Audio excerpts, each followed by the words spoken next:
Could wait a second on the winch so I can get the tether out of your way. Slowing down. Okay, let's see. You can get back on it. Would you like me to bring in your range on Blueview or stand by? Yeah, you can range it in to lock that in. Ranging in. Hey, shove on you. We'll keep it at about 50 meters out for the moment. Okay.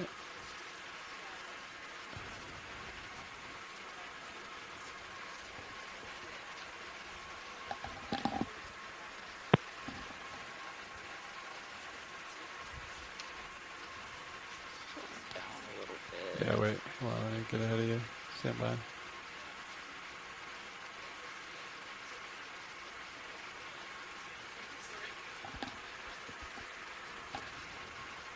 There it goes.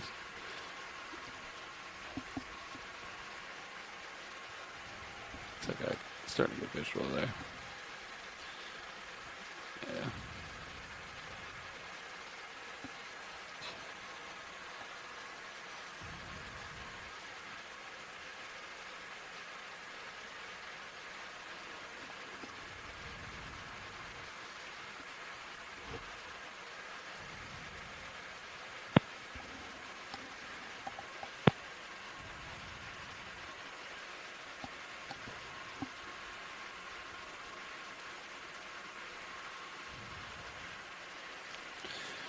Okay.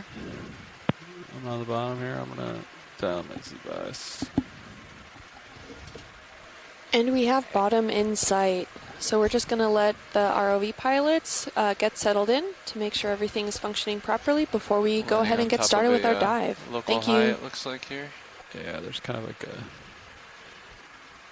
interesting big rock right here, basically. I can do some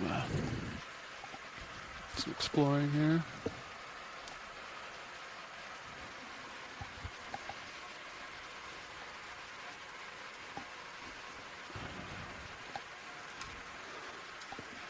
Video, I don't know if you can bring out the shadows.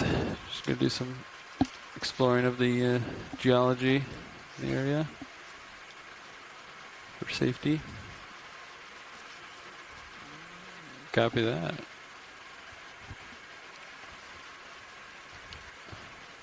Bridge, ROV nav. Yeah, I wanted to inform you that the vehicles are on bottom, and if you have a moment, we can discuss the bailout plan. Excellent, thank you. Yeah, we're gonna go with a bailout of 180 degrees due south. Roger that. Can we also confirm that the center of rotation of the ship is set to A-frame? Copy that. Thank you very much. Coming down.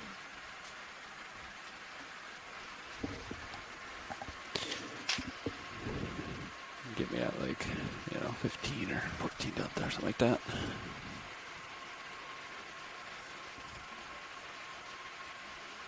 All right, so you still have waypoint.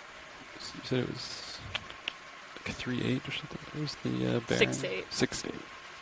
So that's pretty far starboard. Okay.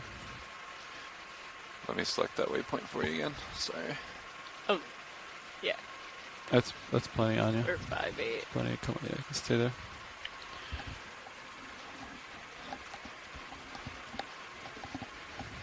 Okay. Hey, watch lead. This is your pilot. This is watch lead. Hey, we're just landed on the bottom. We got dialed in. I'll just have my co-pilot get our swing arms out, and then we're ready to start exploring. Excellent. One of the first tasks is to try and find a rock to pick up at the bottom of this transect whenever you are ready. Copy that. We'll look for a rock. Thank you. Maybe not the one right in front of us. That's a little big. Just a little.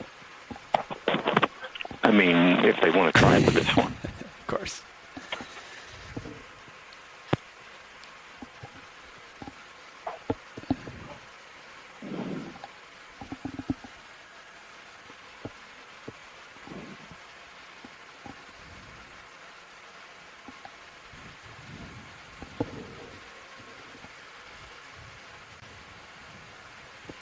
So if you've just joined us today, I want to say welcome to dive number 7 of the NOAA Ocean Exploration Expedition, takes a second. North Atlantic Stepping Stones. My name is Rian Waller. I am the lead biologist on board the NOAA ship Okeanos Explorer.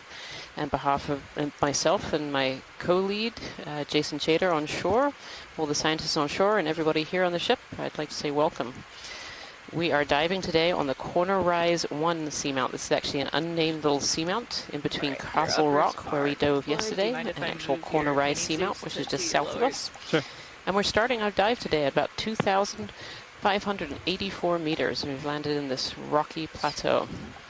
The goals of today's dive are to take a look at the slump area here and moving up to a very steep wall. And we're going to spend a lot of the time today on a wall feature.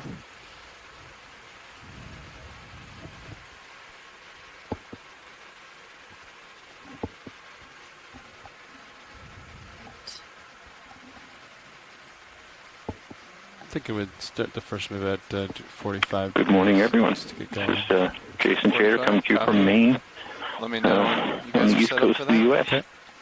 Okay. Happy to be joining you on a Saturday, taking a look at this unexplored and unnamed and, before last night, unmapped seamount. We landed in If you want to turn pretty your heading high straight, relief, rocky bottom. and then if now let's call on Not a lot of sediment cover on the rock 45, surface, or do Yeah. you want me to line up with you? some accumulating in the crevices. keep coming to starboard until I'm centered on your So system. we, after the mapping team completed the mapping overnight, we were agreed with What what appeared to range be would you like to a make the first move, given your surroundings? the Do 15. the remains of a submarine failure, or a failure of the flank of the seamount. It gave us a good place to set the vehicles down to begin the dive.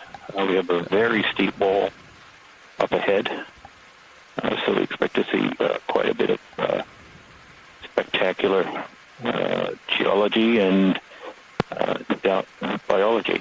So stick with us if you can. What's the bearing towards the next waypoint now? Bearing is 60.51 degrees to waypoint 2. 6-1. Okay.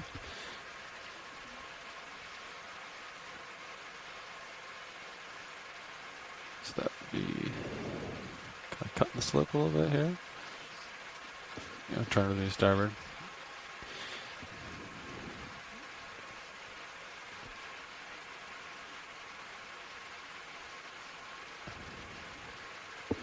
Okay, let's call it a move at 60, 20 meters. Ooh, 20 meters, copy. a little green now. Bearing 060. I'll get back to the bottom here. Decimal 2 knots, okay? Or Yeah, that's real fine. Copy that. I'll get it in. I'll get to the bottom while we wait for that. Bridge move. ROV nav. Yes, we'd like to request our first ship move if we could. Range 20 meters, bearing 060 degrees at decimal 2 knots.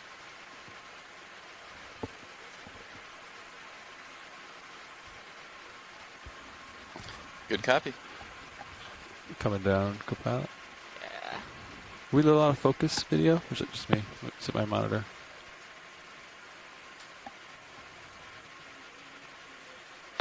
Sure.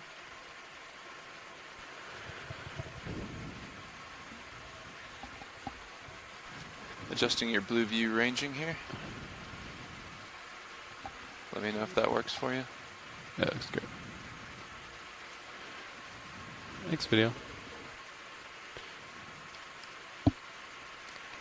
Okay, watch lead. We got our heading lined up with where we want to head. Got a ship move called in, and I'm back on the bottom. Perfect. This is my heading is going to be the direction of movement. We're going to kind of cut this slope to get to your cliff feature. Okay. I think that looks good, though I'm admittedly not seeing any loose rock material here. This is not the environment I think either of us expected when we chose the dive site early this morning based on the mapping. This is very smooth pavement. Yeah, we'll keep an eye out for a loose rock for you, but yeah, like you said, it's Pretty solid here. Perfect. Might zoom in on this white subject while we wait for Yeah. Yeah, Yeah, the smoothness is not what I would expect from the flow textures that we've certainly been seeing a lot of on the previous dives. Come in on the white circular subject. We kind of try and test the hypothesis that this is an old underwater landslide feature. Certainly a smooth surface. We're definitely seeing the manganese crusts that we've come to recognize quite easily as we look at these seamounts. But a smooth surface on a feature such like this kind of does give us a little bit of evidence towards that it is a previous failure of the side of the seamount. Yeah, that kind of erases all the topography. Yeah, that very distinctive bubbly texture of the ferromanganese crusts in this, and we're just looking at a couple of encrusting sponges here growing on the surface. I see some other forams and potentially some hydroids in here as well. But yeah, that thick ferromanganese crust is really interesting in this area that's broken. Okay, video. Path's clear. Thanks. That indicates that it has been a while since if this was a landslide, it's been a while since it happened. This ferromanganese crust accumulates at a rate of about 1 millimeter per million years. So, in order to get a fairly substantial thickness of crust, it can take many millions of years. Keep a close eye over here. Yeah, I am. I guess when we were looking at the maps this morning and it looked like a slump or a landslide feature, this smooth, flat bottom is not what I expected might have happened in this area. So this is really, really fascinating. It's also interesting that we're in, 2,000, just under 2,600 meters of water, and we're not seeing a lot of organisms so far. There's definitely a few encrusting sponges and some hydroids, but I have yet to see any larger organisms. And I potentially would have expected to see some of the sponges that we've seen quite dominant on the previous dives at this depth. Yeah, I mean, one of the themes of the dives so far, and a lot of our locations for dives are driven by operational considerations of where we need to be and where we need to go, and sort of the surface conditions and what's best for the safety of the vehicles and the ship. And we're definitely on the south side of the seamount, so there's potential that current flow. Go ahead, Bridge. We're in one of these shadow areas where perhaps the food availability is substantially lower. 170, good because copy. of the limited current, and that may be why we're not seeing tremendous amounts of sediment. So as we go up, we'll hopefully be able to evaluate some of those conditions.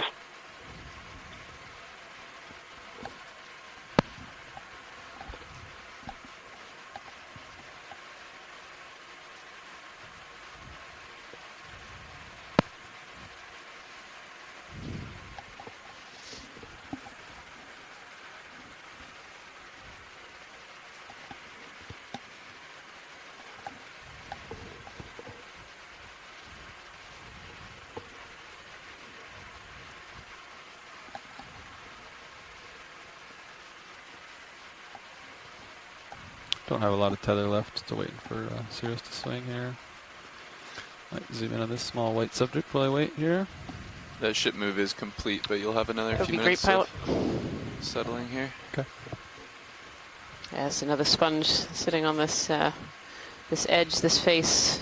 You wonder if the sediment on top of the platform here is preventing much in the way of larvae to be able to settle. So most marine larvae that are benthic that need to settle on the bottom do require patches that are relatively uncovered, so they would need this hard bottom to be able to grow and to grow well. Need like grippy shoes on the toes of And it doesn't seem like there's a huge amount of sediment on top, but maybe it's just enough to keep the larvae away from settling in these areas in large numbers. But these edges, these faces where the sediment won't accumulate, could well be areas where those larvae can get in and be able to grow. Zoom out video. I think I might get a little closer. Make my life a little easier.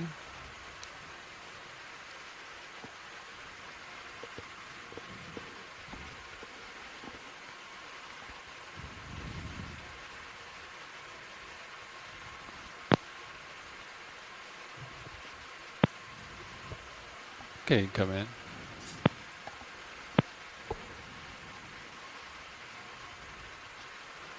Let me know when you think that swing is done, Cobra.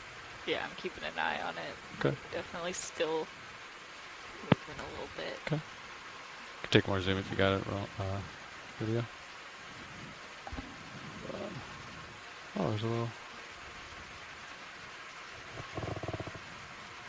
Man. A little man. Little picnic goat, maybe? Yeah, no, I think it's a little isopod maybe, or just hanging from the bottom there. One of these long-legged water walkers, potentially, which is an isopod with just very, very long legs. And we saw one during a previous dive. Go ahead, Actually, we Rich. saw a few in a previous dive. Roger that, thank you. Where they were in a localized area. Nice. All right. You can Thanks, video. really see the texture in that sponge as well. So these sponges are filter feeders, and those holes that you can see allow the water to come into the sponge.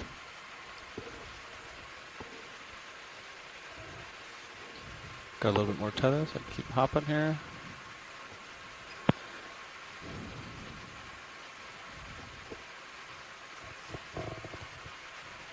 The extra light is good.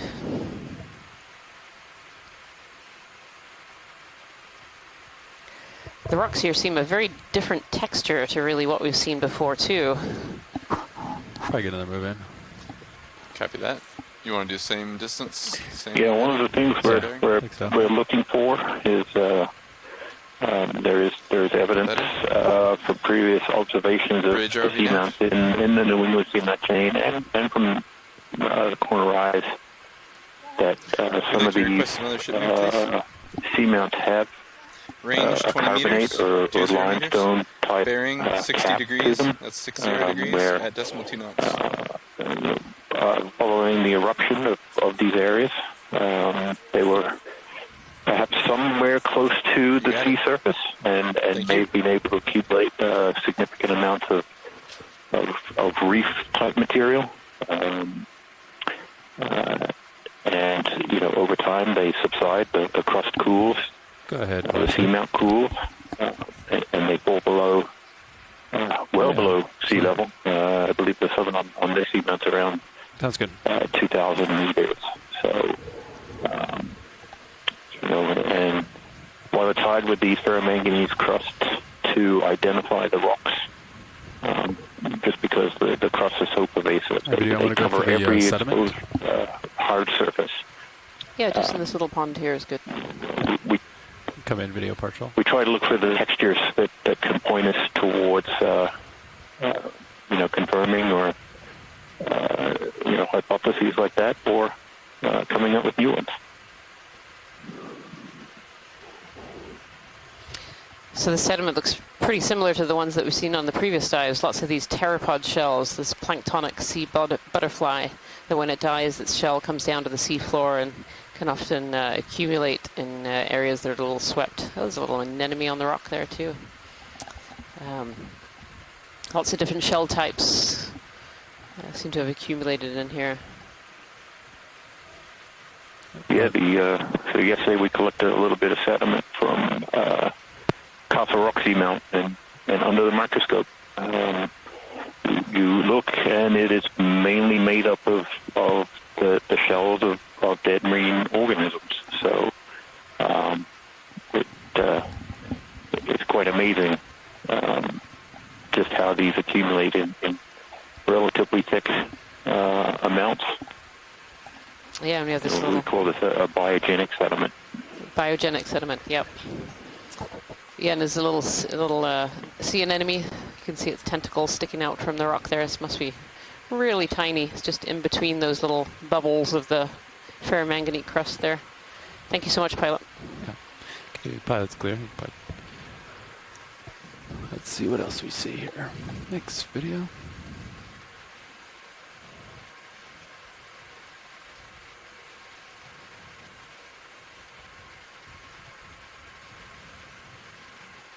Lots of those little small encrusting sponges on the edges that we were looking at closely a few minutes ago.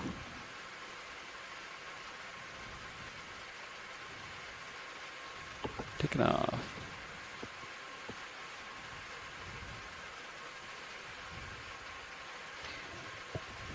So a question for the pilots. Are they feeling much in the way of current pushing against the vehicles down here? No. Not feeling much current here. Yeah, they're saying not much current at all in this area.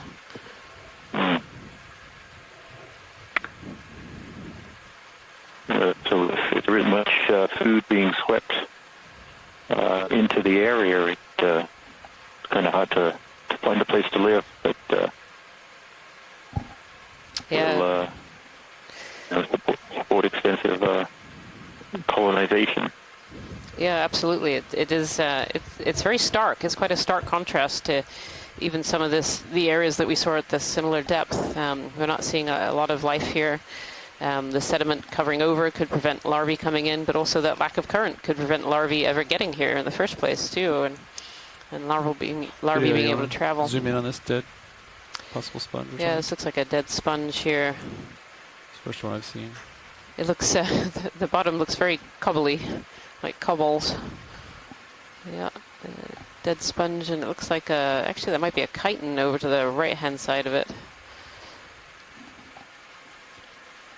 Yes, that's a dead sponge structure, and then over on the right-hand side, it's kind of blended in well in the seafloor. It's the same Rich. color as the sediment. And it's got these Copy, thank you. plates covering it over, and you can actually see its feeding trail. See where the rock is bare. So these chitins we saw one yesterday. These chitins are mollusks, and they have something, a specialized feeding structure called a radula, which is a very hard set of plates, and they scrape away Sorry, bacteria and My toe slipped. food from the rock. And so you can kind of see this little wiggledy, jagged feeding trail of this chitin moving along this rock slide here. I'll try to hold that for a second. Thanks, video. And as we were talking about a little yesterday as well, these chitins are something you often think about as being really specialized for high wave environments. They stick onto the rock pretty firmly. They're very flattened. And so these high wave, high energy systems Okay, pilot's clear. don't tend to knock them off the rocks. And yet here we are in the deep sea with very little in the way of current. And here we're seeing another one of these chitins. There must be enough food down here for that little guy to survive. Yeah, when we cut like this, we don't have to pull up quite as much as going straight up. It's kind of an awkward saddle game. Pilot, watch sleep. Go ahead, pilot. I don't know if there's a loose rock in this like empty little cave down here in the middle that might have fallen down. Certainly look. Yeah, kind of the It's one. not a rock, maybe a crustacean or somebody hanging out Yeah, I wasn't sure if in this top off the cliff or something. where the one had broken off into this little pit here. Right, straight ahead. Yeah, Or, dead center, right on the lasers there. Actually, is the one that caught my eye as we went by. Video, you want to come in? See if it looks like it's... And it may just be pavement, but Yeah, I it think- looked a little potentially loose. It's got a little under. Yeah. It's It looks like it's still attached. Yeah, yeah, it's always been hard to tell with these. keep going. Thanks, video. We'll keep an eye out. Yeah, it's definitely been hard to tell with some of these rocks. Yesterday we had, I think it was 3 attempts to try and grab a rock before we actually managed to get one. They were more attached than they looked. Yeah. I think today's going to be equally or perhaps even more difficult with this, really, really low relief, surface, especially at the beginning here of the dive. And perhaps once we get closer to the really steep wall, we'll start to see more of these loose rocks. Fortunately, just the amount of crust.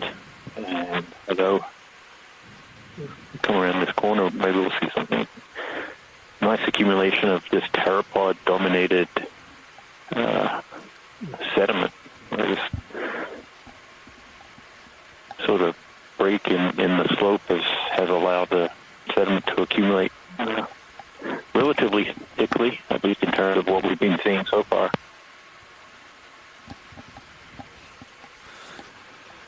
I think you get another move in. We'll keep going. Good copy. Nope, Same that's move. probably middle center. You green out. I haven't. Can't really see from back here. I think it looks good. Yeah. We wanna Yeah, it do, looks like, pretty pavement-y from here. 25 I instead don't of see any 20 loose or or potential loose. Yeah. 15 meters instead. Yeah, that sounds great. Good copy. Yeah. Bridge RV nav. Another ship move if we could. We'll do a range of 15 meters this time. Bearing 060 degrees, decimal 2 knots.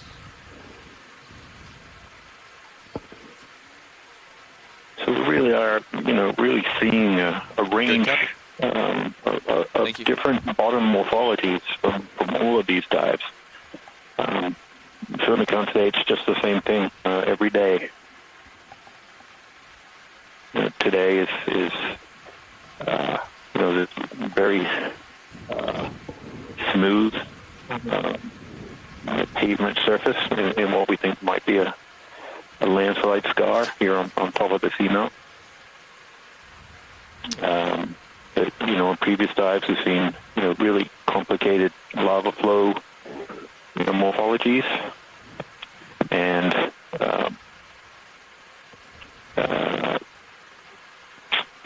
lots of sediment in places, and then kind of a mix of all the pieces together. But so good chance to make a lot of different observations.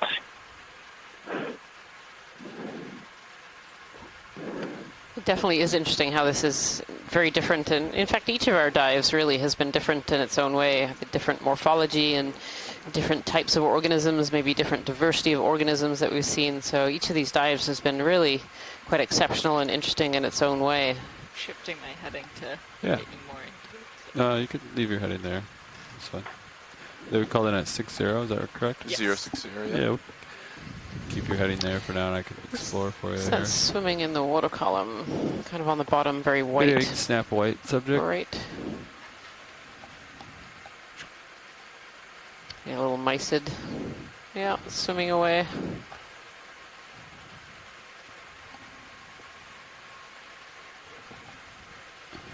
Mysids are relatives of the shrimp. You can see it's kind of got a shrimp-like body there. Thank you, pilot. Yeah. Pull up slightly. Oh, you can stay there, I think. Okay. We're on the move. Something on our port is getting a little close. Okay. I think I see the ridge out there.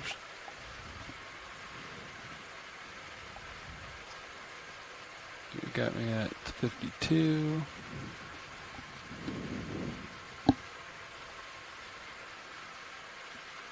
Do some ooh, jellyfish. I'm gonna Oh, snap jellyfish jelly. real quick, and then I'll Yeah. continue my explorations. Oh, beautiful. Really beautiful. This is a jellyfish, a deep sea jellyfish. They're often red in color, which helps keep them hidden in the deep ocean. Red light is attenuated from the water column very, very high up. And so if you are red down in the deep ocean, you're effectively camouflaged from predators. A little fun fact that Good video, jellyfish are Leica. actually cnidarians, so they're in the same Thanks. phylum as corals and anemones. So if you think of an anemone and turn it upside down, you would actually get a jellyfish. It's called the jellyfish are the medusa form of a cnidarian, and the anemones and corals are the polypoid form of the cnidarians. There's something else in the water column there too, another jelly. I want to let this jelly go. Just Much wider bell. Seems like most of our biology today in the water column. Yes, yeah. Actually, it's the same kind. It just had its tentacles spread out there. It's determined to get in the camera, pilot. bigger. It is. It really is. Once it's 5 minutes of fame here. All right. Beautiful. Beautiful, beautiful. Rotate up a little bit on your camera rotator on you. There you go.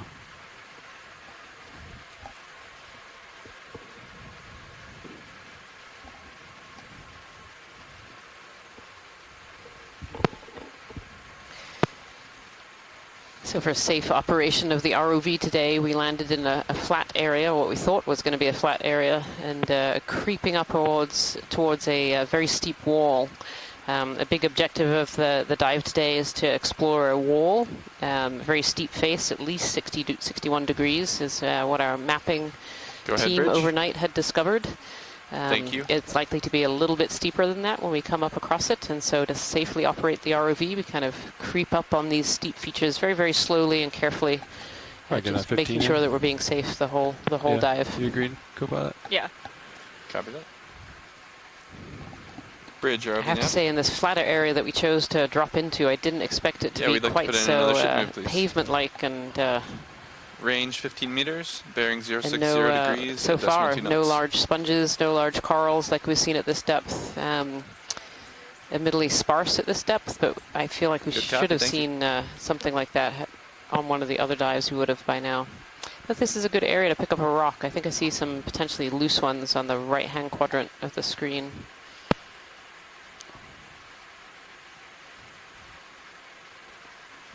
Throw my legs. You're reading my mind, Rian. Yeah, right on the lasers there. I'm kind of wondering in that patch if something is loose. Sounds great. Thank you, pilot. Yep. If you want to get my hydraulics up.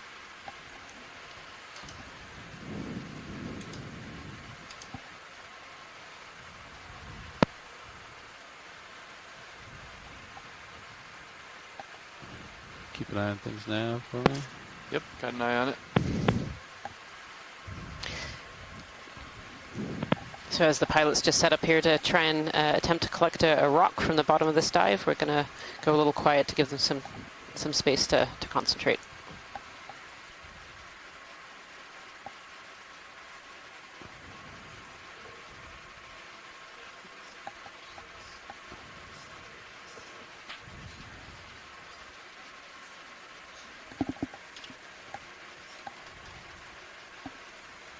Looks like you got hydraulics up for me. Go for collection.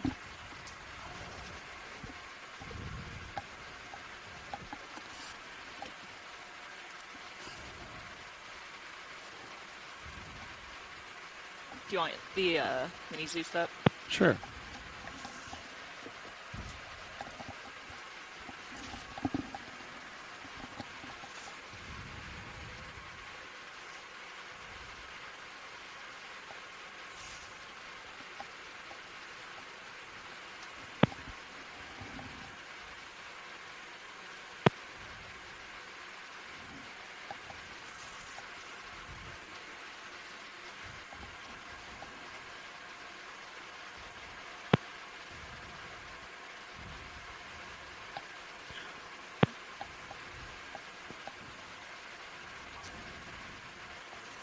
I think those are stuck.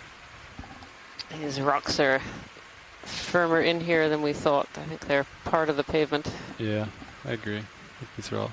Those two are both stuck. Okay. Those are the only two candidates I noticed in this vicinity. I agree. Thank you, pilot. Keep our eyes open. Yeah, it's kind of tricky sometimes to find what is separated in the bog. We're limited, You take your ability to get certain types of rocks, and ones that are firmly attached to the wall are here to stay. So there's a little whip at the top there. I did not see the Brazil. Of that outcrop. We can go for the whip. We could snap this video. Co-pilot Nav, can we adjust the mini Zeus out front? Oh, yes. Oh, this is Thank a you. sponge, actually. I thought this was potentially a coral, Appreciate it. but I think it's actually a sponge. I don't know if we can get in slightly closer. There Oh, I we see the Brazingid now. There we go. Yes, this is a sponge growing in a very tall pen-like structure. I don't think we've seen one quite like this one before during this cruise yet.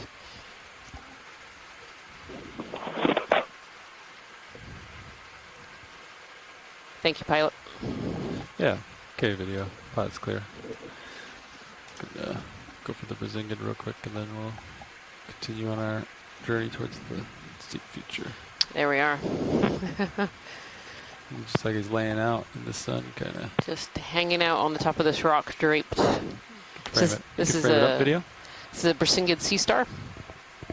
Brasingids are a type of sea star, a type of starfish in the Echinodermata. There's actually an urchin sitting right next to it too. Look at that. It's a little echinoderm hill.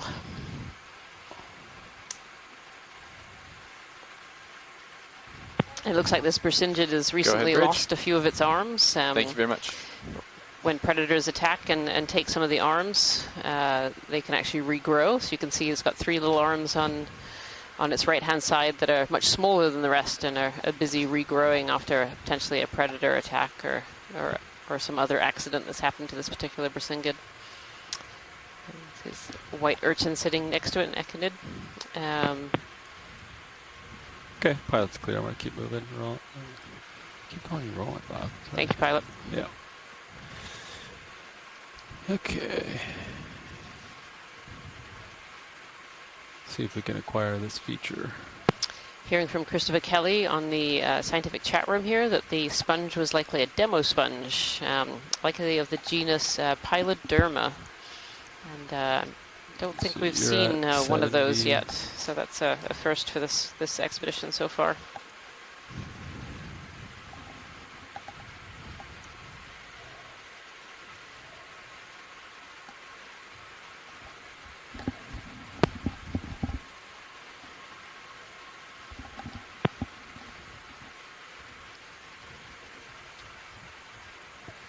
Trying to keep an eye out for loose rocks here. Looks like we're going downhill a little bit here.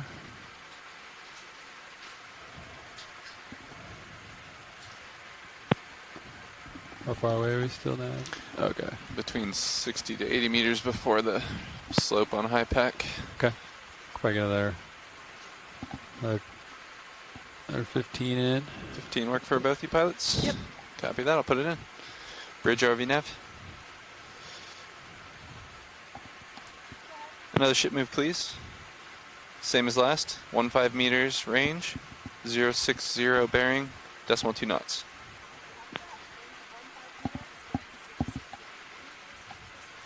You got it, thank you.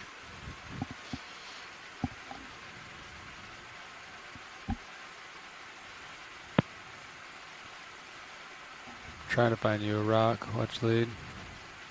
Yeah, we're watching back here as well, trying to see if any of this is loose, but it all looks pretty consolidated. It's that one in. I know. The dark one?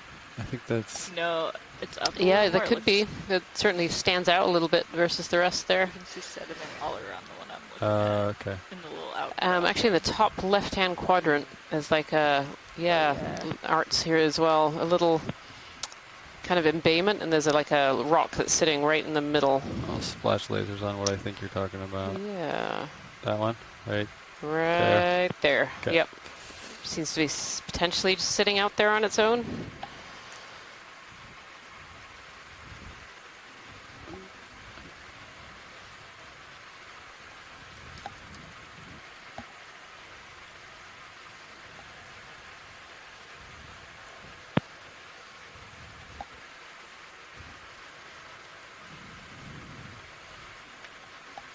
What? So we're just trying to set up to try and collect a rock. The pilot's going to give this one a poke and see if it's loose. The last couple they tried were actually cemented into the pavement. Sure do. So.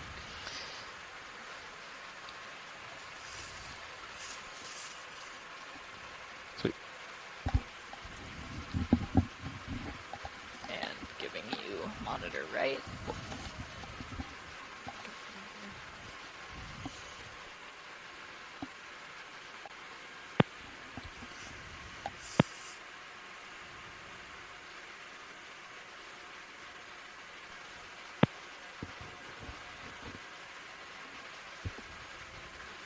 Not that one, unfortunately.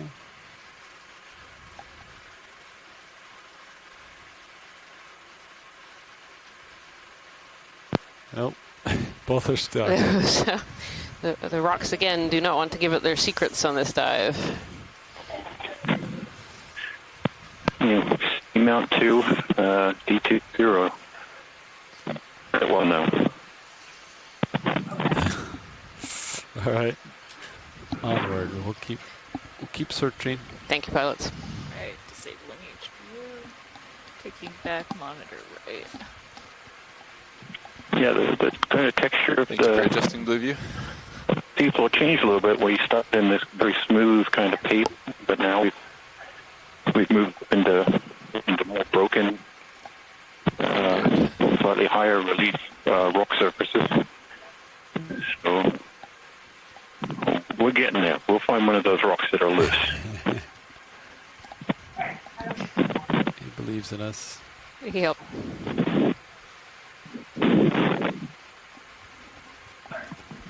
You can keep your heading there. I'll come back in.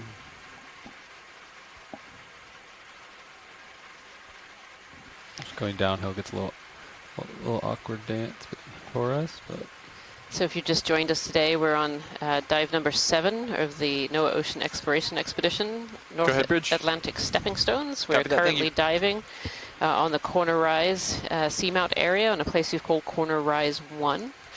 This is a small, previously unmapped, unexplored seamount in the Corner Rise Seamount area, in between Castle Rock and the actual seamount called Corner Rise. We are currently diving in a depth of about 2,400 meters. And at present, we're kind of making our way up to a large wall feature, but we're scoping out to try and find some rocks to be able to collect. We've been collecting rocks at the bottom of our transects. We try and collect a rock, one of the first things that we do during a dive. And the reason for that is these rocks can be helpful in dating a seamount and finding out when the seamounts were actually formed. yeah. Maybe. No. Yeah. Wait. So there's another. Poke Yeah, out your that toe. could be another potential there. That looks like it's sitting on top. Let me try. It's a big one. It's not that big. Well, actually, does that look a good candidate? It's kind of flatter, though. I think so. Angular is usually something they go for. I think Jason has just had to jump off for a second here. Maybe the one off to the right as well. I think they're both. That one seems to have a few angles to it. If I were a bed woman. So they're stuck. I'll give it a try.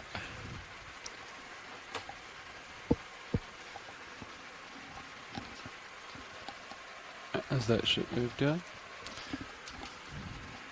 Completed at 15:11.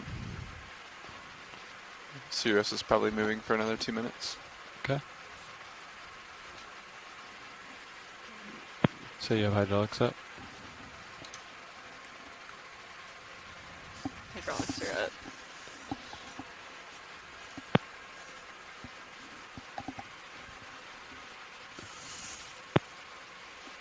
The chat room, Jason is very excited about this rock, so Ooh, let's that's good. see if this one is willing to come loose.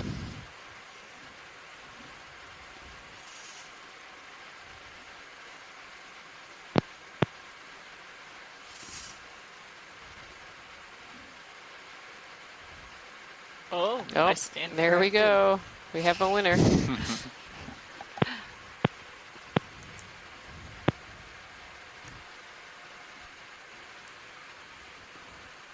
Minis just out of focus?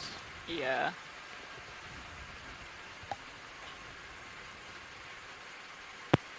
Ooh, Oh. is that too crumbly? That was only grip force 7. Watch lead. That's a great question. Is that you, Jason? It's me. I'm back. So this rock has just Hopefully less crackly. it cracked. It did not pass the squeeze test. Is it too crumbly? Or do we Yeah, still... I wouldn't grab this one now. No. Okay. Okay. Just we don't want Try the one to lose to our the- opportunity to the for right. There's another one down by the right better to the one if it's skid. that crumbly. That might be a potential. Yeah, right under the right skid there. I don't know if that one's loose, but it might be worth a poke.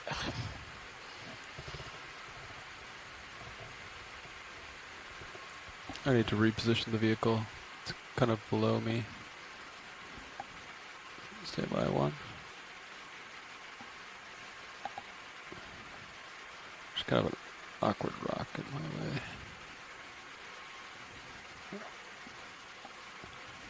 That one looks like it's in there. Yeah. I think it has a low probability of success, but we could definitely give it a try. Positive attitude. I think the minis. But I have to say, I do agree with you a little bit. That looks like it's cemented, but worth a poke. Okay.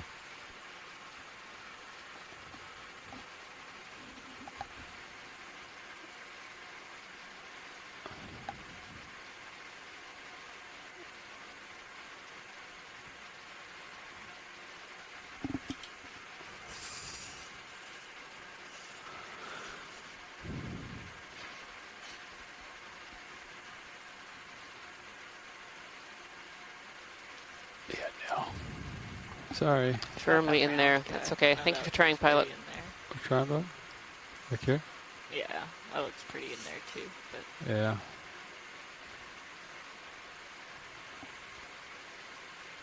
Gets out of my reach, but yeah. Those are stuck. Sorry, watch lead. No problem. We've had a request for a zoom in of the rock that was broken before we leave this little spot. Okay. Video if you want to zoom in on the broken rock right here. Actually, you can see how low the current is. The fact that the sediment that was kicked up is still sitting around here suggests quite a low current going by. So Jason, what are we looking at here?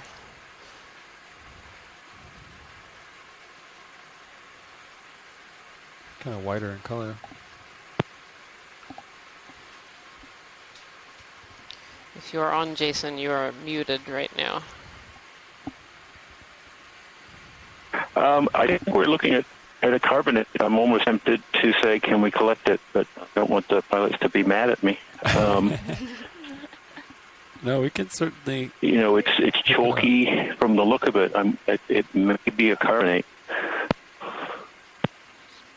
If you'd like it, we can certainly get it. Yeah, it would be easy to collect at this point. Yes, if we could grab it, that would be great. Okay. That was Grip Force 7. Video come out. Thank you, pilots. Yeah. 3 Musketeers for everyone. Oh, that's my favorite, actually. How did you know?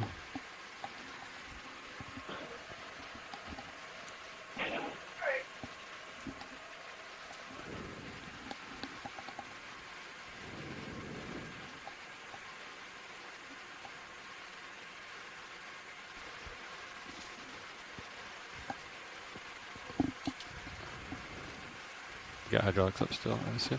yes. I'm going to bring my port rock box on board, please.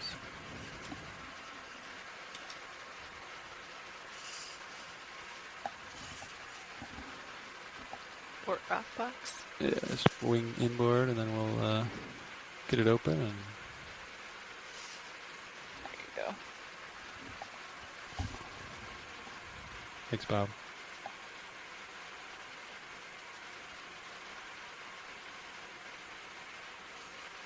Oh, caught on something. There it goes.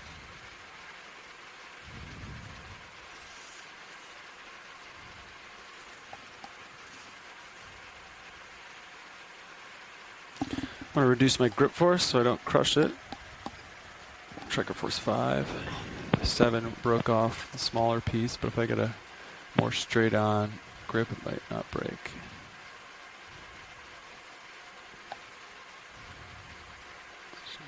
Gently grab it here. Oh, actually, did you need additional zooms of it, or can I go right for the box? See, it's kind of crumbling on me. Yeah, let's just get it in the box, I think. Okay. We take good images when we get it back on the ship. Okay.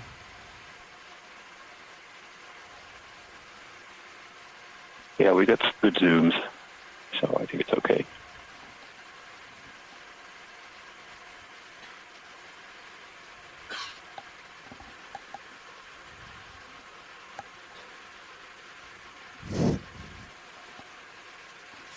Excellent. Thank you so much, pilots. Yeah, no problem. Thank you very much. Absolutely. If you wing upward, it should close. But if not, I can close it. Upward.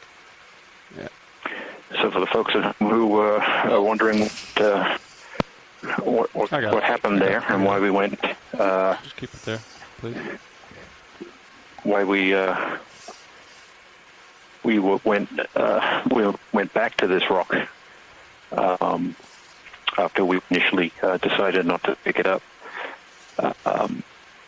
What we ended up seeing when we zoomed in on it was very white color, and for a volcanic rock such as a basalt, it would not have that color. And one of the sort of objectives of the dives Take your monitor back. from the geologic perspective is really to try and substantiate and, well, hopefully not quantify the whether the observations previously made about these carbonate or limestone caps to these seamounts, suggesting they were closer to sea level at some point, Appreciate that. is actually something we can Thanks. Yeah.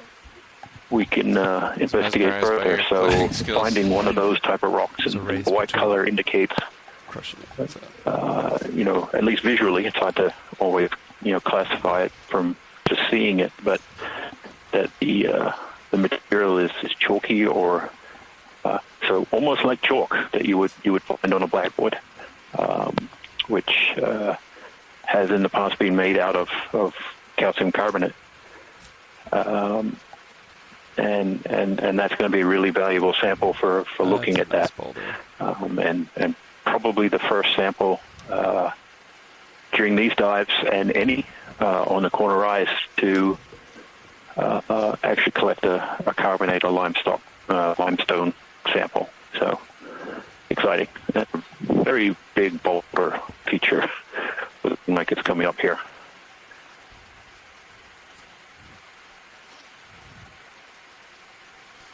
We've had a request pilot to collect the large rock in front of you.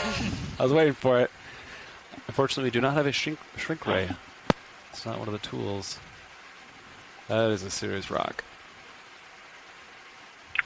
We have the trailer attached today, correct? Yeah, it takes some serious...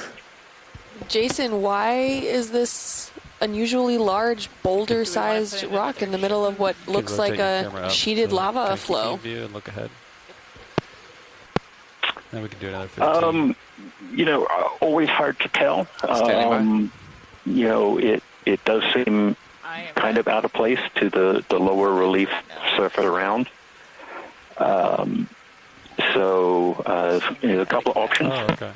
And of course, this ferromanganese crust tends to make our job a little more difficult. And we may come across a coral here on the backside. So either this is in place and it's just a piece that didn't break off, or it erupted here, if these are volcanics, and it's just sticking up, or it has moved down slope from up above, and we think we may be diving in a landslide scar feature from a past failure at the flank of the seamount, and certainly big pieces can come tumbling down when those failures happen, and that may be what this is. But I definitely think we're seeing for the coral.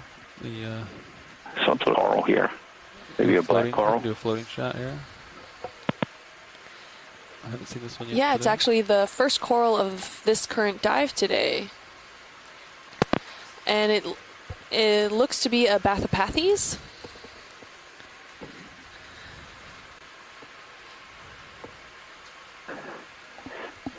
It's really nice. These branched areas are staggering on each other, so you won't. Or are they equal distance? No, I can't tell from this angle. Sorry, Navigator, did you put a ship move in yet or no? No, I'm standing Okay, by. Great. We're standing by. We'll get after this. Just wanted to make Each sure. polyp out looks to have a video. singular tentacle, Zoom out video. I'm gonna try. I'll get you a better. and there's a sponge at the base. And it looks to be that it colonized on a dead sponge that was formerly on there. 1 second video. Get you a steady shot. It's quite a lonely coral, I have to say.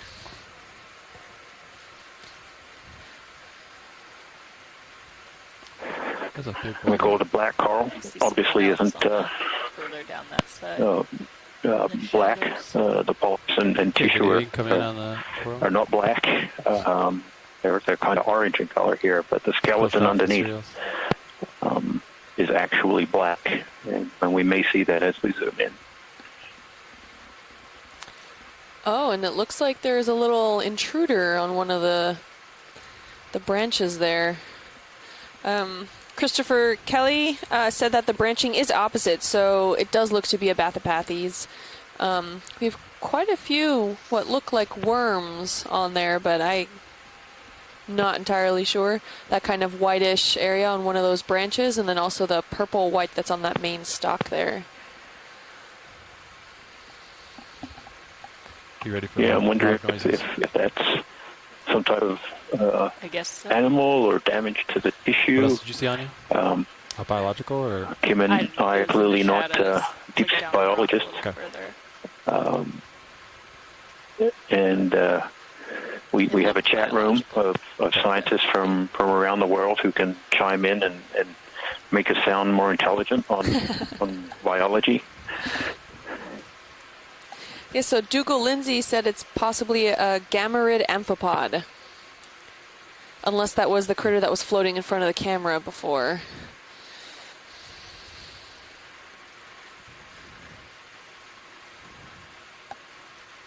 Looks to have like really tiny little amphipods. Maybe that's what was stated as those amphipods kind of swimming right in front of the coral there. And then one branch seems to be slightly damaged. You can see it doesn't have that consistent, the polyps on the top quadrant there.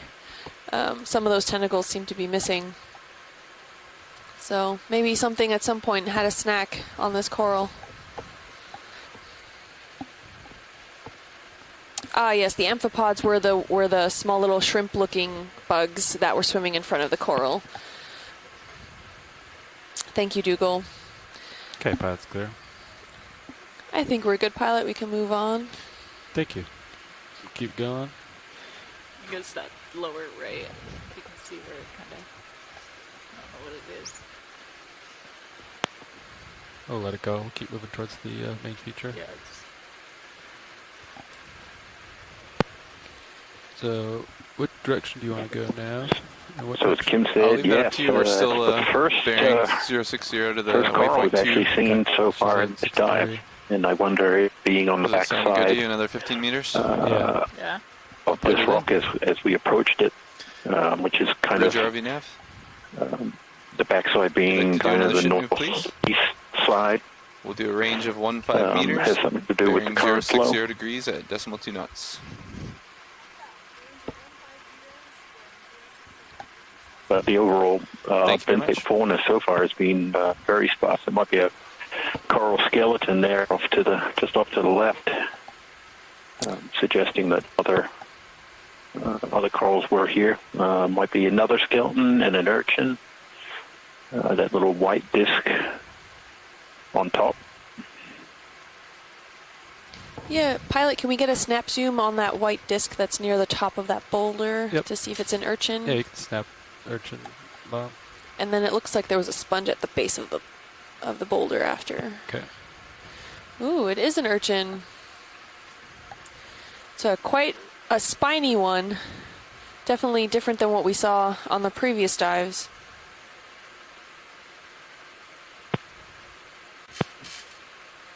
Not want to encounter his spicules. Is that what they're called? Spicules? We are seeing on Yes. the Okay. blue view about 25 meters Really out, nice some bigger white color. features. Copy that.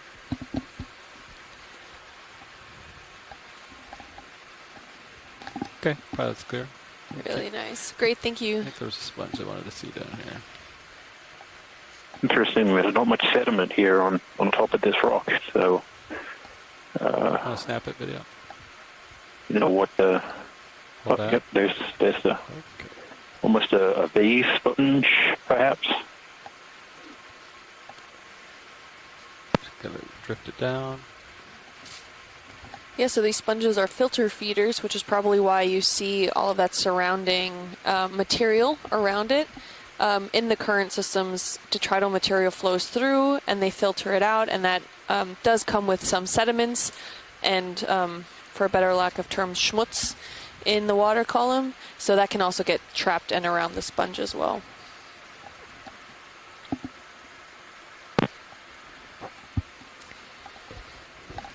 Chris Kelly says that this is a rosalid vase sponge. Cryonoid on the side of it. Okay. Do you need closer views of anything? Watch later, or did you keep moving? No, thank you. That's good. We Okay. can keep moving. All right. Next video. Can we have the lasers on? We sure can. Thank you. So these lasers are 10 centimeters apart, so that helps us put in perspective the different sizes of things, because not only through the water column, but through the video, perception can be quite misconstrued way down deep. And the lasers give us a good reference point of how large or small certain organisms or features We'll go are. for the fish video. I'm gonna watch my swing arm on the rock.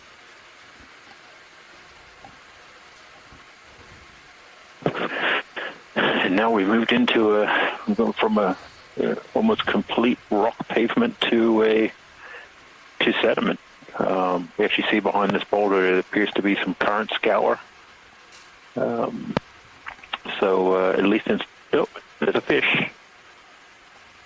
Yeah, can we get a snap zoom on the fish? Yeah, absolutely. Video, you can zoom in as I get closer. Watch my tether on the rock. I'm going to take a wild guess and call this a halosaur like we saw yesterday, just based off the color and the general shape, but we have to get closer to verify, and hopefully we have someone in the chat room that can verify that for us. Oh, Chris Kelly says halosaur. Good job, Kim. Thank you. We're improving. We're getting from fish to slightly more identifications. Yeah, I'm going to stick with fish. I just feel safer there. Well, you're not wrong. So, and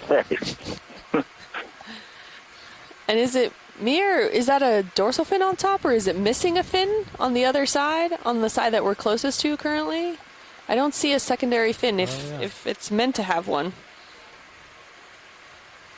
There's like a dark spot where it could have been, maybe.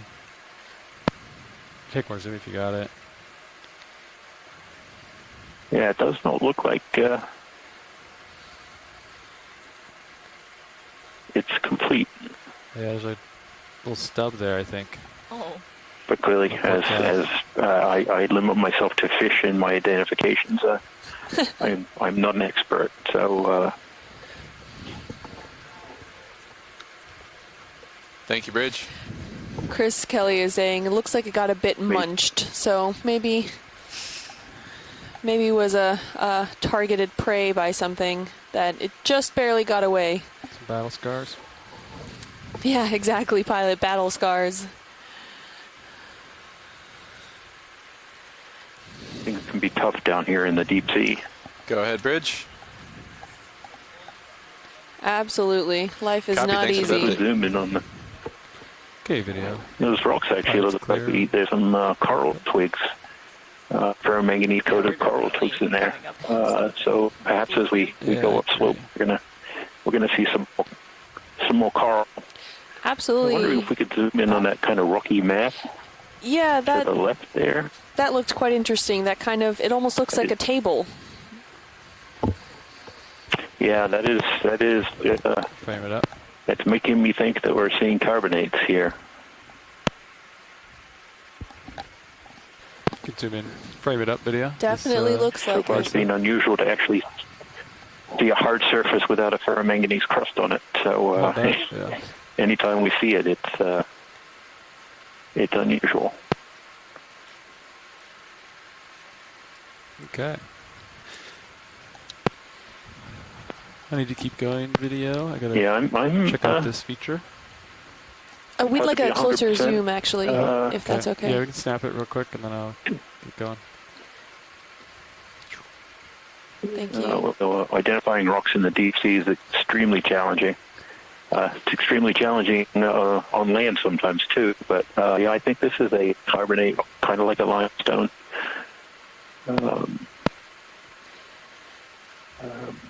So I think that's what we got a sample of earlier.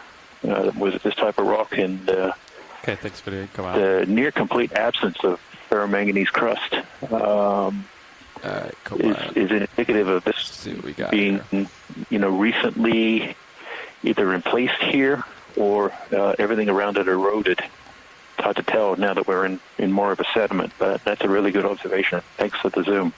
I bet they're gonna want all of those rocks. Thank you, pilots. Yeah, Jason, it's really unusual to see something that was not They do appear crusted, to be loose. but it looked like karst. Yeah, and as we've been saying, this area looks rotate like up. it was a submarine landslide scar feature. So at some point in the past, we got another fish. Video if you want to snap the fish, I get closer to him. So sometime in the past, part of the seamount failed and broke away, and when that happens, different rock types, if they're present, will get deposited. So exciting stuff up ahead, I'm sure. Take more zoom if you got it. And we'll go for geology next, maybe. They sometimes like to look away right when you zoom. Oh, Or do that. Alright, you come wide. We'll give him a there it goes. A little shy. pretty cool. Well, going back to that geology. carbonate little table form, that feature that we saw, Kevin Conrad said that it looks like a shallow carbonate reef structure potentially. Thanks, So maybe if it fell from up the slope that we're about to go up, that's a possibility. Yeah, very much so. Tumbled or rolled down to give it that table these feature. failures- Yep, they break away and they get deposited, deeper than they often sometimes are found at in the walls.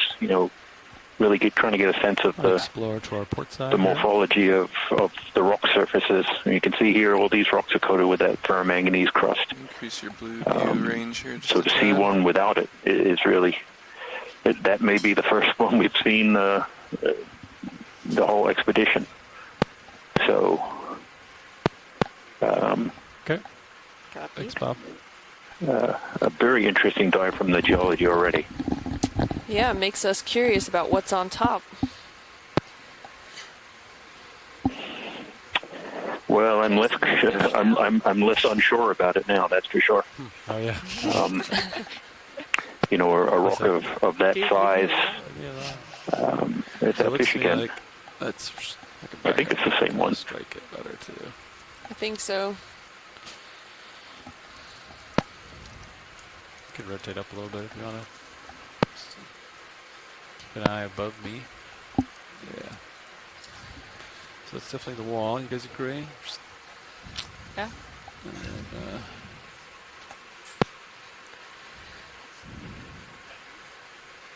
definitely a very serious feature, so keep going onward and upward here.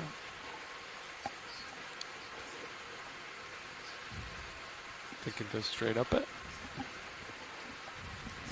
These are really interesting features here, Jason. So this kind of whole 40. segment here looks like it either 40. is like a secondary deposit based off the other layers underneath it, which look more sheeted. This almost looks like it was starting to like slide down this slope here.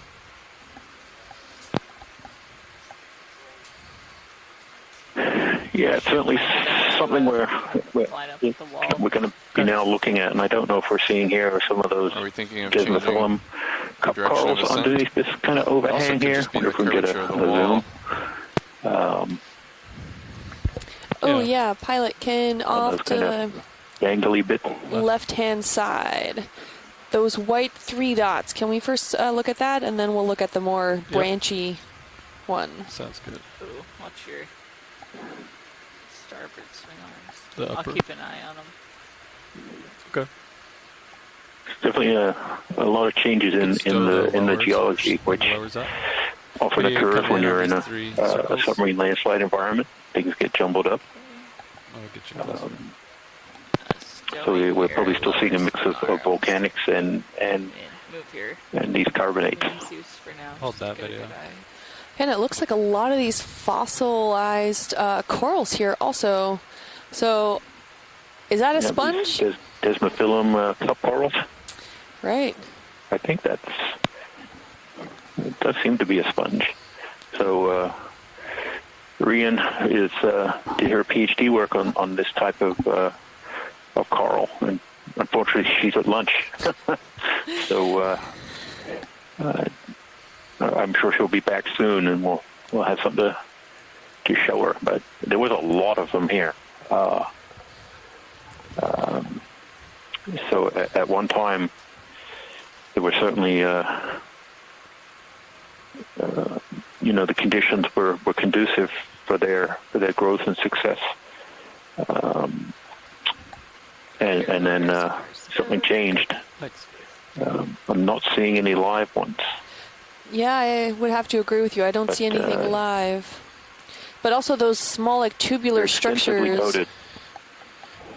Oh, Yeah, I absolutely. wonder if those are worms. Yeah, they look like worm tubes that have then Oh, since wait. crusted over.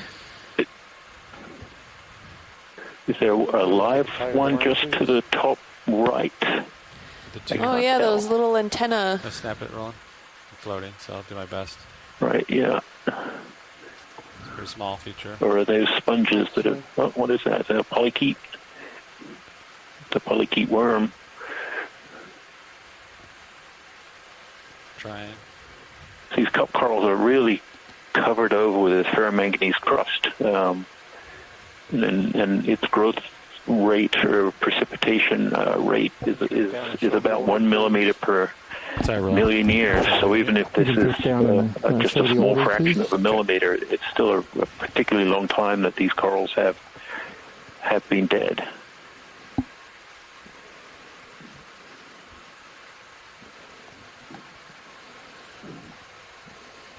Looks like little pieces of sponge have started to grow over the dead corals.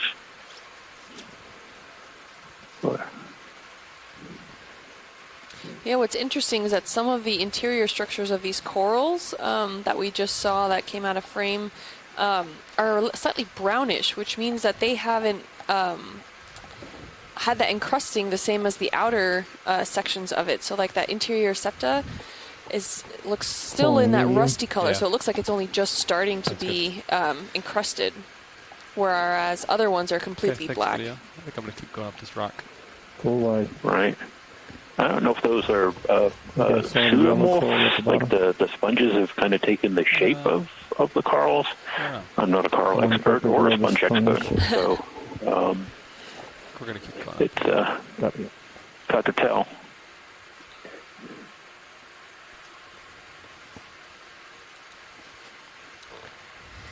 Yeah, so Scott France is confirming that was a polychaete that we saw with the tentacles coming out of that tube that we zoomed in on.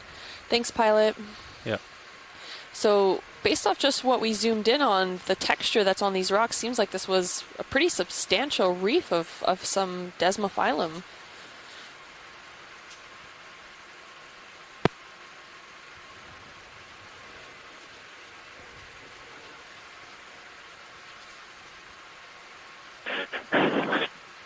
Well, we've certainly only seen one live black coral. Was the only coral we've seen live so far. We've seen a number of these smaller sponges and urchins, several fish I don't know that we saw any fish. Did we see fish yesterday? I can't remember. One of the seamounts, I think it was the deep dive on Rockaway Seamount. We didn't actually see any fish. But well, here may be another black coral, another Bathypathes. Yeah, can we get a snap zoom? Yeah, you can snap the video. Thank you. And we're starting to approach the steeper part of our dive transect. And it appears that, as we do that, we're starting to see more benthic fauna. Watch, did you need a closer look, or is this a good enough identification zoom? This looks good to me. Okay, awesome. Thanks, video. Thanks, thanks, pilot. Yeah, no problem. Ooh, can we get a snap zoom? Actually, just what was under it? That white thing with what looked like it had spicules. Snap back in. I don't know if that was a sponge or a polychaete, or it looks kind of wormy and tubular. A little further down. Sorry, on the rock. Now, a little bit out, right there. Oh. Ooh, is that a holothorian? Take it. It's a little baby holothorian if it is. Very small. Oh. Very, very small. Yeah, very small. Do we have any biologists on the line that can tell us maybe what this is, if it is in fact even a holothorian? Sorry, Roland, I'm trying. It's just really small.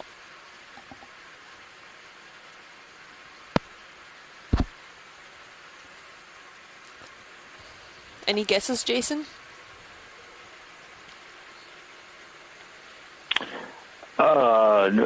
None that would be anywhere close to what it actually is. But maybe holothurian. Oh, look at that! It is. Scott France, one of our onshore biologists, has chimed in, and Chris Kelly has also agreed that it's a holothurian. Yeah, we can see from the lasers just exactly how small this is. So this is about 5 centimeters long, so it's quite a tiny holothorian that we're seeing there. Thank you, pilot. Yeah. Is that rock crevice to the right next to the bathroom? All right, we're starting to move up now this steeper slope. And the highest slope for this transect is expected to be around 61 degrees. Subject. Oh, look. Oh, Is that a bryozoan? It's like partially green, partially white matrix. Huh. Max zoom. Max zoom, copy. Watch, did you need a closer look at this, or keep moving? That's fine by me. Thank you. Okay. So I think we're pretty stationary Scott here, and you're France. stretched 6'1". out. So I'll do like Scott 5. France Yeah. did say that it is a bryozoan. 5 meters. So What that's direction? good. I guess, right? 5-0. Yeah, 5-0. Copy. Yep. Stand by. I'll put that in. 5 meters. Seeing bearing quite a 50. few still of those encrusted sponges around. Looks like that's pretty. Right? Ooh, that is quite a steep slope there. Bridge or RV nav. We'd like to put in a ship move, please. We'd like to move 5 Yeah, meters. the range 5 meters. change in bearing where we 050, landed, which decimal was 2 knots. very, very smooth, almost continuous rock pavement, very little vertical relief. You've got it. And Serious. basically, Thank you. we've traversed up to the base of this steep slope, and it's going to get steeper even than this. We had a little patch of sediment there, but now we're just seeing almost continuous, rock wall Slowly. with ferromanganese crust, Sounds great. and Look at that. Oh, this kind of almost like pillow-like texture. Again, really hard to tell. These crusts seem to be quite thick. So we may still be seeing volcanic morphologies, but we definitely know that carbonate is above us at some point. So, and maybe this is a big branching bamboo with another Bathypathes just going out of the bottom of the screen.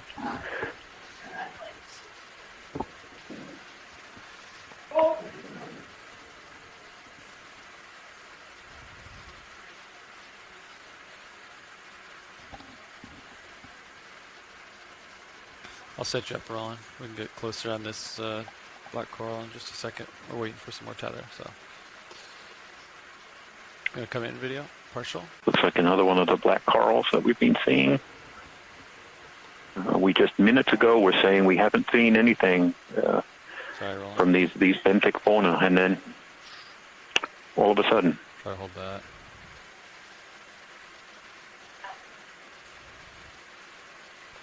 Well, I should have gone to lunch earlier, apparently, because that's apparently when all the corals appear. Hold that for a second. Let's see how much tether I got. Yeah, we saw a whole bunch of dead cup corals again, so.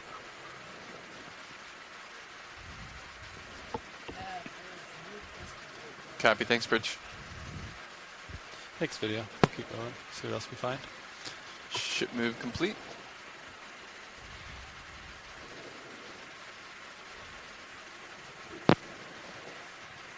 A little bit of tether.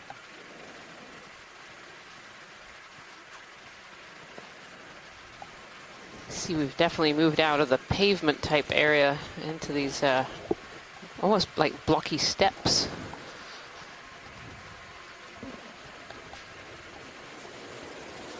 Yeah, we're going to be pretty near as vertical as can be supported by the geology. So it's going to get pretty spectacular, I think.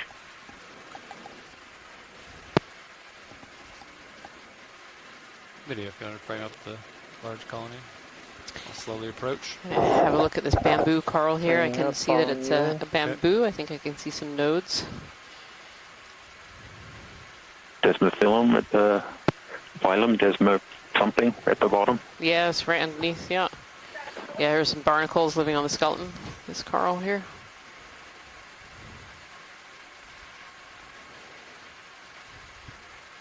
You can see these barnacles are taking advantage of this little nub that doesn't have any tissue on it to grow.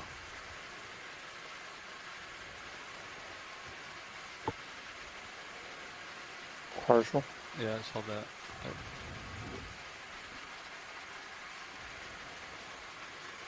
Should we keep floating, Roland? Just keep kind of panning around. So as filter feeders themselves, the barnacles are simply just taking advantage. Something else looks like it either chewed it or broke it away, and they're just opportunistic, I guess.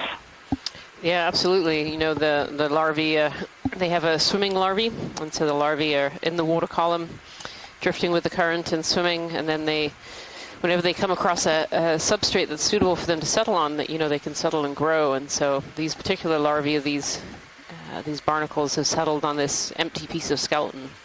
We see them on some of those dead skeletons as well, those black branches that are coming out of that are attached to the rocks. And then we've seen them on these coral skeletons before as well. They're actually quite commonly associated with some of these corals. But they seem to have to land in areas that don't have any tissue left. The coral tissue is enough to deter the larvae from being able to settle. From Scott France in the chat room, this is potentially a... Oh. Sorry, Jason. Oh, go ahead. I was saying from the chat room, Scott France says this looks like a J-clade, which is related to a Jasonisis. A bamboo coral here. Beautiful bamboo. Which isn't related to me, apparently. Not related to you, I'm afraid, Jason. No, Jasonisis. I believe it was named after the ROV Jason, which was one that first collected it. See, this is another coral here on the side. Nav, how long This ago one's did you put that ship move in? Definitely a bit different. Ship move was put in at 1548 and completed at 1550. We've been done Yes, for 4 please. minutes. Okay. Squat lobster. Is this a Chrysogorgia? Yeah, this looks a bit like a Chrysogorgia, I believe, with its squat lobster living in the center there. Very, very fine polyps, especially compared to those that we've just seen on that bamboo coral, that Jasonisis. No, I'm floating, so. kind of in an awkward position. Beautiful. And you see those fossilized bamboo, fossilized Desmophyllum dianthus. You can just kind of see their distinctive skeleton shape in the background there and underneath this colony. This area was obviously once a pretty thriving area for cup corals, these Desmophyllum dianthus. It must have looked really beautiful back in the day. Pilots, would you like another 5 meters, or would you like And some some more of these time? fossilized corals have been dated back 10, 20, even 100,000 years I ago. think 5 meters is okay. Sounds great. 5 meters, I'll put it in. Bridge ROV nav. We'd like to do another 5-meter ship move if we could, please. That's a range of 5 meters. Bearing This is 050 bouldery at terrain. decimal Got it. knots. I was wondering what was going Definitely on. very, very steep. And if you I'm sure if I had look in lights your going live stream out number on. 3, you can see on the bottom right-hand side thank there's a little screen called Blue View, and that gives you the front-looking sonar that the pilots are using to help orient where they are. And those really white, bright returns show very hard returns, so hard rock. You kind of see this steep area right in front of us here. I think there's a coral right below that sponge on the left a little bit. Kind of blends into the background there, pilot. Okay. I think it's another Bathypathes. Yeah, we've seen another Bathypathes. Apparently dominant coral so far. And, yeah, lots of cracks and crevices and So a small spar shoots upper right of the sponge. and other things. Again, not much in the way of sediment accumulating. When we tend to see cracks like this, we often find that they trap sediment really well and end up funneling Snap it right that sediment down slope, erosional features, little channels and chutes that show up. We'll keep an eye out for that.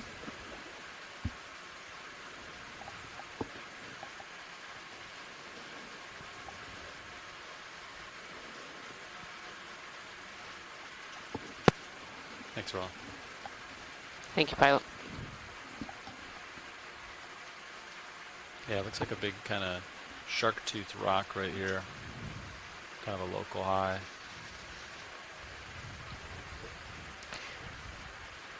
You can snap the star. See if we hear interest.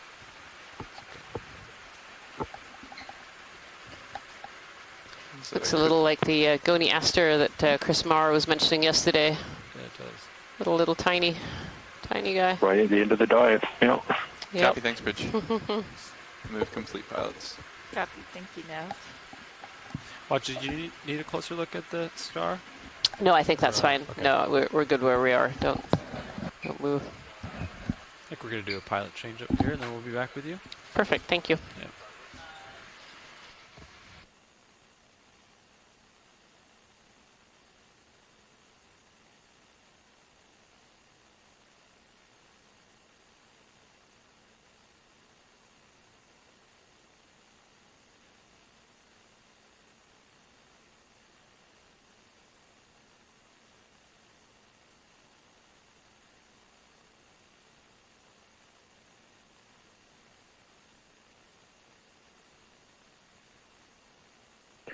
Big sponge showing up.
Co-pilot FYI, I've got co-pilot FYI, I've got 9 dB gain turned on the Sirius camera at the moment.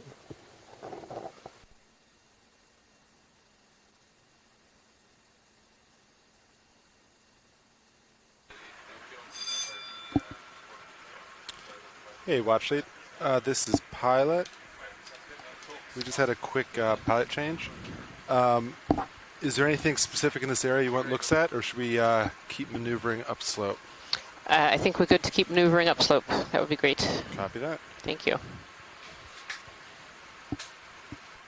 So, Copilot, how do you feel about starting with a 10-meter move to move you closer to this feature? I think Nav can verify, but we're all stopped right now.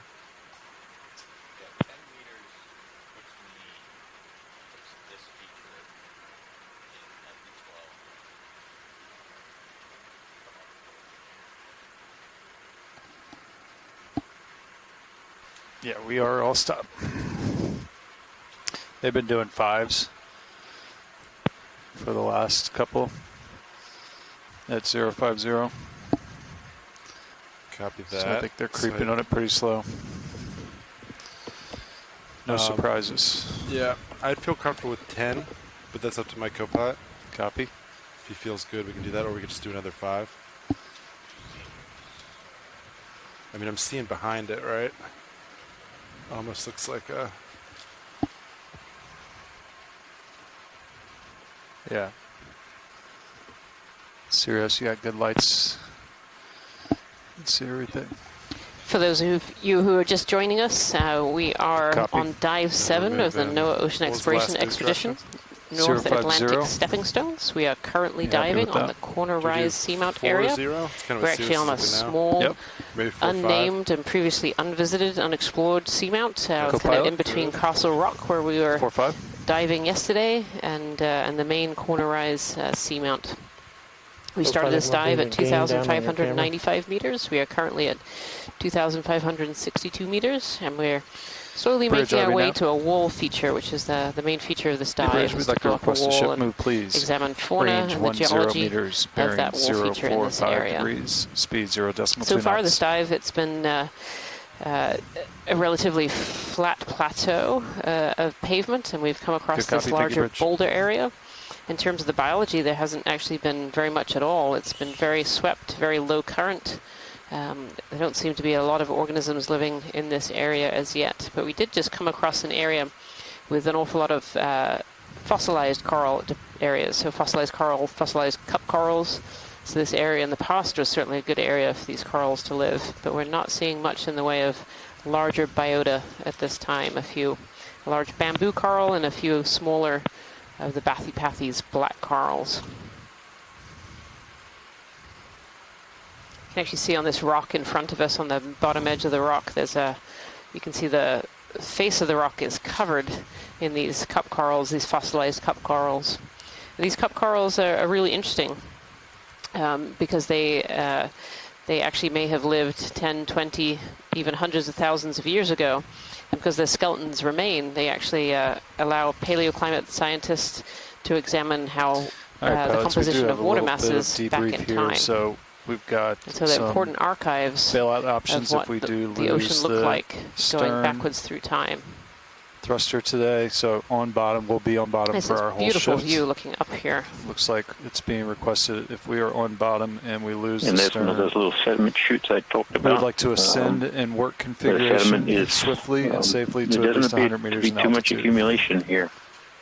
We noted Copy that the current strength is pretty low. There is a lot of marine snow. This It kind of is white 2420 at the speckles top. in the So in the another water 100 column as we move up. So it's not a complete absence 30 of meters. sediment to roughly. the area. It's just that the area doesn't seem to very, we're getting very steep. So whether it's just very difficult for sediment to Yeah. accumulate. I'm sorry, it said at least or, 100 meters. I may have looked that over up. the longer period, sediment availability is So is that low aligns with what you guys are we've got a lot to comfortable learn, with. We'll keep that in the back of our heads. on this and seamount. hope we don't have to make Really that happen. spectacular vertical, Yeah, near sounds vertical good. walls here. Thank you, Nav. Go ahead, Bridge. Copy that. Thank you, Bridge. We're all stop pilots. Copy that.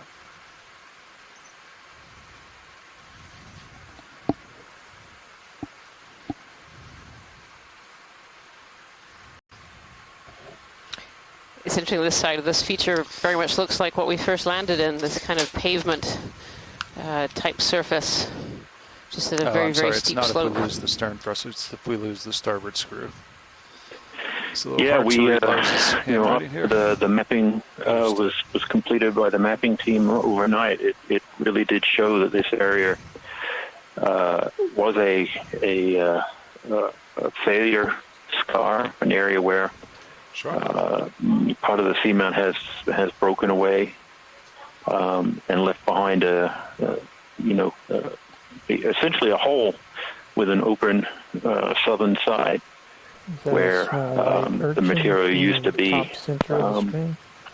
and this vertical wall, near vertical wall, I should say, the steep wall that we're looking at, could be a sponge. The surface that material broke away from. So very smooth. We are seeing a lot of this ferromanganese crust, which has this petroidal texture. You see all these sort of linear features. Was that a little sponge or urchin? That's an urchin. Urchin, yeah, a little urchin hanging out on the side of this this cliff. So these urchins have something called tube feet, and those tube feet will actually help them to hang on to surfaces that can be vertical or upside down. They're actually powered by a water vascular system. So water is regulated through a pore in the shell called a madreporite, and that helps to operate these tube feet that have the ability to suction. And so these urchins can be on vertical, near vertical, or even upside down and be feeding. Underneath that urchin is a structure called the Aristotle's lantern, which is a series of 5 teeth that kind of rasp at hard surfaces, getting off all the bacteria and food really that nice might be right on now. that surface there.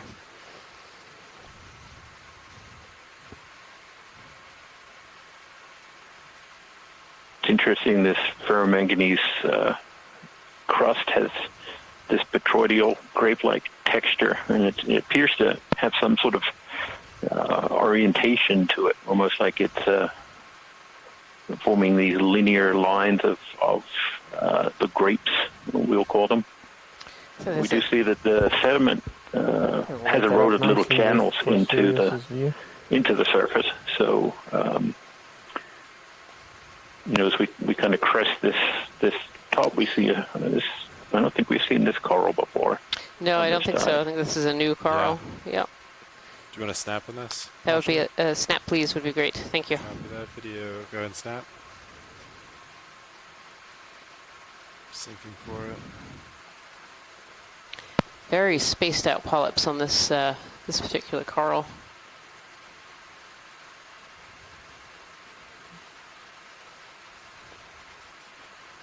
Very fine. This looks like a bamboo coral. These very, very fine branches. And look at that polyp that's all sucked in at the very top there. Its tentacles are creating almost like these little balls on top. And these corals the bamboo corals are octocorals, so they have so they have 8 tentacles. Full shot. And you can see those 8 tentacles sticking out towards us. And each of those 8 tentacles has lots of these little fuzzy called pinnules on them, these little branches that sub-branch out. Beautiful.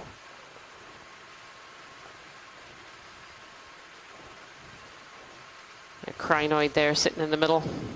Yesterday's dive was definitely the crinoid dive. We haven't seen so many today. But here's our first one sitting on this bamboo. Sounds good. You come wide. Thank you, pilot. No problem.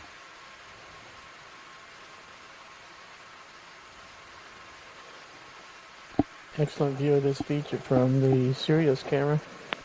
Yeah, it looks a little jaggedy.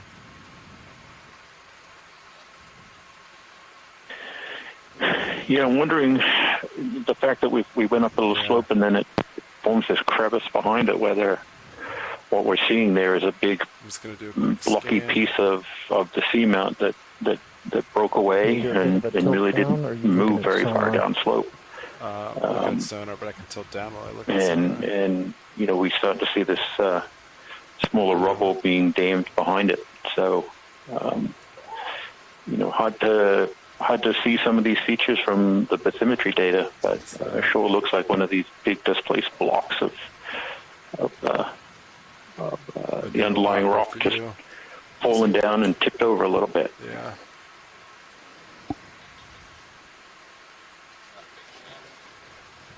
Yeah, so that rock seems to be the next An one area there. behind it where sediment's accumulating.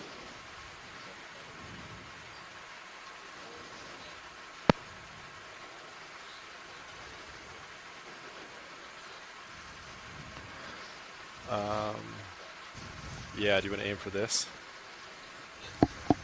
So we're certainly accumulating more Yeah. observations that really do Oh, you don't think help that's us, that? evaluate the hypothesis of previous failure of How do you feel part about of the another Seamount slope here. 10? So Copy.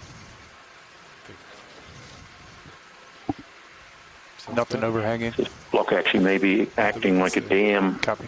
preventing Bridge over sediment from moving down slope and Hey, Bridge, getting I'd like to request filled another ship in move, back here please. in this. Yeah, sounds Range good. 10 crevice meters, area. bearing 045 degrees, speed 0.2 knots.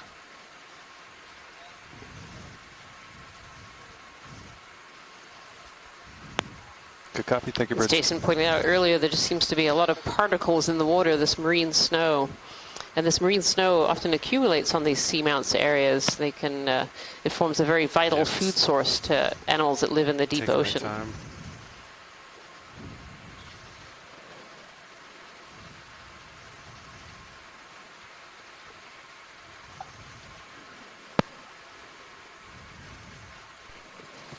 Going to push past your skids. I can tilt up if you want. Copy. Full wide. Well, actually, go ahead.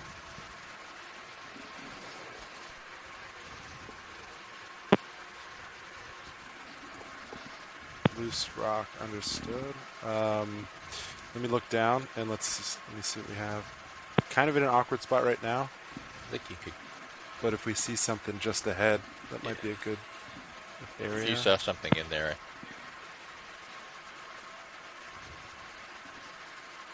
Yeah, copy that.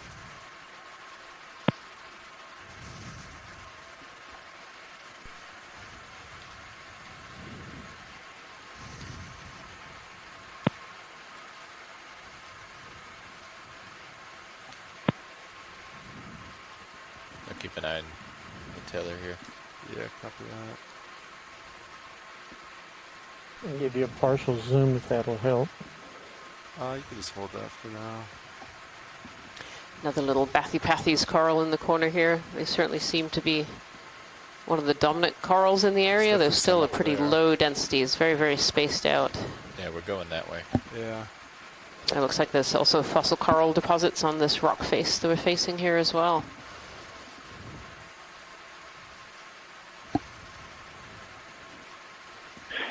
Yeah, well, you were just talking about how old some of these fossilized corals might be.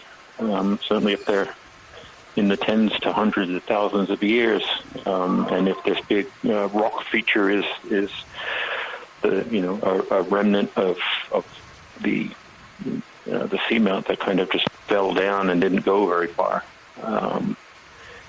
It really does,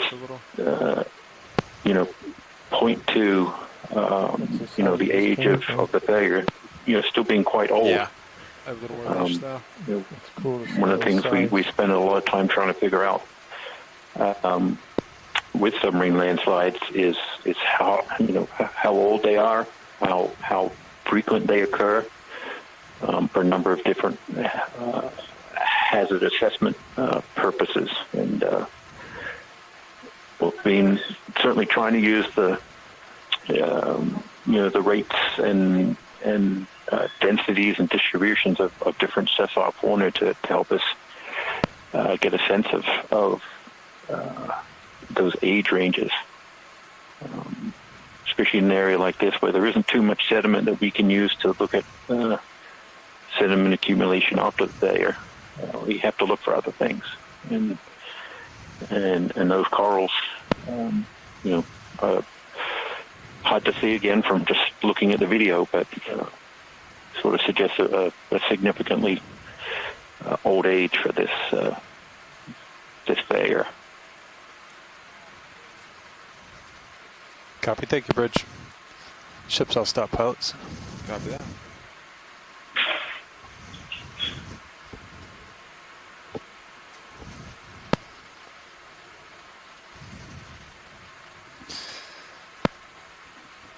So Sean, when we reach these intermediate little highs, we have a dip on the backside. You always try to take those over the highest point, right? You don't try to come around beside them. You always go over the highest point of that feature. When we're traveling? Yeah. For tether management, or just best practice? It depends. Yeah, it's tough to say yes or no all the time. But yeah, especially when you have local highs like this, it does help with the tether. If you're weaving around these, you want to make sure it doesn't get snagged or anything. I can adjust my altitude, which will move It's the worth tether. tuning in a little bit to live feed number 2 right now, which shows the So, like, Sirius camera. If you wanted so to the go right on the other side of ROV it, system that we're diving today is a 2-part tether ROV would system. probably be fine, The upper but if it part was is getting called the into trouble, I could Sirius, come and up the and lower have to part solve, 'cause it floats is the for its whole D2 tether. system. And Sirius gone acts down as a into buffer for the waves in the for the past, too. D2 system, so that we don't see Again, it's just the you effect gotta of the waves Look at the in our situation and main sort of camera. assess the risk. But Sirius very nicely has a camera that shows you where D2 is right now, we and know you we're can gonna see pass this Sirius cliff right over this, feature that we're which makes it easy 'cause orienting our way now around. Josh knows that's the highest point. Yep. So if he maintains above that, And the pilots whereas have if to we went very around, carefully it's lower. weave us in between these high features to make So you sure just that have we to be don't get aware our of it. cords tangled, and we stay safe throughout this dive. Yeah, and I'm a little bit low because I'm trying to get a nice shot with D2 and the Sirius lights.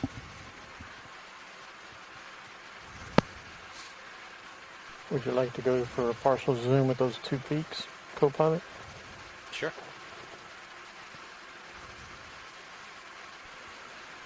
This is definitely a very technical terrain to fly over. This is lots of local highs and these large boulders. It's very tricky to make sure that we're keeping everything safe here.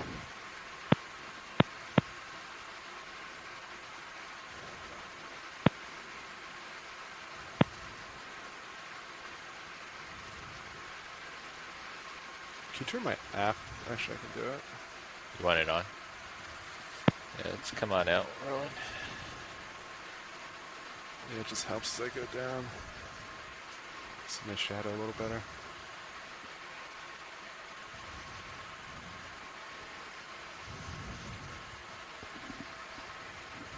That's full wide on Sirius. You are full wide. Thank you.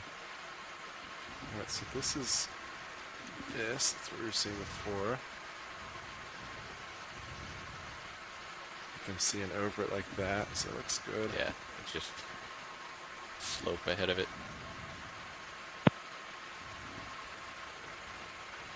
How do you guys feel about another 10 meters? Just thinking the same thing, Sean. All Good right. copy. 045, or do you want to turn that a little bit? Let's see. So this is 045 right here. You happy with that, Sean? That looks good to me. Okay. Yeah. Bridge, RV nav. Gets going where you want. Hey, Bridge, I'd like to request another ship move, please. Range 10 meters, bearing 045 degrees, speed 0.2 knots. I'm going to adjust your sonar here, Sean. Copy. Good copy. Thank you, Bridge.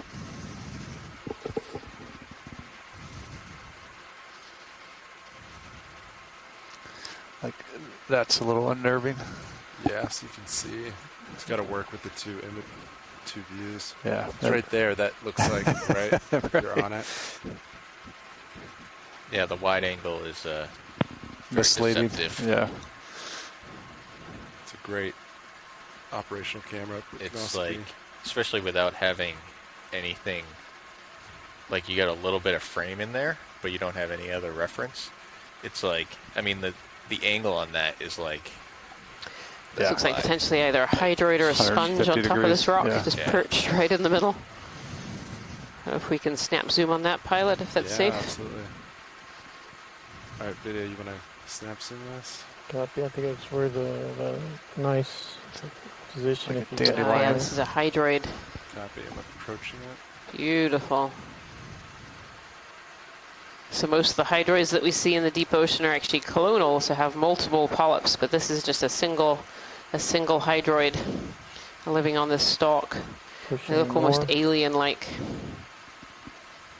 They have these long Island flowing Imperial tentacles, aircraft.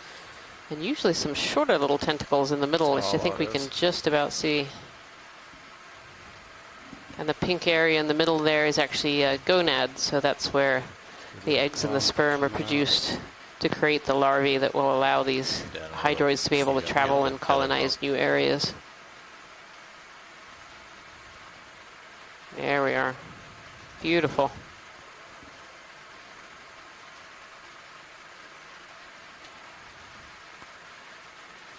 Remember the first time I saw one of these underwater from an ROV camera, I felt like we were in another world. They're so alien looking.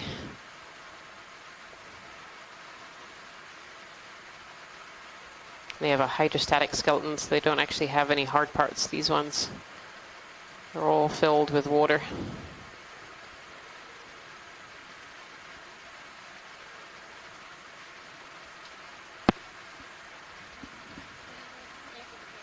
These hydroids are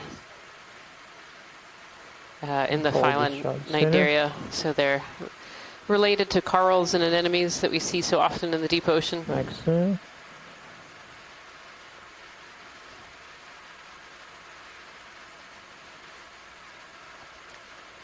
Looks like it's got two little backwards turned tentacles there. I don't know if that's from damage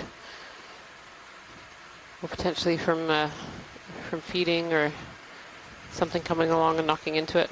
Go full specimen. Copy. Beautiful. Thank you so much, pilot. Keep tilted down.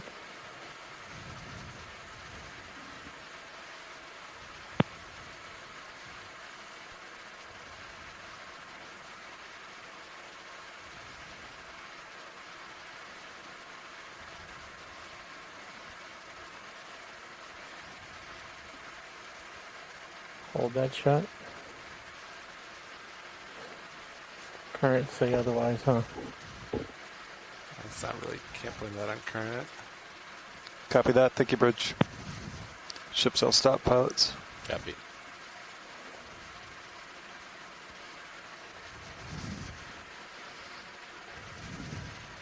Video's clear. Okay, copy that. Here from Scott France in the This is on Earth chat there. room. This is a Corymorphidae hydroid. Beautiful. Thank you so much, pilots. Yeah, absolutely.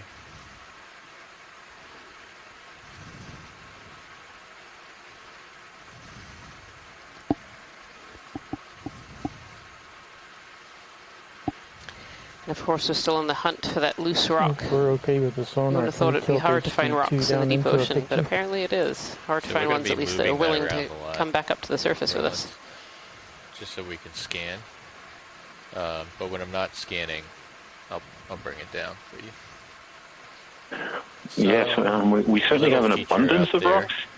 Just at like 50 just that meters. nice loose one that wants to be picked up. So it's, We earlier got one that we picked up and then put back down and then picked up again. I might search the bottom. and That see if ended there's up any being loose rocks. from I can't really from what we could descend see a one lot of these right Yeah, let me know carbonate if or I, limestone type well, rocks I have eyes on that Delta. Yeah. is really now. You probably put in going to be another helpful 10 in meters. understanding and evaluating the They'll put me on top of you. previous observations stop of, it. Ship has stopped. limestone Yeah, 10 caps meters. on these Copy. seamounts that suggest they were the tops were much closer to the sea surface at a previous time. Bridge nav. So we'll try to find a volcanic rock Collector which request no will ship move, please. Range will help with, 10 meters, bearing 045 getting an age for degrees, the seamount speed 0 when it was 0.2 erupted. knots. But those ones have been hard to grab so far. Good copy. Thank you, Bridge. Been seeing a lot of sediment here.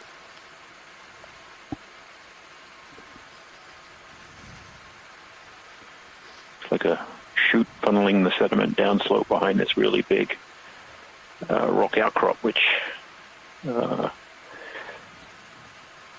somewhat appears to be a big piece of the seamount that broke off and didn't go very far downslope, just kind of toppled.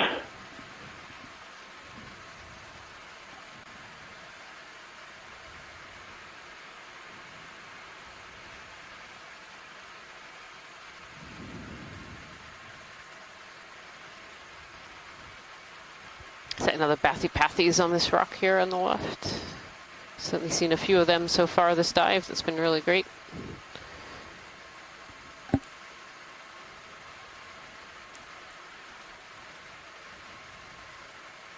We'll do a quick snap video.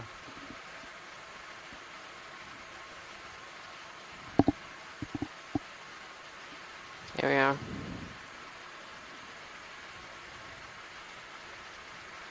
Alright, that's good for an ID. You can come wide. Thank you, pilot. Perfect. No problem.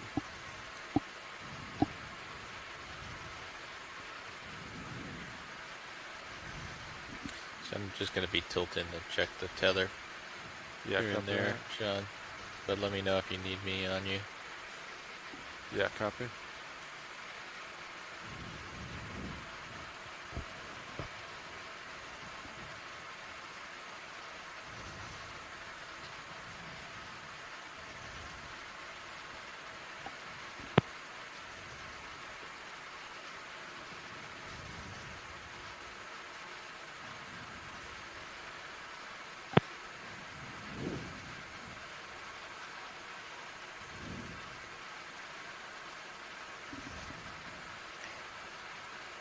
Might be some rocks. to Maybe your there are some starboard. loose rocks at the base of this this feature here. It's so hard to tell the ones that were loose and the ones that are Off in the sediment. firmly Yeah. Is cemented. that one Yeah. that's centered lower? It's almost like just at the butter Looks loose. center of the screen, the angular one that's sitting there.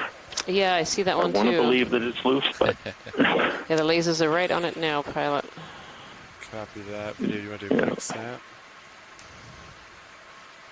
Hold that. Oh, that could be loose, maybe? Maybe.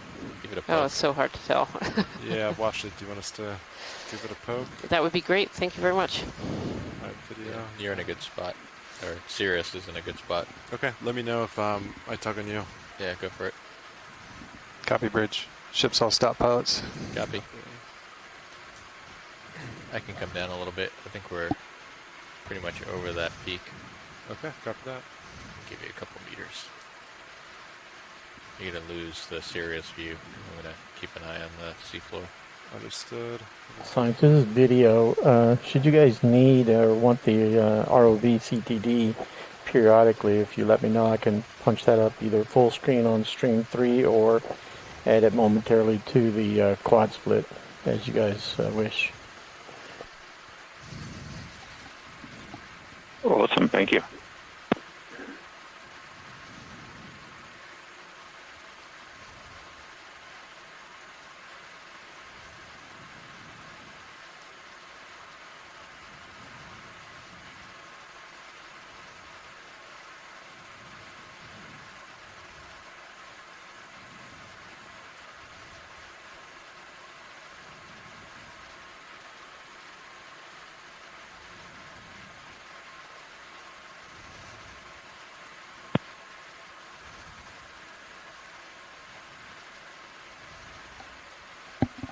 Alright, looks stable. Alright, I can bring up your hydraulics. Sounds good. You're at 1,000.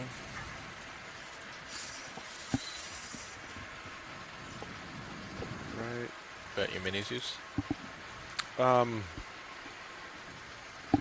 Only if you feel comfortable putting Yeah, it to the fine. small screen. Right, arms come left, 3, 2, 1.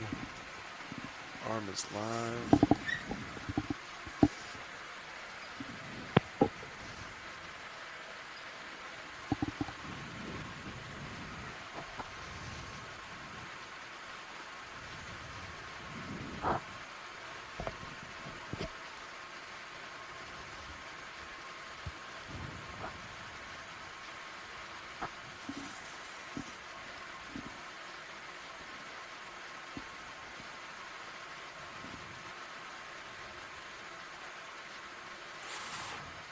Mm. If it's pretty stuck, I'll give it a little more. Yeah. That one's I'm willing to come home with us. Get it from the other side just to be sure.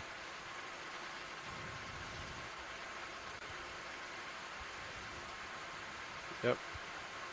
You can see how it's just kind of moving the RV around. Yep. So I think that's nice and stuck. I don't see anything else in view. There's a No, couple on I the don't sea either. floor. So yeah, watch, unless you see something, I'll just get back up and keep looking. I think it's good to keep going. No, Thank that you so seems much. to be the only one. Yep. Point out over there. Yeah, there's ones on the sea floor off your starboard. Yeah, that's what I was thinking of earlier.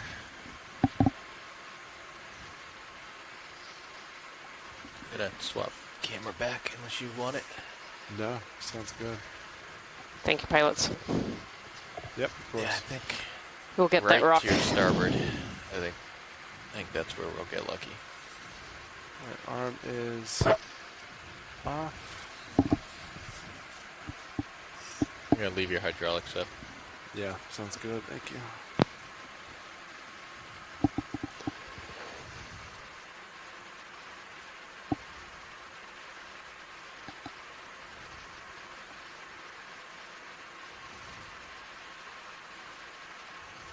Yeah, it's kind of crazy that the hydraulics they're at 64 degrees Fahrenheit.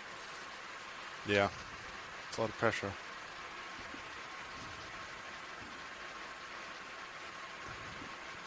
Just mind your upper port swing arm.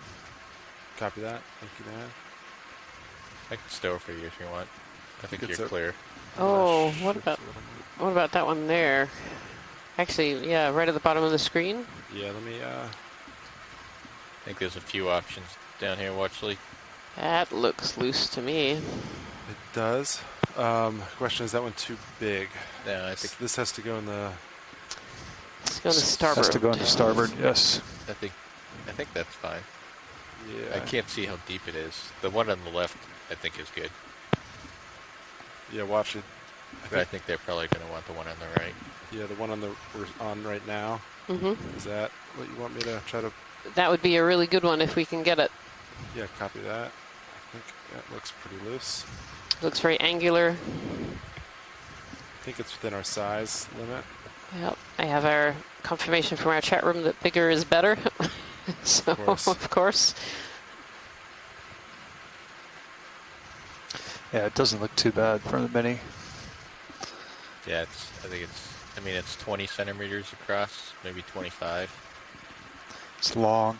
I don't know how deep it is. It's at least that deep. I guess it helps for me to walk away. Indeed, Jason, The indeed. hydraulics is still up. Copy that. So, I'll wipe those tears from my eyes and start smiling again. yeah, All right, arms coming live. 3, 2, 1. HD2. Indexing out. I think that might be just big enough, or just our max size. It's pretty big. Luckily, it kind of looks like the shape of the rock box too. Yeah. Just like a little puzzle piece. I guess I'll see if it looks loose, but Yeah, good to check.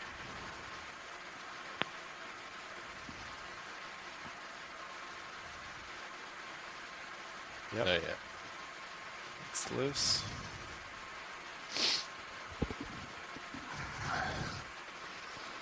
Little wiggle there.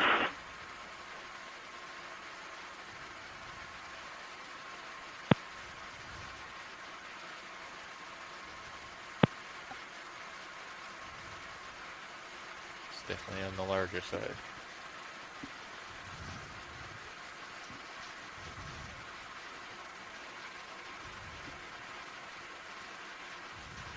That looks good.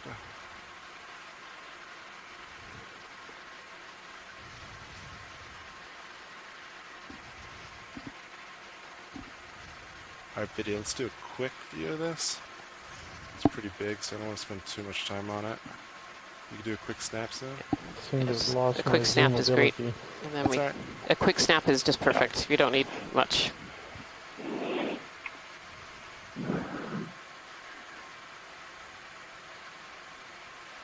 Alright, Perfect. I want to try our luck. sounds good. Hey, Alright, do you want to, bring in your box on board. that sounds awesome.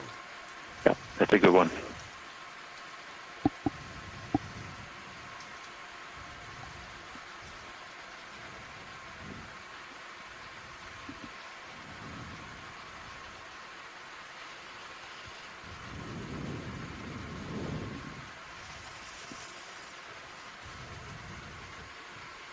Thank you.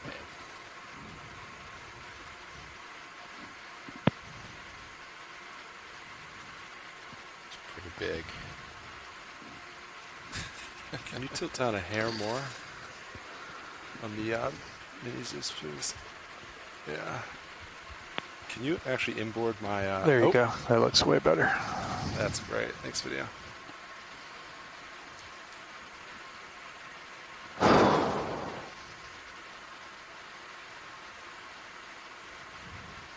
Who gets to carry that beast up?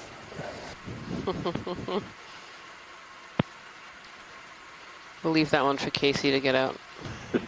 It's pretty snug. Is the scale big enough to weigh that one? There we go. Perfect fit. Look at that. It does fit pretty well in there. Yeah. Exactly. Excellent job, pilots. Thank you so much. Ballast, huh?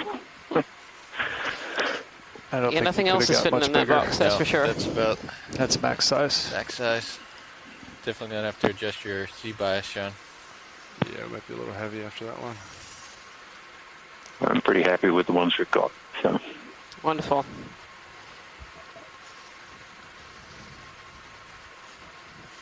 right, arm is coming off. 3, 2, 1. Arm is off. Nice sample. Yeah, you're gonna kill hydraulics. Lots of interesting debris there in the sediment. Yep. Bits and pieces of Good crust sample. and rock and coral skeletons. There's even a desmophyllum coral skeleton buried in there. A couple of them. We'll look underneath where the rock Pteropod was, shells. see what the sediment's like. Certainly Sure, you want to snap real quick? I'm hoping that this wall that is now very, very Right. close. Oh yeah, look at that Desmophyllum skeletons right there.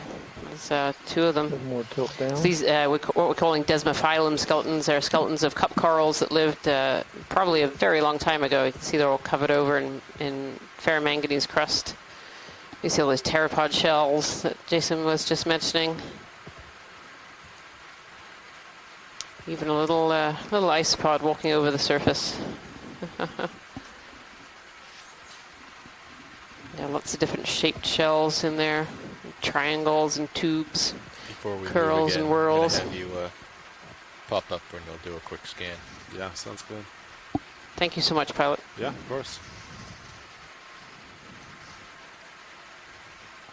All right, let's see. Mini Zeus is looking up. I'm at about 70 on the tilt rotator. Copy that. 70. So if you're just joining us today, we're on dive 7 of this NOAA Ocean Exploration Expedition, North Atlantic Stepping Stones, and today we're exploring a seamount we're calling Corner-Rise 1. This was a previously unmapped and unexplored seamount until the early hours of this morning. Our fabulous mapping team was working overnight to get us maps of this area that we could dive on. And we chose a site starting at about 2,595 meters. We're presently at 2,564 meters, kind of making our way along towards there's a very, definitely a cliff what should feature be a to your very, very starboard. steep face. That direction? Yeah. Yeah. I'll check this side out, then I'll spin that way. Get on top of this perch point. So far along this dive, the biology has certainly been very sparse. We have seen some black corals, some Bathypathes black corals. We've seen a couple of bamboo corals, a chrysogorgid as well, and a scattering of encrusting sponges and a couple of echinoderms as well. But really, the biology has been much more spaced out than on our previous dives, Some which is items really up there. fascinating in itself. Boulders. Yeah.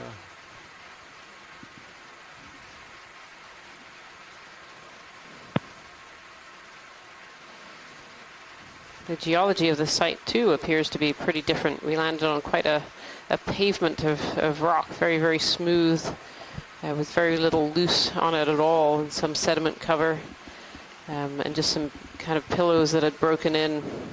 And that's where those encrusting sponges seem to live. And now we've made our way through a boulder field as we're coming up towards this rock face, coming closer. So that's about, let's see, 30. Now we got all kinds of loose rocks just laying around. I know. All we had to do was wait. This is the direction we're going. I don't see too much there. Let me Yeah, see look. that? Starboard. Oh yeah, this one. What's Yeah, that? see the shadow behind it? 40 meters out. There might be another sort of like rock Boulder. feature, Yeah. boulder.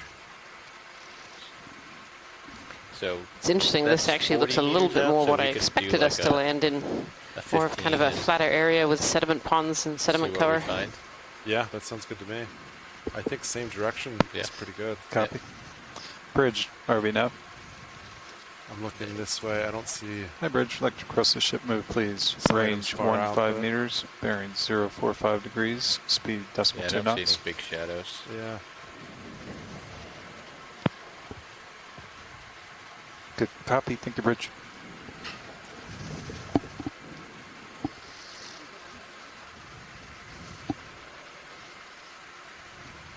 Yeah, right there. It's pretty big.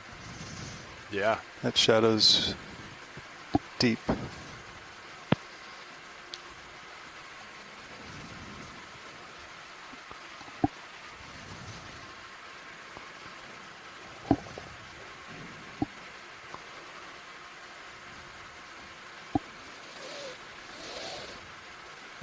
Really starting to, on the height pack map on his Dream 3, But you really don't the, see anything the on contours Sirius. of It's the just seafloor that we're Interesting.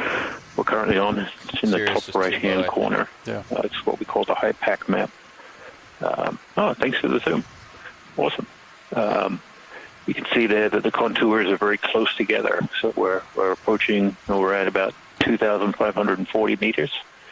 And we're looking to get up on top, which is at 2,420. Sit for a So, second and just see that. a little over 100-meter high, steep cliff here. And we're just at the base of it now. So we're going to see here, I think, pretty You're soon, probably gonna need like Yeah. some pretty 12 steep or features. something. And I'm wondering if the bottom type Mid has five. changed a little Doesn't do much. below the sediment. Seems to be some more of that carbonate type material that we collected a sample of earlier, and we saw a kind of displaced boulder. So I'm wondering if this material is So are you falling trying down to have from on neutral, top, or are you trying to have a little negative? It depends on the pilot. or whether I this personally entire like to be a cliff little up ahead is Yeah. So it's easy got a lot to of this material in it. approach So and set, but some pilots like to be a little buoyant. Yeah. really Just hoping we see depends. some transition from I the try to different be- rock types. perfectly neutral. It's also, yeah. It helps when you're doing the when you can't set down. And Yes. You're trying to get a nice floating shot.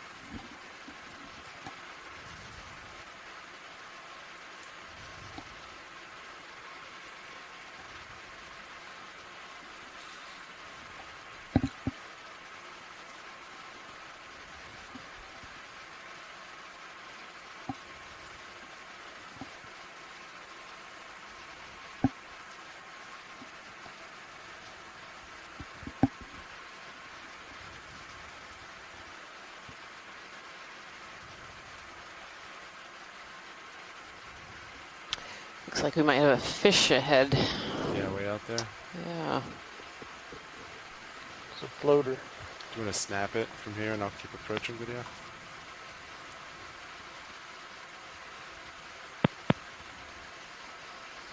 It's nice and still, huh? Yeah, this fish is just hanging out nice and slowly.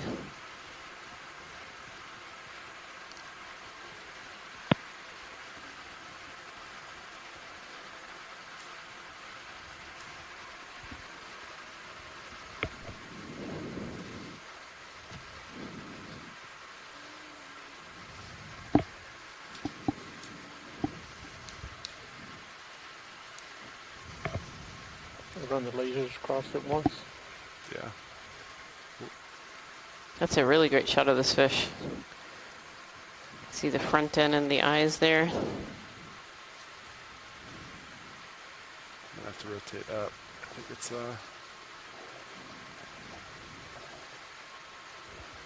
yeah, he's a little far out. The lasers are just going underneath him. But it shouldn't matter. Those lasers are 10 centimeters apart.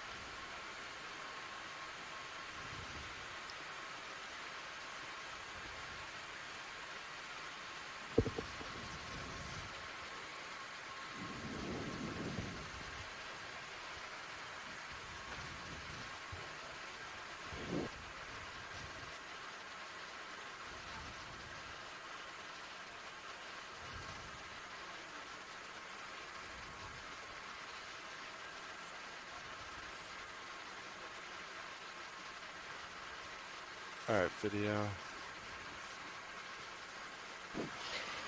You're good, we'll come wide. This is a Synaphobranchus, we think. These fish tend to move very slowly, like many things in the deep sea. It's a long time between meals for many of these fish, we think, and so they're trying to use as little energy as possible. You can see it moving quite slowly, looking for food.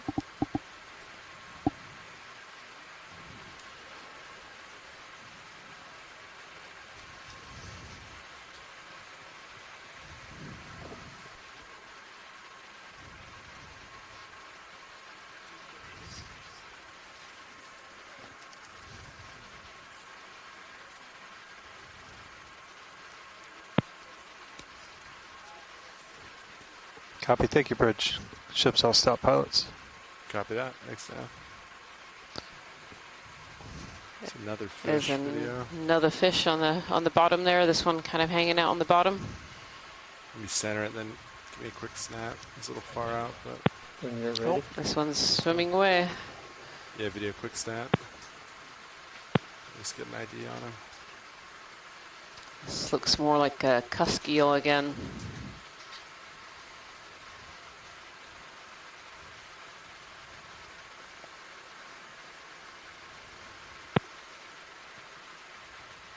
Yeah, that's a great sight on view.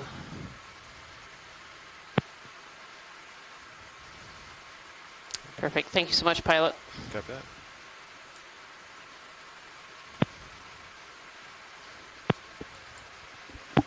Hey, goodbye. How's it going? Good. We have a ship move going ahead, 15 meters. We have this feature. You'll stop well before it, so we're just slowly approaching it. It's about 30 meters out now from D2. Seeing a good amount of sediment here Do I with have it come up at all, Sean? some ripple marks in there, suggesting You're so good right now. there has been some relatively strong current flow. It's able to shift the constituents around and into these ripples. Usually the orientation of the ripples tells us on the Alright, we're starting direction to of the pick that flow. feature up in Sirius now. About we're 45 meters up. kind of at the base of this steeper slope here.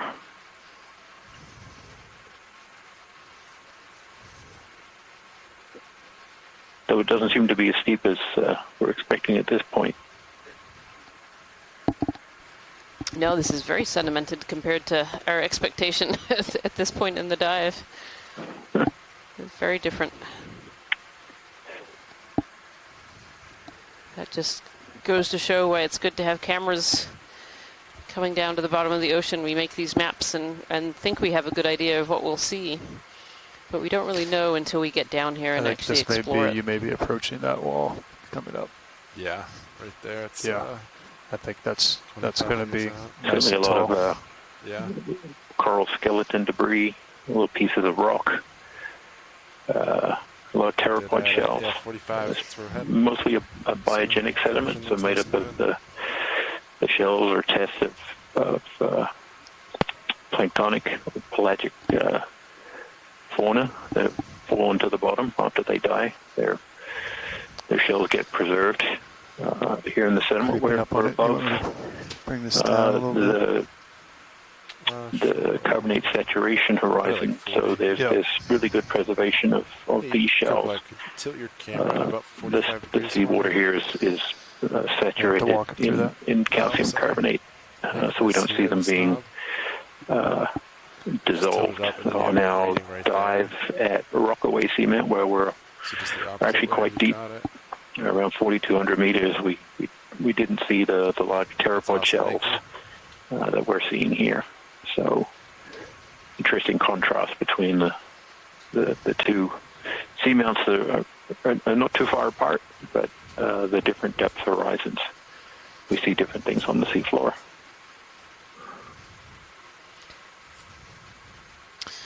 Sure looks like on the sonar in Stream 3, some stuff up ahead of us. Yeah, you can just kind of see peering into the Well, darkness. You can start to see some of the more rocky environment coming up. And this Synaphobranchid that seems to be following us on the left-hand side. Doesn't look like a cliff. see the top of it. Yeah. Just like a little hard return. Going to head in to see Yeah, what we're getting that that in Sirius as well. The toppled coral skeleton up coming into the center of the Sure, you can frame. snap it real quick. Yeah, yeah. Yep. And that's relatively recent compared to Yeah.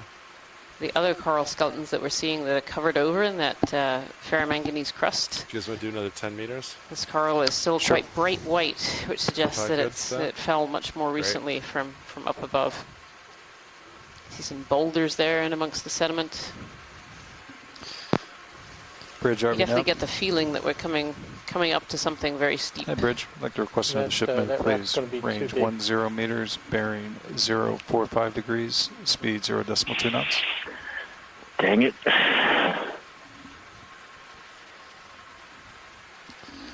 Good copy. Thank you, Bridge. We struggled for several hours to find a good rock to collect. Now we have an abundance of them. Now they're everywhere. Yeah, it's pretty big. But we like the ones we have, and we thank the pilots for keeping on trying for us. You know, the first rock that we collected I thought was really fascinating, that carbonate sample. Yeah, all this just rolled down. Which I guess makes sense. With the Yeah, size. I think that's going to be a hugely important sample for understanding these seamounts. I don't believe there are any. Well, the seamounts, the cornerite seamounts, are really poorly sampled. There's another coral skeleton. There is. That really does A suggest lot of this. material falling I'm off gonna this. snap on the secondary. One real quick video. Definitely. Exciting stuff to come. Yeah, Just confirm excited it's the same- to see it's this the same, wall as but- we come across it. But yeah, that carbonate sample. Video you wanna snap real as I was saying, there aren't any rock samples other than the ones that are on the ship right now and That looks the same on the to me. vehicle from this area. Alright, So. open wide. Yes, sir. Every sample, every rock sample is extremely valuable to tell us about the composition of these seamounts. Looks like the same species or something very similar. It does. It does. It looks very, very similar. Similar skeleton. Video, is it possible to gain up at all in the Sirius view? We're starting to see the Can the seafloor get a little there's not steeper much here. more detail I'll be able to pull out of it. Copy that. I was just curious. Yeah, if we look at the blue view radar, which is see. on live stream number 3, Yeah. in the bottom right hand corner, you can see there's something very steep right up Not enough ahead of visual us, which is information in there. I think hopefully this the is- beginning of the base of this cliff. So up to your starboard, I think that's what we were seeing. This, Yeah. I think it's a slope, but if you come up, A geological question. It's always Some been dead center. something I've been thinking about. yeah, And I think it's just down here in the ocean really bottom, steep does it slope. look similar with the currents as it does on the surface, where you have a mountain range that, depending on the weather direction, you've got an increase in life or reduction in life on the other side? Based Copy that. on Thank you, the Bridge. Weather flow? Ship's all Is that- stop pilots. Is that anywhere Yeah, similar starting in to the break over ocean? there.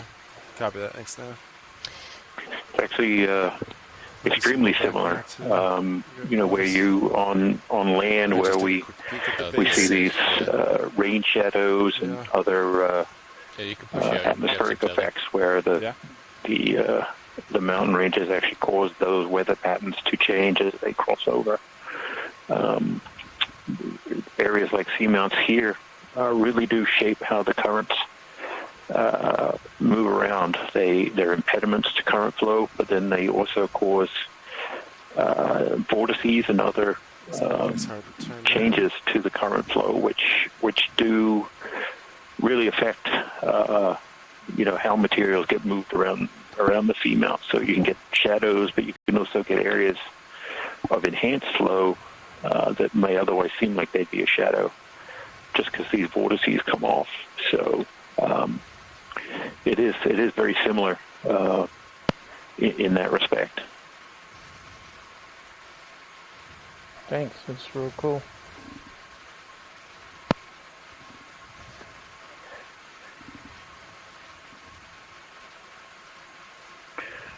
So what we're seeing on the blue view is kind of showing up in front of us now. Is this rather steep escarpment here, at least the bottom of it. Might see some overhang. And Yeah. it's really interesting looking at the video feed on feed 1 and then on feed 3. We have a blown up view of that, and you can see the same feature. Or at least I can, but I've been looking at these things a long time. So Yeah, the sediment. but it's really amazing the technology It's going off, that hard to that we turn. It's have. just all That the exposed sonar right they're starting to almost give us this visual perspective of what we're seeing ahead. Yeah, this is again another one of those transition zones, I think, that we're kind of Like aiming the for ship when is we do these stopped. exploration dives. Yeah. Do you These wanna- transition zones not might only just come show up a us little bit? different features in the geological Come up. I mean, record, but I'm also still have different swinging a little bit. biological features as Yeah. well. So I think it's going to And put so us when we're right doing where these we wanna be. exploration dives, when And if we nobody wanna, has like, been to push these out places and before, and far we're the trying wall. to just Yeah, get a little yeah. glimpse I of the think we life might that have lives them here and a together. little glimpse of what the bottom looks like, it's really important to target some of these transition zones sometimes, just to get a good look at what's there. And this is really different. This seems like a very steep cliff face, and you can just see the productivity in the water going past us. Look at all those particles, that marine snow that feeds the deep ocean life. These seamounts are particularly good areas for concentrating that marine snow. These seamounts really interrupt the flow of deep, cold, nutrient-rich water, and they bring it up to the surface. It hits the seamount and comes up and swirls, comes up into the surface waters, bringing a Extend your big upper bolus of arms. nutrients to the surface, and Yeah, copy that. this can cause phytoplankton blooms in the surface waters that then eventually die and come down to the deep ocean and feed the animals that live here. You can see on this little ledge here, there's more coral skeletons that are more recent. We can still, they're bright white. They're really sticking out from the sediments there. And I think within the sediments there are ferromanganese coated corals in there as well, suggesting there might be Look at the some separation between these coral two. colonies and other organisms zones. further up on this Yeah. face here.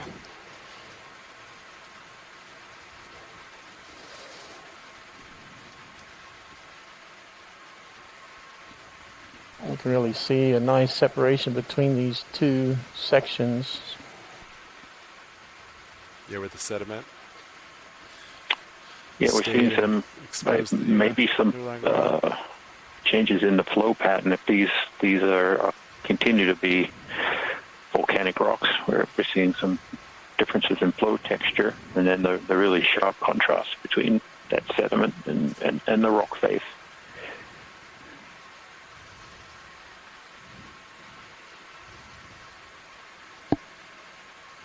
Excellent view from Almost seems like we're Sirius's seeing more camera as marine well. snow. I don't think we're seeing more, but it just as we pulled away from the seafloor a little, we can really see that material. It seems like a lot compared to our previous dives. There does seem to be more here, and yet there doesn't seem to be quite as much in the way of biology, at least on this particular transect.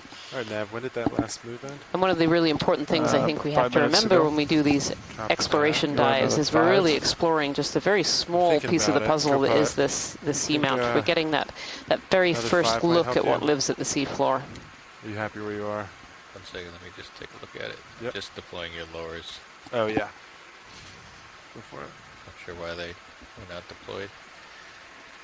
I think when we were in the other terrain, the previous pilot told me, I just left them in.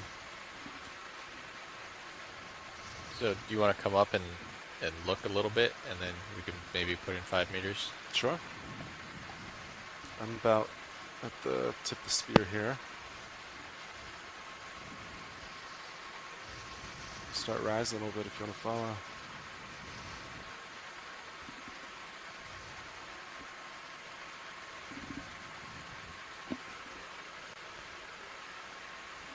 We could do a snap zoom on some of those coral branches as we go up. Right, I think That would be I great, think we can pilot, put if in that's a possible. 5 meter move. Copy. Yeah, Viddy, you want to snap real quick? Bridge RV now. See what the bottom type actually looks like. Hey, Bridge, would like to Yeah. request a ship move, Yeah, please. some more of these coral skeletons. Range 5 And I think meters. the that is black 5 underneath meters, 0.45 looks like degrees, older coral as well. 0.2 Yeah, it knots. definitely looks like older coral branches that have been covered over with that ferromanganese, and then this more recent branch of coral here Yeah, as copy. well. Thank you, So Bridge. This is really good indication that there is quite a mass of coral above us that has been coming down as it's died. Thank you so much, pilot. Yeah, of course. Yeah, we see branches in there and little cup corals, the Desmophyllum cup corals in this little ledge area here.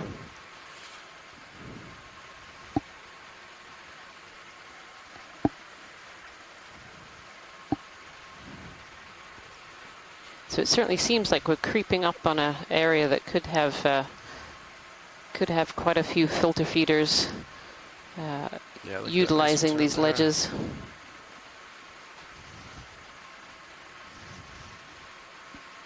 Oh, a swimming sea cucumber coming through the water column. There it goes.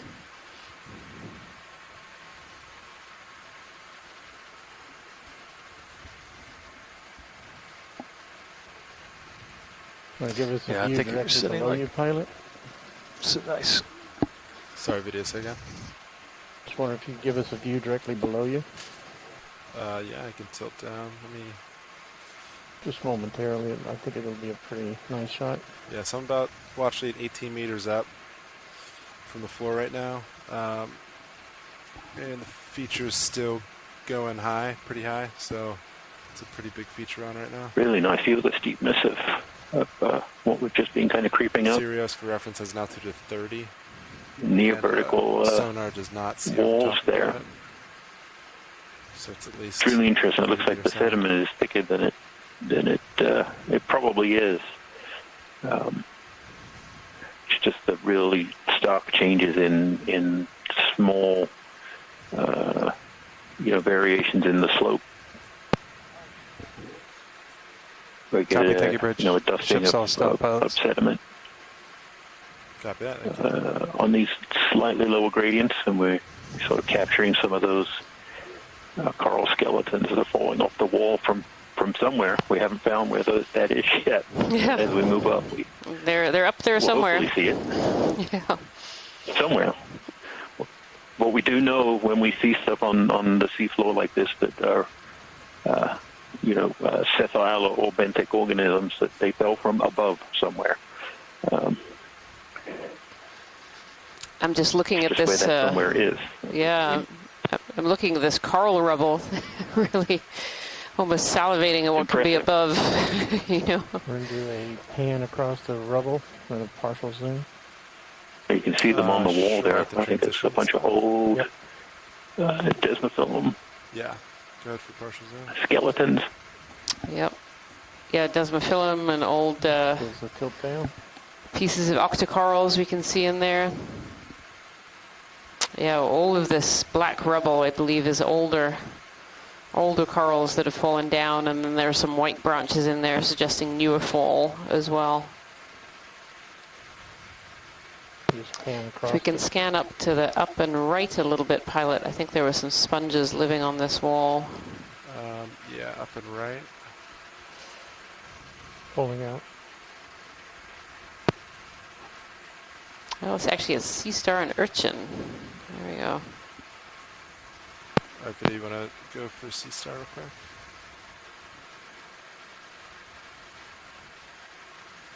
So we'll sea urchin there down below. And oh, I think Rising. above that sea star is actually all cup corals. Look at that. Yeah, this is a little white sea star. It's actually a little different from one that we've seen before, but right above it are all of these fossilized coral skeletons. Might be a little far out, huh? You Yep. okay, Copilot? Yeah. What's that? You okay? Yeah, I'm good. Position? Copy. Keeping an eye on the tethers and ship heave. Yeah. Alright, so let's see. Nav, when did the last move end? 3 minutes ago. Copy. Get back to the tip here. Just heard from Chris Ma from the Smithsonian Natural History Museum that is in the same family as the slimed stars. That little starfish that we just saw that had kind of a different edge than we've seen before. Now, having seen that that area of very high density cup corals, I understand a little bit more about where all this rubble is coming from. That was a really high density right above that little sea star. Quite a bit of current, huh? A little bit more. Yeah, the higher I come up. Not too bad, but a little bit more. Letting it rise a little bit. So as we creep up to walls like this with an ROV system, we have to be very careful. We're looking out for things like overhangs. We don't want to get the system caught on any overhangs or the cables tangled up, and so we're always very cautious when coming across these wall areas. But it's definitely a tease being far away like this and just being able to glimpse through the darkness. Some of these coral colonies, all of those cup corals that were on the wall there. Permission for a somewhat tight zoom for a minute or two. This angle. Yeah, you can come in. I think we're starting to see some sponges up above us as well. Yeah, we're getting there, watch it. Just going slow. Yeah.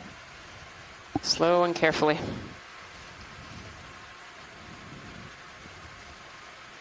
Nice angle.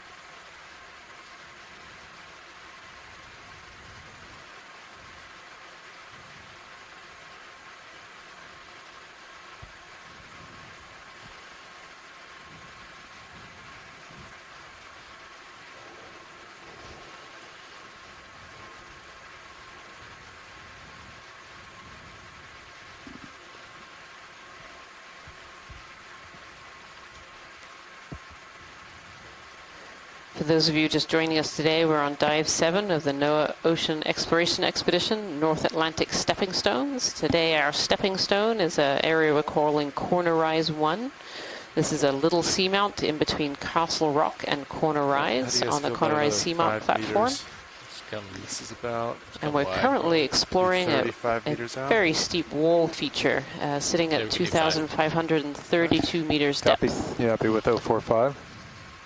I think... maybe 50. Copy. Nice. Yeah, that looks good. That work for you, Sean? Yeah. And I think what we're looking Bridge at dead RBNAV. ahead is actually a mass of Hey, these Bridge cup Collector requesting corals another ship move, please. that have been Range 5 fossilized, covered meters, over in 0.5 meters, the bearing paramanganese crust. 0.50 degrees, speed 0.2 knots.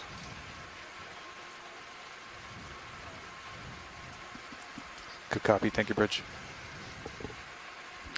So, I don't know if you've been on a tall cliff like this before, Chris, but See a Bathypathes, actually a couple of you wanna Bathypathes black watch the corals ship in there. move while it's doing it and make sure it actually only knows 5. Copy.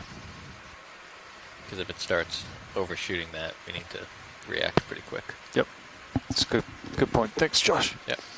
Yeah, the DP's been really good recently, but years ago, for whatever reason, the DP wasn't as accurate. Yeah. And, you know, people type in the wrong thing. Doesn't happen often. It's exceptionally rare. It only takes once. Yeah, but it does happen.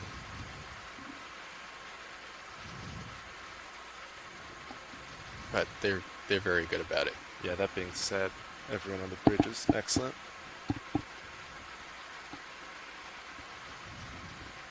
Yeah, look at this. Nice and steep, huh? Incredibly steep feature. This is amazing. Yeah, I think there might be a little bit of an overhang. I mean, just based on that, it definitely looks like it's... There's some of those corals that look like they're actually in place. Yes, yep. I think the whole backdrop is cup corals. Yeah, do you want to snap real quick? Yeah, and they're actually rotate. Old fossils. I'll get you better lighting. How about there? You want to snap some of that? Yeah, look at that. Wow. all of those. So Copy that. So where Thank you, Rich. the backdrop looks pretty mottled, these Ship's are all all stockpiles. fossilized cup Yep. corals. Most of these, I think, are Desmophyllum dianthus, which is a species of cup coral that does still exist today. And these were pretty prolific in this area about their last glacial maximum, which is about 20,000-ish years ago.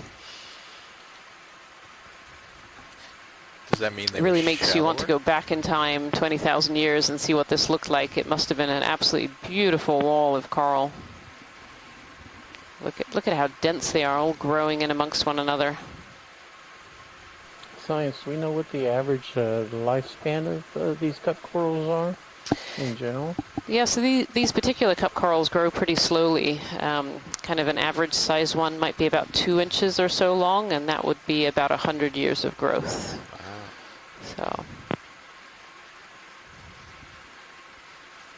and there's some, It's kind of slowly rising here. yeah, here's some sponges. I believe these were growing on an old skeleton of some kind. We see some zoanthids in there, a couple of different kinds of Yeah, sponges. you can push closer, Sean. You got a little bit. Yep, there's the old branch Little bit coming color. out of the There might wall be some- there. Very I'll just covered keep it over. just in case there's a Yeah, extreme overhang. I got a just good, little bit of I got a distance. good shot of you. Very See the covered lights. over Oh yeah, it's starting to come out, huh? Yeah. in Lasers in clear. ferromanganese A little crust bit. there, that black coating that, as we've learned through these dives, accumulates at about 1 millimeter per million years.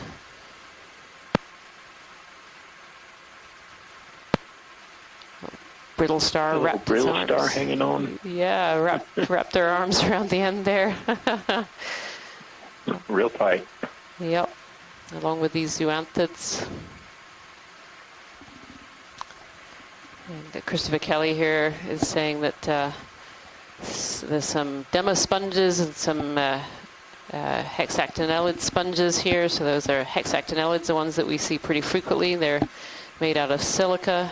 And the demosponges are softer. They actually have calcium carbonate spicules inside them rather than that silica. So there's two different kinds of sponges. And demosponges are by far the most abundant globally, but hexactinellids are very abundant in the deep ocean. Holothurian top center. Yeah, what's that black right there? Is that a sea cucumber? Sitting on the surface? Lasers right there for it. Yeah, Lasers off. right Video there. quick snap. I believe this is a sea cucumber. I think. Yeah. Give you a little more light, Colin. Thank you.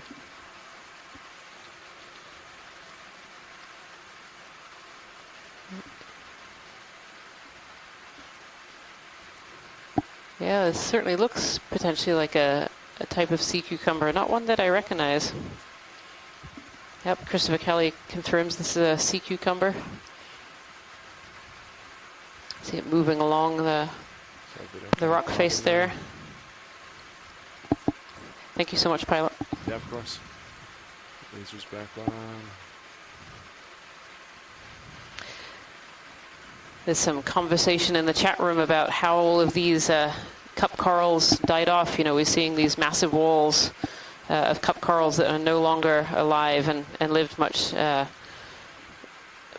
longer ago in that last glacial maxima. And there are various theories out there thinking about changes in current direction in this area over time when we're talking, you know, tens of thousands of years.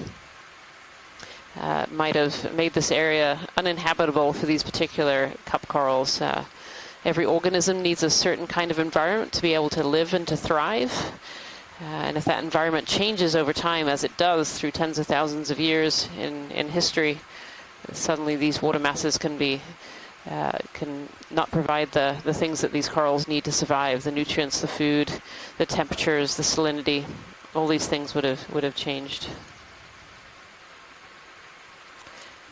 If we could snap zoom on some of these tall corals that are sticking out, it'd be great to get some IDs, pilot. Yeah, of course. Thank you. Video, let me just move a little closer. I'm just a little bit floored by this entire wall of fossilized cup corals. It's really amazing.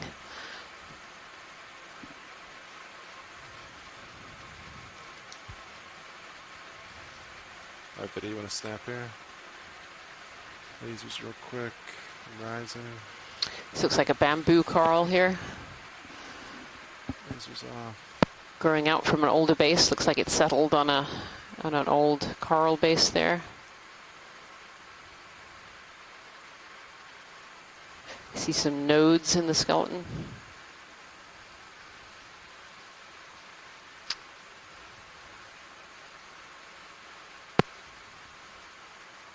Beautiful. Thank you so much, pilot. Yeah, of course.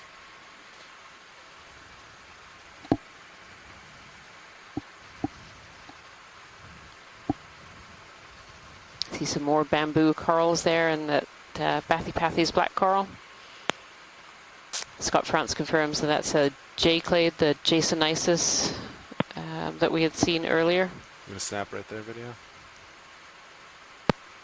Lasers off. The Bathypathes, I think I saw a bramble type of the bamboo corals, the bramble form that we'd seen on a previous dive as well. And again, just that backdrop of old cup corals that have been covered over by this ferromanganese coating. Yeah, that looks like a brambly bamboo if ever I saw one. Look at that.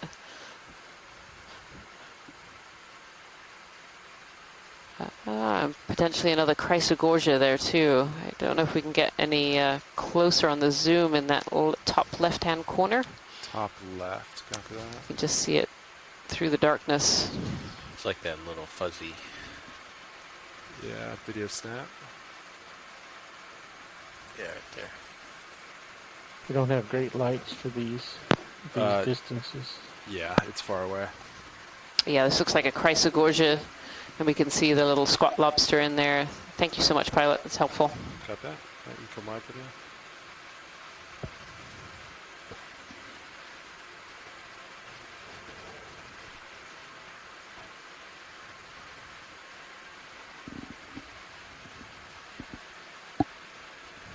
Come up a little bit, co-pilot. Fish. There's another snaffabranchid eel I can see swimming down this wall. Snap it real quick. I say another. Of course, it could be the same one that's following us.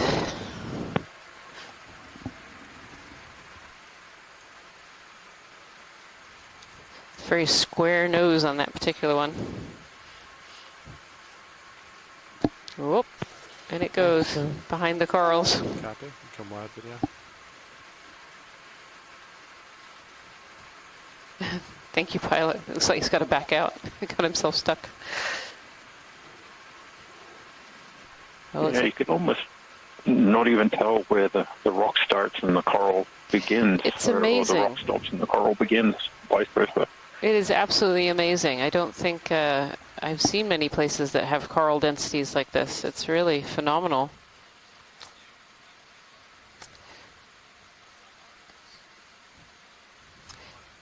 It'd be great to get a snap on the coral in the top left whenever is convenient, pilot. Sorry, watch it. Say Top again. left coral. It'd be great to get a snap on the coral in the top left there whenever is convenient, just to get an ID. Yeah, of course. Good one if you can get a better shot. Say better, you mean closer? More light? Yeah. Good light side profile. Can't do too much about a side because of our swing arms. We could bring them in, but you're going to lose. Your light settings are going to adjust.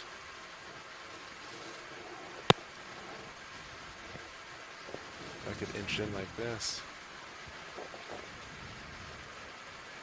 Do you want to come on in, video?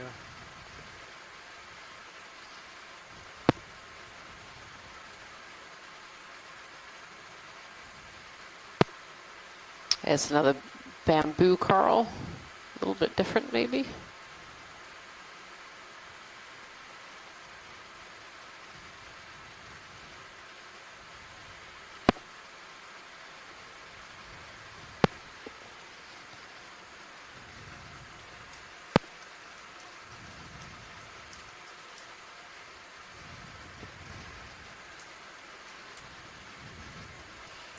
That angle has Scott such France is suggesting wide this is a depth of J field. clade, the Jasonisis again. Thank you so much, pilot. That's great. Copy that. Alright, video, when you're happy, you can come wide.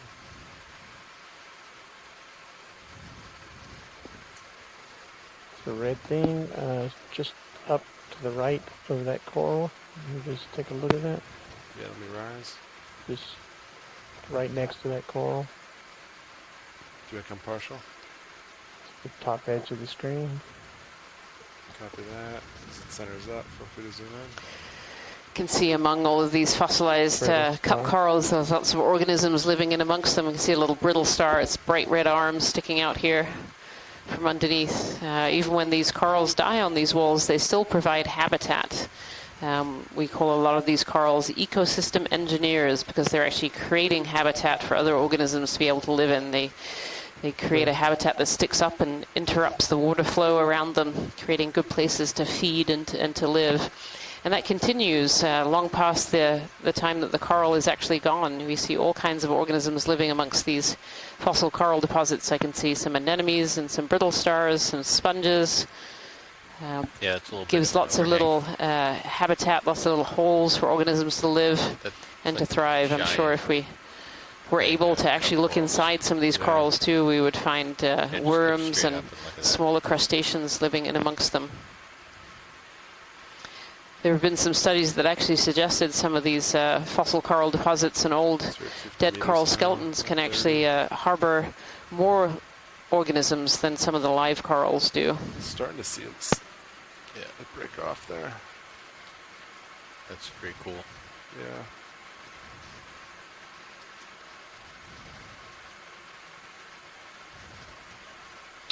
Beautiful. If we could have a snap zoom on the central coral there and one slightly above it, that would be great. The one slightly above center. Video, you want to come partial? There we go. That one, watch it. Yes, that red one there. I think that's one's a little different. Copy. Adjust your lower lights a little bit. Yeah. Video, be advised, I am far It's away an from this one. Antipatherien. Is that the Inch parent closer, though. Antipathes? I know I always have trouble with that name.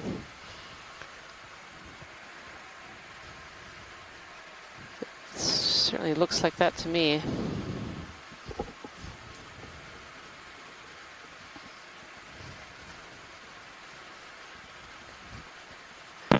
That would be the first time that we've seen this dive so far. We did see some on yesterday's dive on Castle Rock, not too far away from here. Partial. Thank you so much, pilots. Yeah, of course. Yeah, the beginning of today's dive, well, not the exact beginning, but as we start to see some more relief on the seafloor, those Bathypathes, black corals, as the only coral type we were seeing. So tilt it down a bit. Yeah, definitely seeing a few more. Yeah, I'm at a 10 up right now.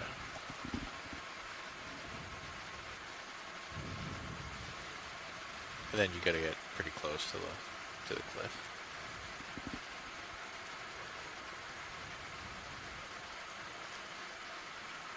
It's a big sponge or something above you. Yeah. continue to see these extensive ferromanganese crusts. You know, these textures, these petroidal textures, grape-like textures. They're not as continuous as we have seen in some places. So we're seeing a much more rugged surface relief on this steeper slope, A little bit of an overhang. near, perhaps close to vertical, if not vertical in places. Go watch it.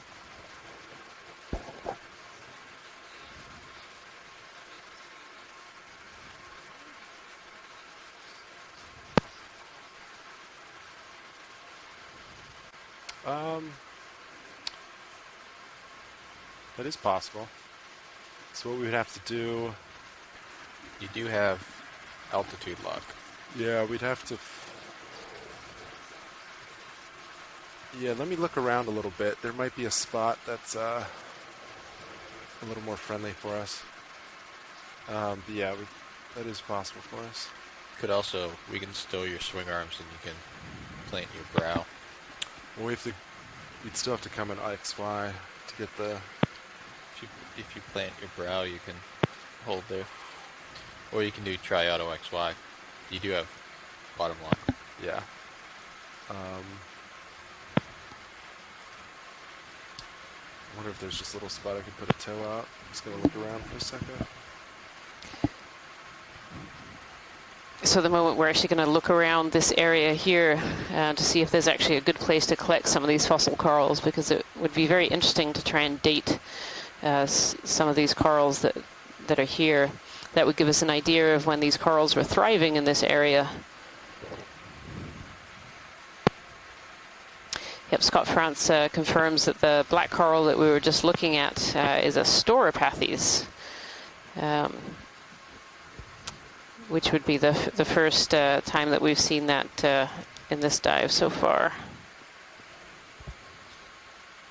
I can stow your uppers too.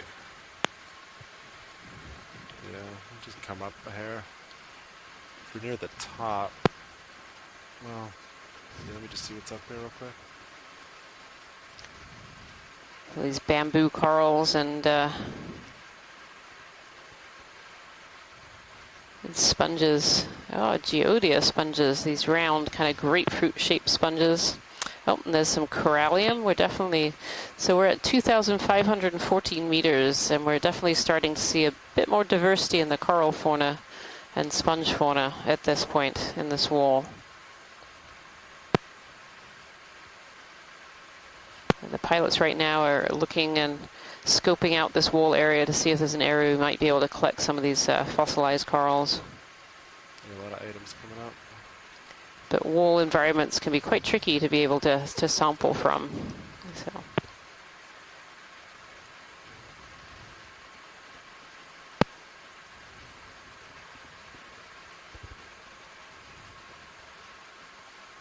Yeah, watch. I'm just surveying to see if there's an ideal spot. Absolutely. Thank you.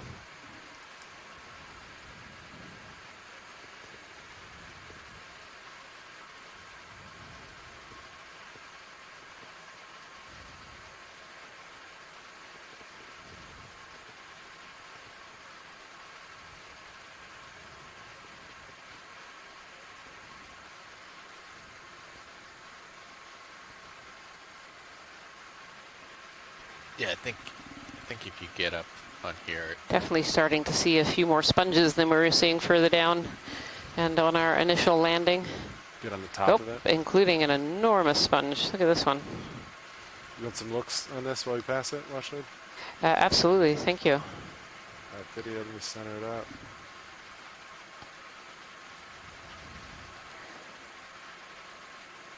Swing by it. This is beautiful. This is great, actually, at the zoom.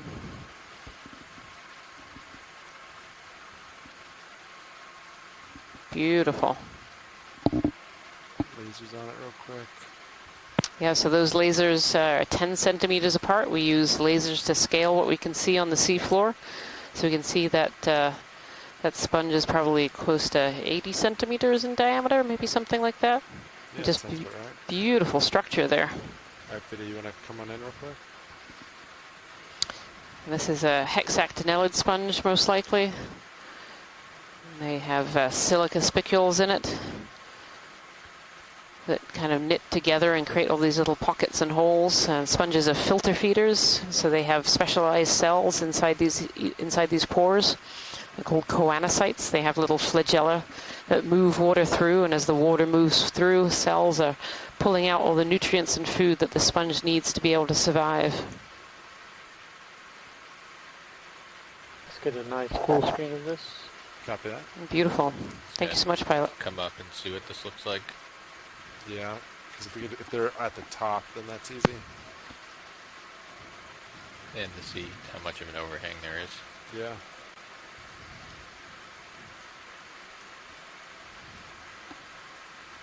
Slowly rise.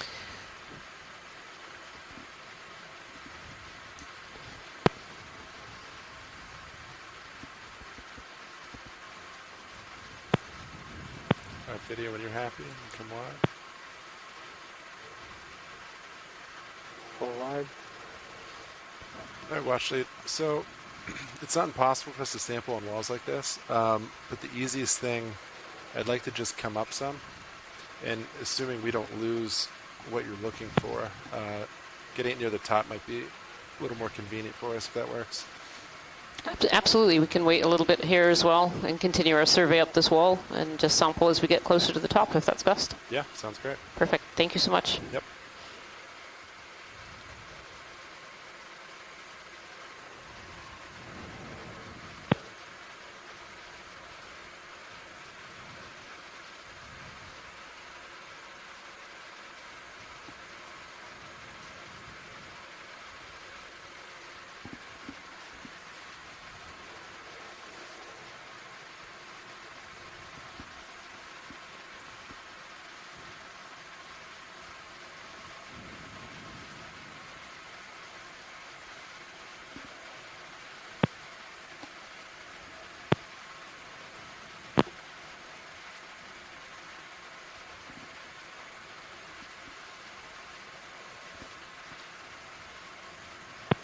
Yeah, the diversity up here is starkly different from where we started down at the base of this cliff. Really starting to see a much greater diversity, several different kinds of bamboo corals. We've seen a couple of different kinds of black corals, and we can see different kinds of sponges here as well. And again, still on that background pavement of these fossil corals.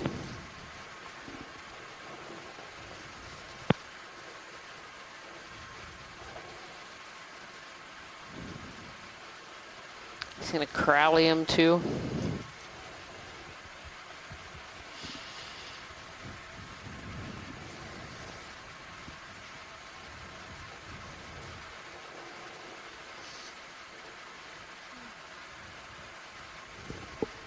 Yeah, and Washley, for reference, D2 is now at an altitude of 55 meters. So that's a minimum, the height of the structure, and it's still going up. That's great. From the maps, we estimated it would be between 80 and 90 meters. So that's really good to know.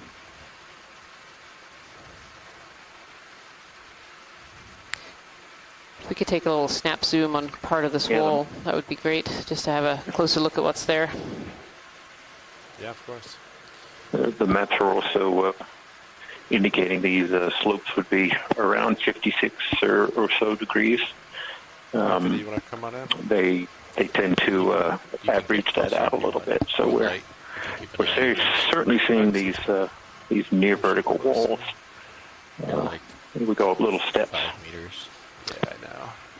Yeah, so we're still definitely on that platform of these cup corals, these Desmophyllum dianthus. This little accumulation of life here is living on those old coral skeletons. Sponges, lots of sponges, some really small, some larger. It's going to come up and look around. We have some of the of course. bamboo corals here with the bramble formation, the bramble type.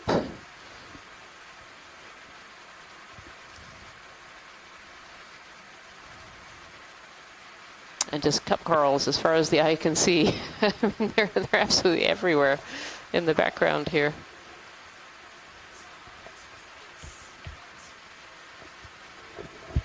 At some point, this must have been quite some reef. That's doing really phenomenal. 55 meters of coral. I mean, that's quite a mound. Straight up. Of potentially all Desmophyllum. Yeah, Coming back down. I really. would wonder also how deep this extends to, because they tend to grow also then one on top of the full other wide video? when they die, no? They are, absolutely, full yes. So this wouldn't have all been alive at one time. It probably a period in time that these were growing and growing on top of each other as they died. This looks like a large corallium up in the top right corner here. It's good to have a little wide angle sweep of this area just to see what's around.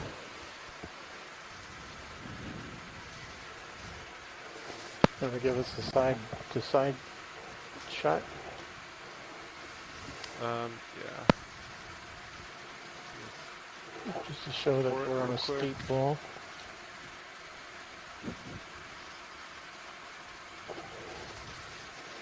It's a good view on sonar. Yeah, all of them.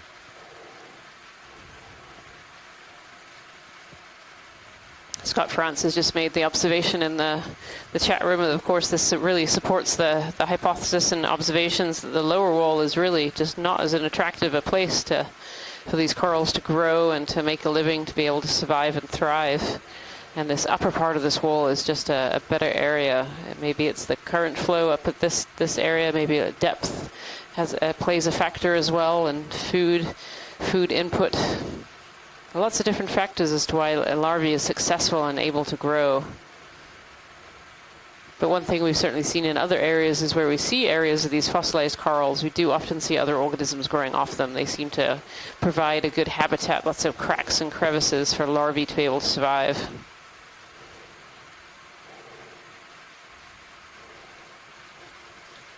Look at these large sponges, corallium.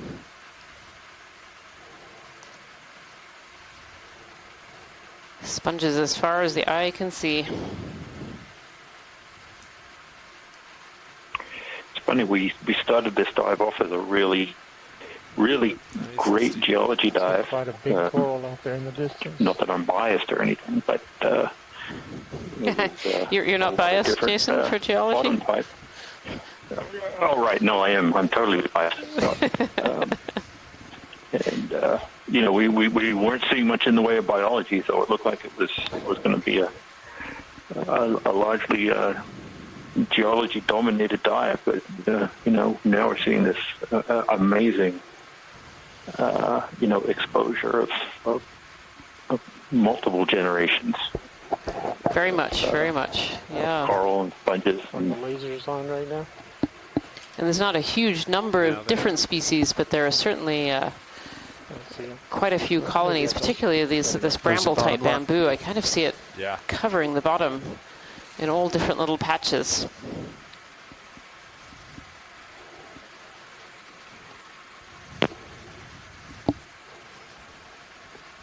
Now the Bathypathes black coral there, nestled in there. We've seen those actually throughout this dive. There are some of those on the lower slopes as well.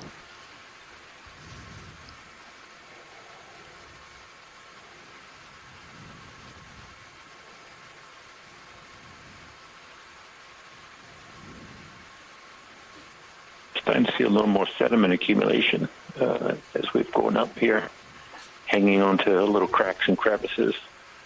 Absolutely.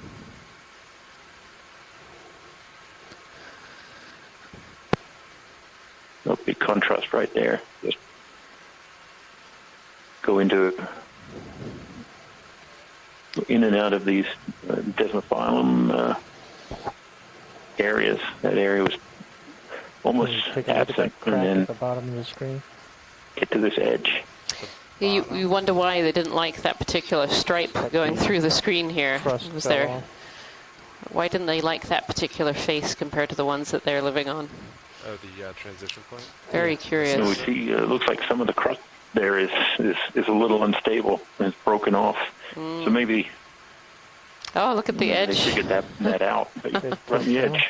Yeah, do you see that little crack on the edge there? And they're just nestled all in this little crack. Right there. Yeah. Little triangles. The pectroidal surface wasn't good enough, so they waited for a crack to. Yeah, they like those edges. And we often see that these edges in rocks, increase that water flow that these corals really like and thrive on. And so you wouldn't have thought that little edge would make a difference, but apparently it did. The larvae liked that little edge, but not the face. Again, it might just be there's too much sediment on that face. I mean, just look at how many corals are in this patch. My goodness. I wonder if we can have a quick snap zoom there, pilot. Yeah, of course. Video, go for snap. Get lasers off. So we see a bamboo here with some geodiosponges in the background and a hexactinellid in the foreground.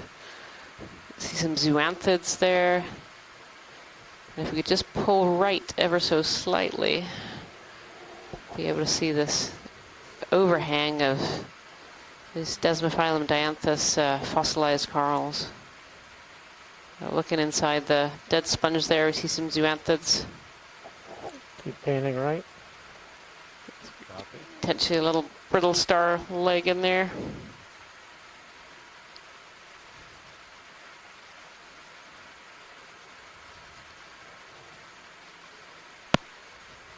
That's great. Thank you, pilot.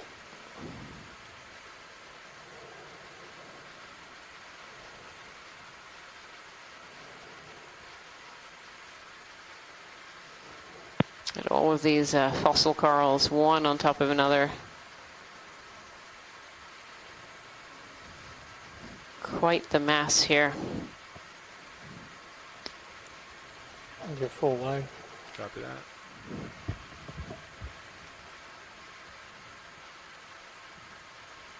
Thank you, pilot.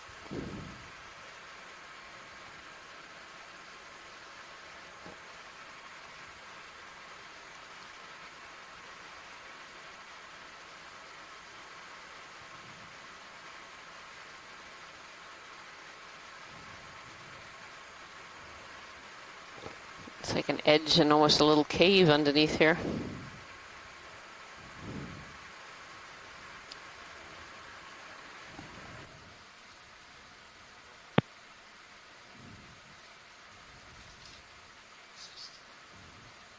It's actually a great view in the Sirius cam, which you'll find on live feed number 2 right now, or in one of the boxes on live feed number 3. You can see this edge that we're looking at. This edge is absolutely covered in life, both life that was there a long time ago and has been covered over with this ferromanganese crust, and life that is there now and thriving, these bamboo corals and these sponges. Josh, something interesting floating This below area your has obviously HD2. persisted over time. Oh, we have a little octopus. Josh, Or is HD2. it a little Dumbo? If we can quickly zoom in there, pilot. Go ahead, Roland. We missed Octopus Friday. Apparently it's Octopus Saturday.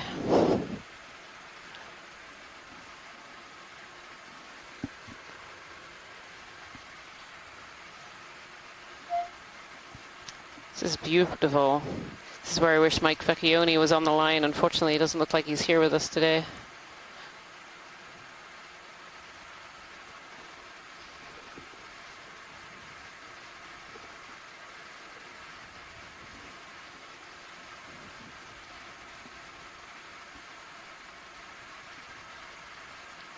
It is so wonderfully graceful when they swim. They move these Dumbo ears gracefully through the water. Stable enough, we can go for the eye. Yeah, go ahead. We often see these Dumbo around areas with cold water corals and cold water sponges. Presumably they're a really good place potentially for feeding. Lots of associated life. You want to lead it? Trying to. I'm really bumpy here. Beautiful. Yeah, you're nice and heavy. Yeah. Sean. Very red and screwed up transparent. our buoyancy here. I'm going to try to come in on it a little bit. Copy, full wide. Watch that overhang for me, Sean. Yep. Very, very long tentacles.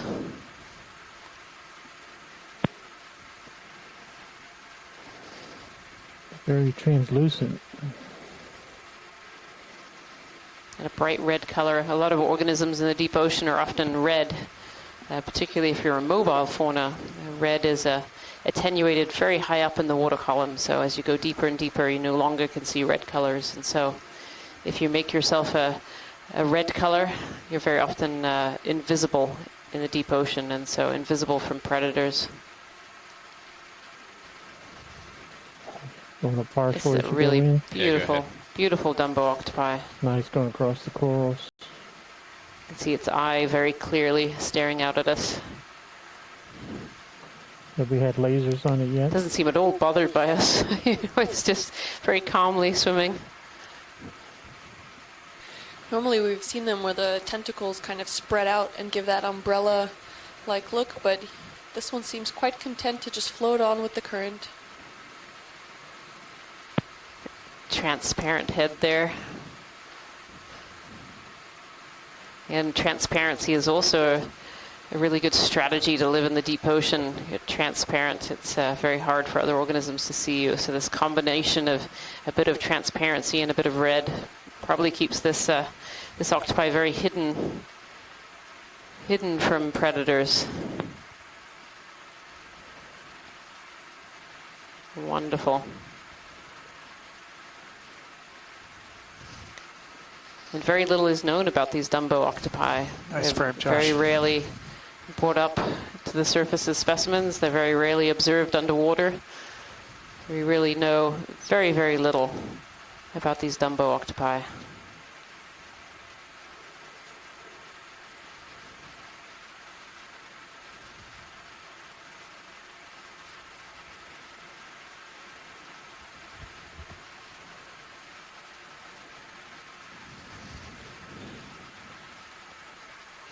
Bring the eye to center. As Les Watling was reminding us in the chat on this chrysogorgic coral that we've seen a couple of times during this expedition so far, that there has sometimes been observed egg cases of a Dumbo octopi. I was wondering if this Dumbo is looking for a place to lay eggs.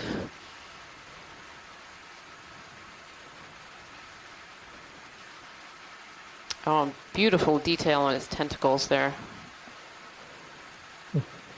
Very long and graceful. Someone's asking if this is an adult or potentially a juvenile, and unfortunately I just think there's probably not enough data. Unfortunately, we don't have any of our octopi experts on the line today. Pulling out.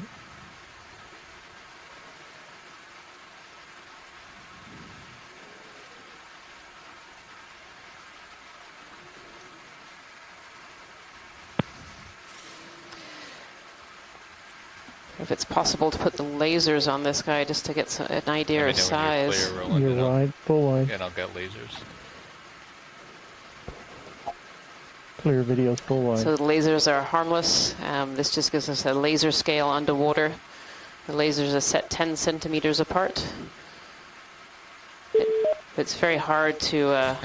Hello, Okeanos. Hello. Who are we talking to? Hey, this is Mike Vecchione. Oh, Mike Vecchione. Thank you so much. Hey, I just got done driving, and I just checked in on my cell phone to see what you guys were up to, and I saw a serrate octopod drifting by. It's just beautiful, absolutely beautiful. Is there anything you can tell us about it? Well, I can tell you what it is. It looked like a Starodeusis circensis. There you go. It's 10 centimeters. Yeah, we're just getting a size size right now. Looks You wanna go about tight again? 15 to 20 centimeters in length. They can get pretty big. I've caught them where they were probably, well, at least 2 meters in total length. Oh, wow. So this one is potentially a juvenile. Well, I'm sorry, not 2 meters, 2 feet in total length. Okay, okay. So, Just closed his eyes. so it was a nice looking specimen, but they're actually the most common serrate in the western North Atlantic. So it's not surprising that you'd come across one. But they are cool animals. And unfortunately, I can't watch the video while I'm talking to you. I don't know what it was doing. Was it doing anything when you first came up on it? It looked like it was close to the corals. No, just very, very, to the bottom. Yeah, very calm, very just swimming along next to the corals. It came up on the wall. It's actually just come out of our field of view, so we're not able to watch it anymore. But yeah, okay. Very calm. It didn't open its tentacles, its legs at all. So. Yeah, they usually swim just by flapping their fins, but they can pulse water out through by opening and closing their arms, which will slowly sort of squirt water out from the web, and can give them an extra little bit of speed when they want to get away from something. But it looked like it was pretty calm. Didn't seem to mind that there was a submarine there. It did not seem to... The reason I was asking was because they lay their eggs in corals. Ah. So I was hoping maybe you had seen some kind of unusual behavior, but just seeing it is pretty cool. Yeah, no, we were talking about the egg cases that are found in the chrysogorgids, and potentially this was a contender. Would you be able to say the name of this octopus again? We didn't quite catch you at the beginning there. Yeah, it's Stauroteuthis. Stauroteuthis. That's the genus. Pick 'em off the wall, Stauro. Sean. Can you Perfect. Well, thank you so much, Mike. I really appreciate that information. Steurtensis. Stow uppers, yeah. Did you have any other questions about it? I don't think so. Unfortunately, it's swum away at this point, but we really appreciate you calling in. Okay. Well, I'll check in periodically when I can. See what you guys are up to. And we'll... That'll bring another cephalopod. Definitely, and we'll keep eyes open for any egg cases in these corals as well. Great. Thank you so much. Well, cool observation. All right. Bye. Bye.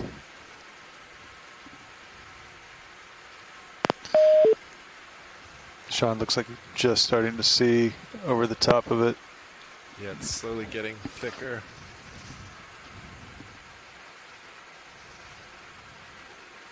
All right. They're pointed up. Is that what you want? Yeah, that's great. Thanks, Sean.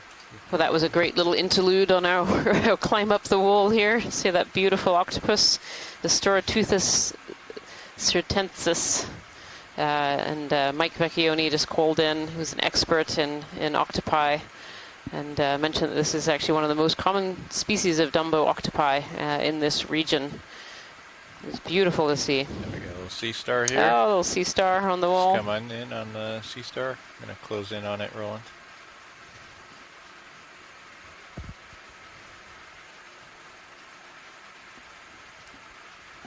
Laser's clear.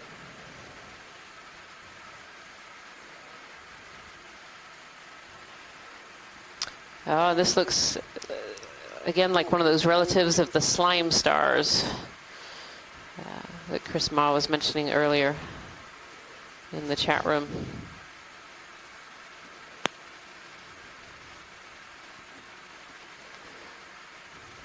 Pterasterid, relative of the slime star.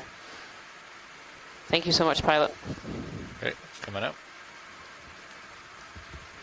Definitely, as we're climbing this wall, we're seeing a lot more life up here in the further reaches. See a sea urchin on the coral there, probably having a munch. These sea urchins and some sea stars as well are predators of these cold water corals. Is that an egg case?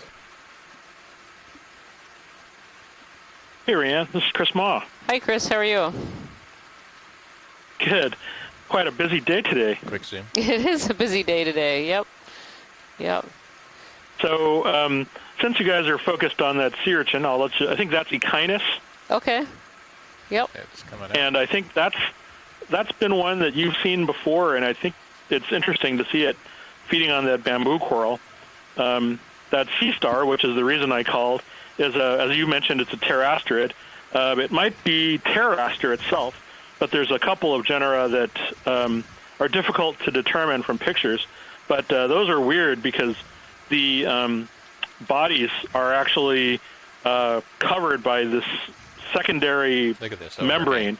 So you're not actually seeing the top of the animal itself. And if we were to collect that, and I wouldn't wish this on you, I guess, but that would probably, the reason they're called slime stars is because at least Hymenaster and Pteraster, the two that I've got the most experience with, they produce a prolific amount of mucus as a defense mechanism. And so if we were to collect it and bring it up, you would have a lovely collection box full of dripping slime, which I would love to, I think would be a great photo op, but would probably not be a great thing for whoever had to deal with it. Right. I'm not sure the pilots would enjoy that being in their bio box. Thank you. Yep. Well, I've often thought it'd be funny to get one of those in a hagfish and see which wins, but yeah, they're also very hard to to keep preserved, because not so much pteraster, that one would probably be okay, but the hymenaster stars, the other ones that you see, are literally they're like the jellyfish of sea stars. They have no skeletal almost no skeletal parts, and they're extremely difficult to keep preserved. So, but they're fascinating animals. Love to know more about them if there was a way to actually preserve them or to observe them. Either way, but anyway, we just had a little echinoderm moment. So I'll let you get back to your corals and whatnot. So hopefully we'll get to see another little goniasterid or something feeding, and I'll call back if that happens. So, Perfect. Thank always you. fun to hear. Yep. Thank you so much, Chris. Yeah, we've just come to this really impressive overhang of bamboo corals. I see a little chrysogorgid in there as well.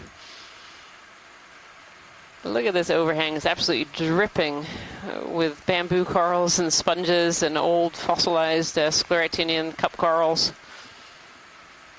Really impressive.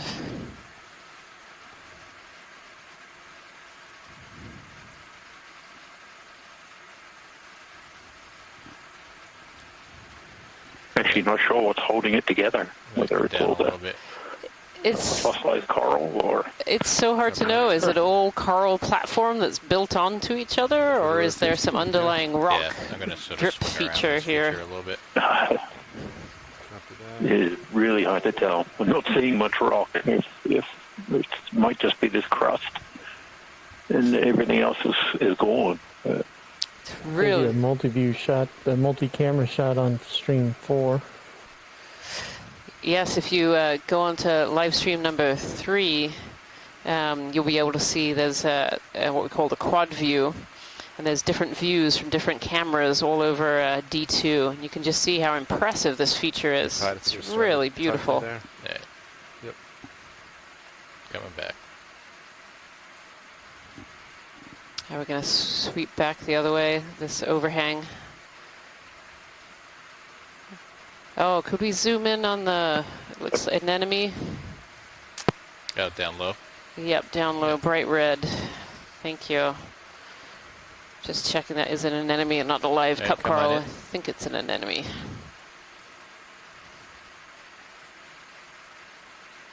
No. Yeah, that's an anemone. You can kind of see the base there. Thank you, pilot. That's great. Okay. Coming out.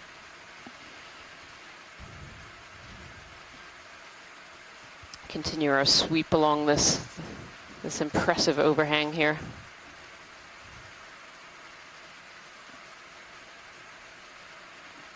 So at some point this was the perfect area for these scleractinian cup corals to live, and then they died out at some point, and now it's just an impressive area for these bamboo corals to live, as well as these sponges and other organisms as well. I think Les Watling really put it best in the chat room here. This is a confusing array of bamboo corals, and it truly is quite a confusing array of bamboo corals.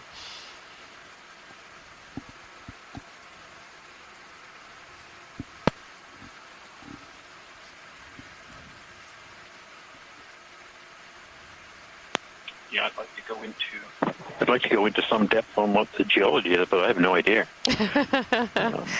Is this buried under all of this biology? I'm going to slowly rotate back to 5-0. Yep. Copy. All this biology is hiding the rocks, just to make it hard for the geologists. That's all right. They'll all become rocks in millions of years. So. That's true. Very true. This is really stunning. Absolutely stunning. Now the bathypathes here amongst all these bamboo corals. And starting to see some bare rock here. I don't know how close we are to the top of this feature. I think we're pretty close. Yeah. Yeah, we're starting to approach that, so. Maybe the bulk of the more vertical phases are starting to disappear. Yep. Just a reminder, It science is is still interesting looking how we for a seem to see sample of less the growing on coral. top of these botryoidal nice little deposits in Yep. general. Certainly along this wall face.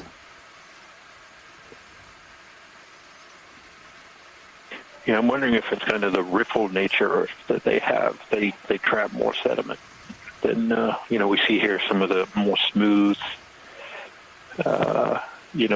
texture there, and then the vertical faces aren't trapping as much sediment. So it might just be as simple as that. Yes. Yep.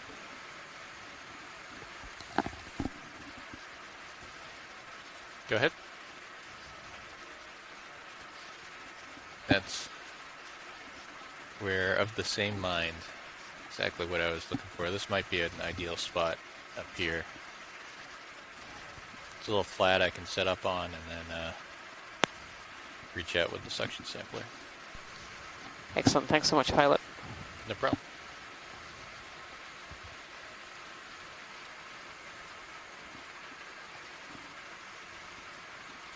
I have some questions from Cindy Van Dover about how such a dense layer of cup corals really develop. And we were talking about this a little earlier, that it's really fascinating that they would grow in such dense aggregations. Yeah, you can stow that if you And we know that these aggregations probably didn't all occur at the same time. They're probably growing on top of older cup corals that have died, which makes it look really dense and thick today.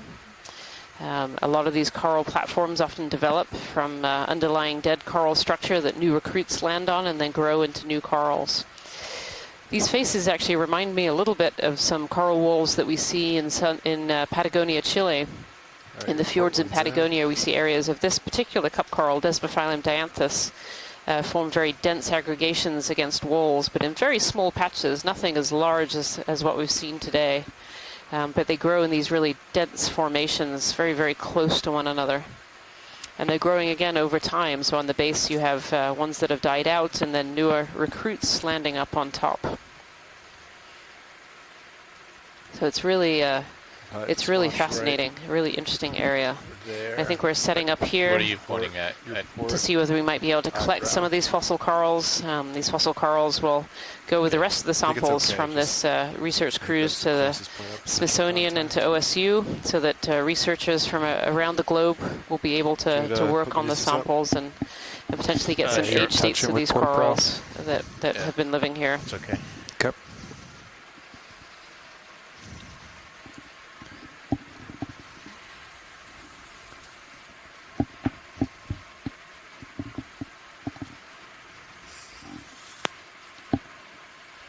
So we're going to go a little quiet here to let the pilots have some room to concentrate as they look for a potential sampling opportunity of these fossil corals, these fossil scleractinian cup corals.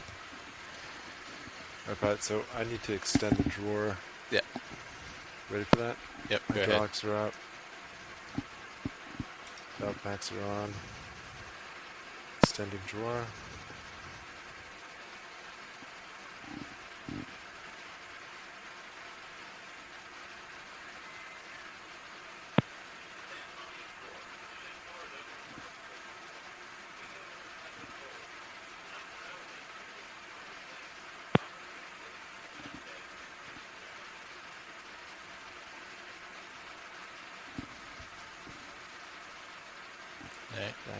I think that should be good. There. All right. Do you want to leave this camera as is, or do you want me to follow you out?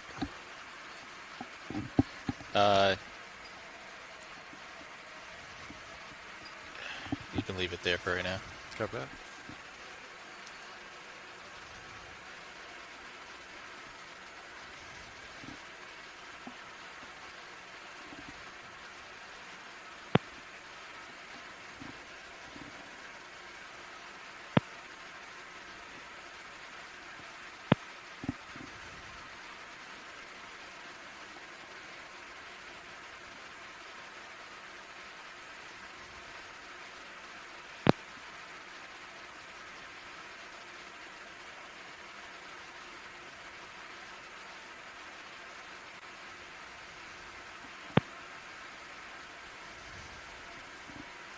You tilt up with the Mizus.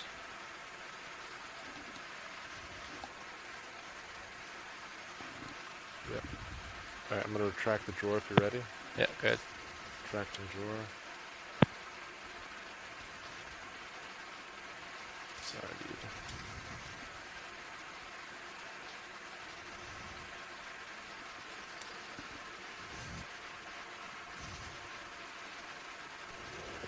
You want to zoom on HD2? Right, tilting up.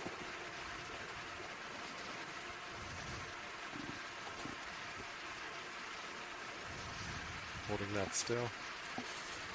Alright, Sean, if you want to get some suction going here. Yep. Yeah, you can zoom in on HD2, please. This is canister 5 with the fine filter, same one as yesterday. Come out a little bit, Roland. You're currently inhaling. Alright, do a tight on that. Do I center a little Yep. bit? So, is this where you're looking for a watch lead? You can Yes, feel this the looks. suction. Yep, this looks great. Okay. Yeah, if that will come loose and not clog, that would be perfect.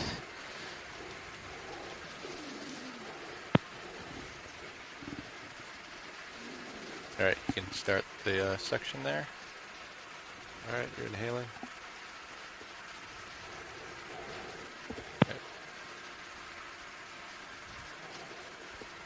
You definitely have some.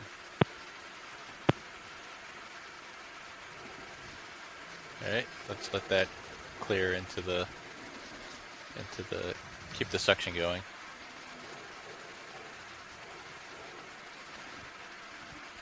What do you got for suction right now?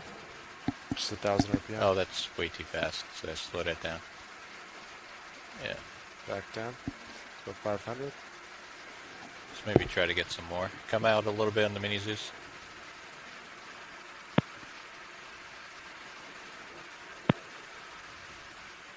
Alright, go ahead on the suction. A little bit more.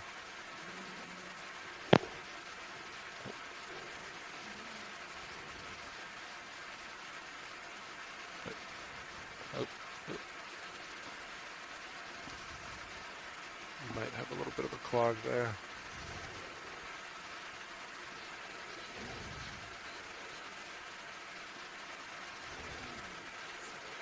Alright, suction off. Suction off. Suction on. And we're gonna sort of like Cycle it. oh, lost that guy. Let's try one more. Let's make sure we get a good sample here. Look like you got a lot just Yeah, definitely past take the your clear. time. Just what, Roland? Inside your hose, just past the clear tube. I think there's some. Oh, I see. If you want to wiggle it. Alright, suction that.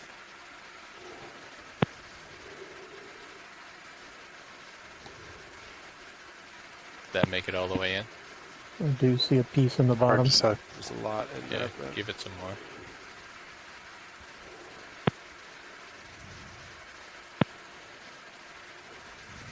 I know we got at least one piece. I think there's a lot on the filter. Can you kill suction? Yeah, of course. Does it fall off? No. Alright, watch lead. How do you feel about Can't that? see it. If it's A lot of possible to signals get a couple more, it's hard to tell from the suction whether we have more than one. It'd be nice to have a couple. Yeah, copy. Let's Thank you. get some suction going. Alright, you're inhaling.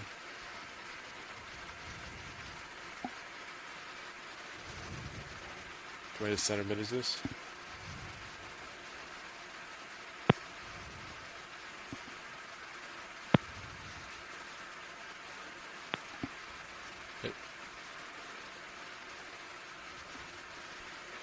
I wonder if we could use that as a scoop and pour it into the rock box. Yeah, we could pour it into a bio box. Or a buy box, that would do too.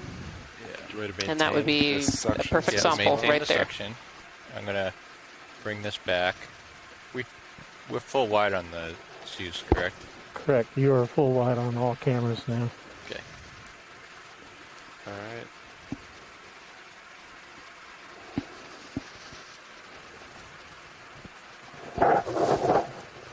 Do you want to go port? Yeah, port would be great. Port. Extending the pin. Pin should be extended. Extending drawer.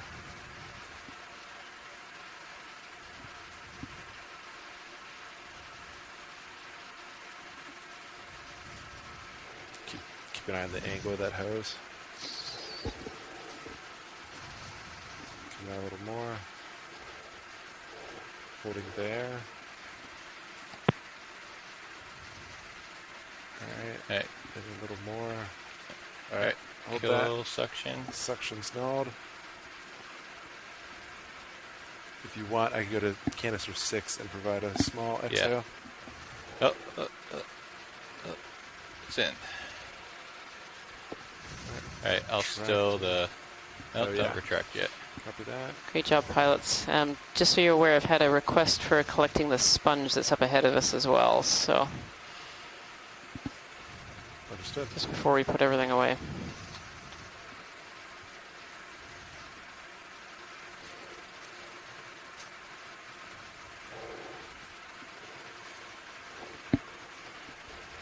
You better leave the box open, or Let's close it for right now, retracting. just so we protect the drawer if we shift at all.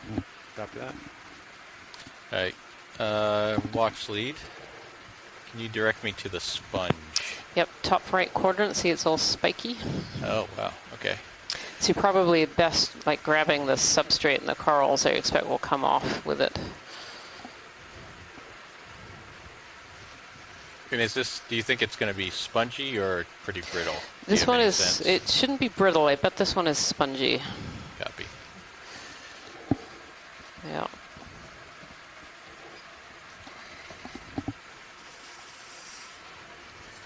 Alright, you ready on the drawer, Sean? Drawer, got it. Do we go same one? Yeah.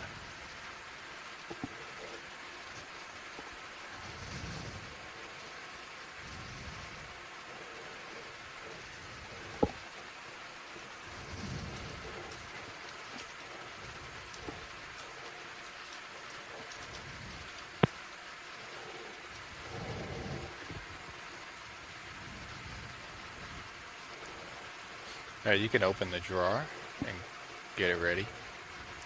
So drawer now.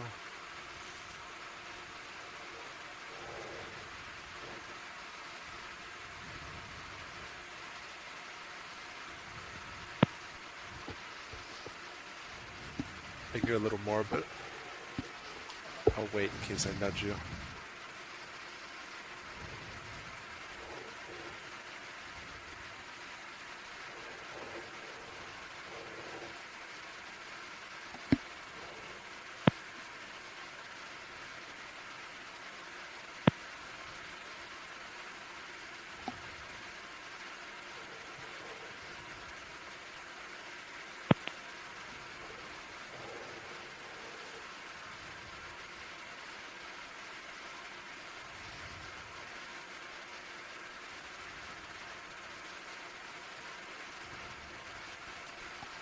I'll follow you down.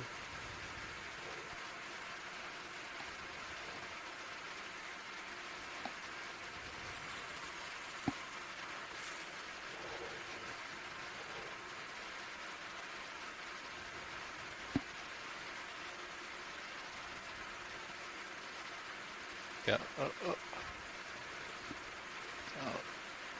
Drop it. Oh no.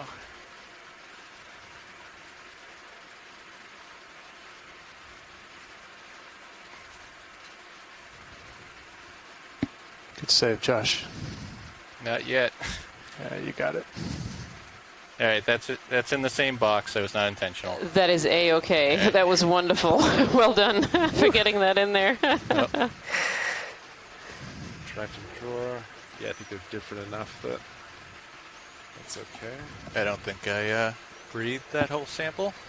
Wonderful. Thank you so much, pilots. That was just fantastic. It was a great set of samples. Then retracted.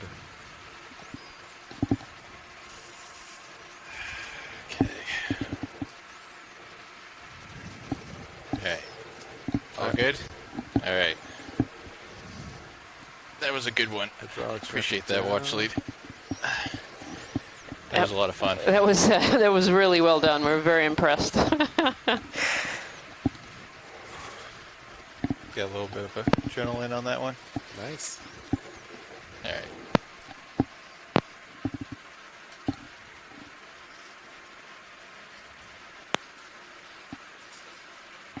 So are we all set to move? You get the points, right? Yeah. All right, great. You good to move, watch lead? Yes, we're good to continue on the transect. Thank you.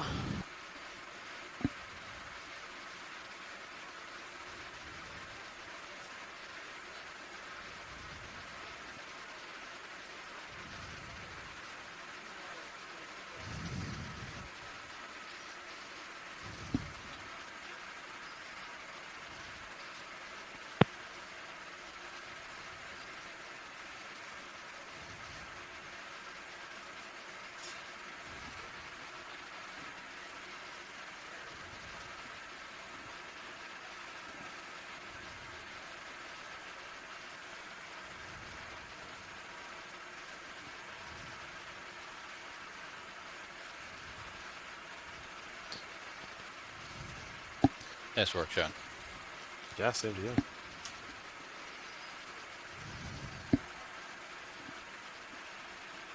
All right, do you want your port lower back where it was?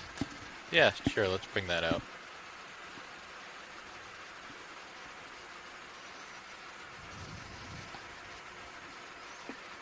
We've transitioned again back into ferromanganese crust exposure with not as much Give us a side attached by side, fauna as we were seeing just below here. All right, that's about where it was. Valve packs off. Except for these little edges where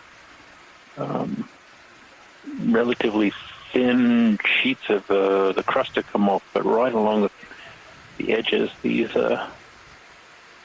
corals like to just attach. Perhaps because they're just not accumulating any sediment at that point. See these little erosional channels where sediment has come down and If I just grab a quick eroded away Right, I'm on part of the crust. 6. Can I run some fluid through the section? That is a great idea. Still in this really steep You section. can do it from here too, right? We're approaching the transition to the Okay, just so you know. All right.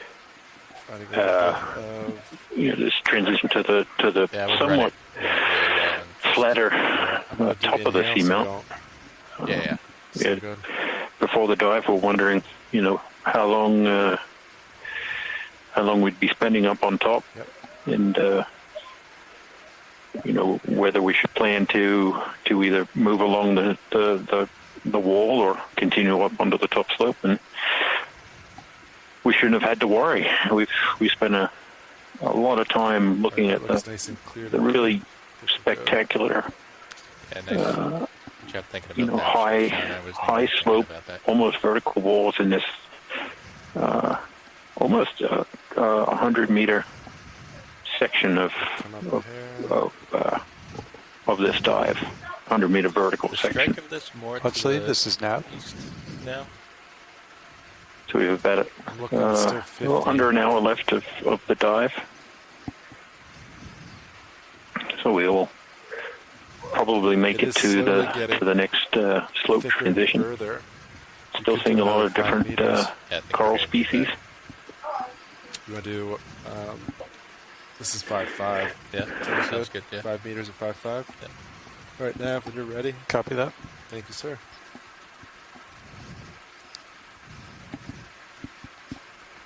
Bridge, RV Nav. Hi, Bridge. I'd like to request a ship move, please. Range 5 meters, 5 meters. Currently at a Bearing depth 055 of around degrees. 2,465 2 meters. We began the dive at around 2,590 meters.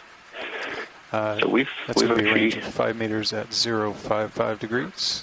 we haven't actually gone up Good copy. too much. Thank you, We've Bridge. seen so many different environments. We started in a very low relief, rocky pavement, almost smooth. We think we're diving within an old landslide scar here on Corner Rise 1 Seamount. Doesn't officially have a name. Yes, a D2 lost altitude lock. at like 60 And then we meters. That was a while ago. were able to pick up a sample of So, what looked to be carbonate limestone yeah, so type it's material, at least 80 meters up, if not more. and saw some other pieces of that material. We think carbonate is actually forming a cap on top of this seamount. And once we can get those samples back, we'll be able to know a little bit more. Actually, just closer to 100 meters at this point.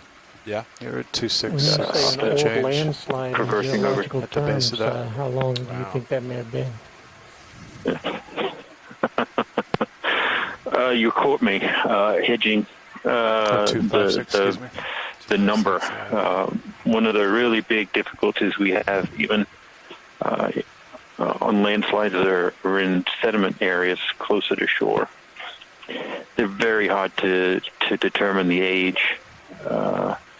When we drive over them with the mapping systems, they look like they could have happened yesterday. They look so fresh and sharp. But they actually often tend to be, tens to, at least tens of thousands to much older. Here on these seamounts, essentially while they're still being constructed by volcanic eruptions and other activity, they're also falling apart. Once you get water intrusion into some of the cracks and the weaknesses that form just from the construction process, they tend to start self-eroding, and so this landslide feature we're climbing up now, because all the rocks we're seeing, except that one interesting little table carbonate rock that we saw towards the beginning of the dive, everything else is largely covered with ferromanganese crust, and we know the rate of that precipitation that crust is about 1 millimeter per million years or thereabouts. Again, once the samples collected from this cruise get back to shore, many experts, including my co-geology lead, Kira Meisel, who will start narrating some of the dives tomorrow, they'll start looking at those crusts and trying to figure out some rates for the precipitation. So, because the rocks we saw had these crusts on them, we know that they're probably, pretty old still. Again, pretty old in geologic terms. Is probably tens to hundreds of thousands of years old.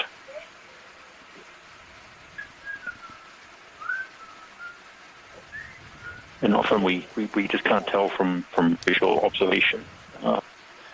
Those kind of details require getting samples back and working on them in the lab, pulling out, certainly for volcanic rocks, looking at particular minerals that are conducive to doing some of the different geochronology tests that get done. For sediments, we look for the critters, the shells of the dead marine organisms that accumulate in the sediments to figure out how old those are using radiocarbon and other methods. So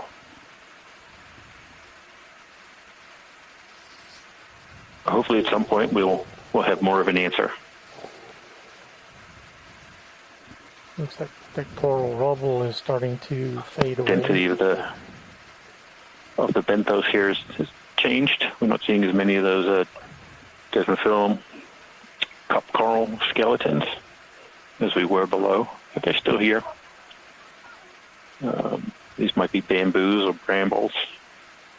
Lasers on that. Is this one of the firework corals? Graceful Gorge. Looks like it. An Iridogorgia. This spiral, though, seems a bit wonky. It's not as curled tight.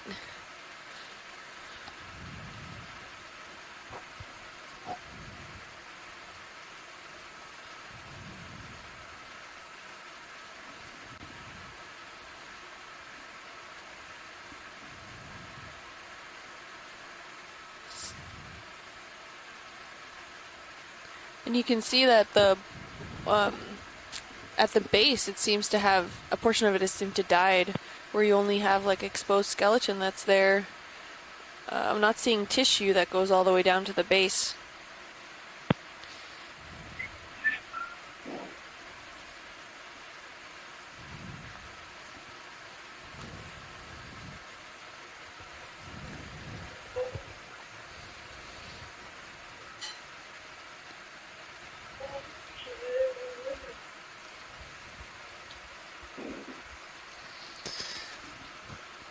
This thing just keeps going up.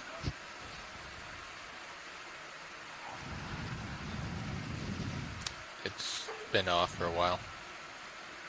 Yeah, we lost We it. only get it to 60 meters. We have more of those desmophyllum corals. Yeah, this is well over 100 meters.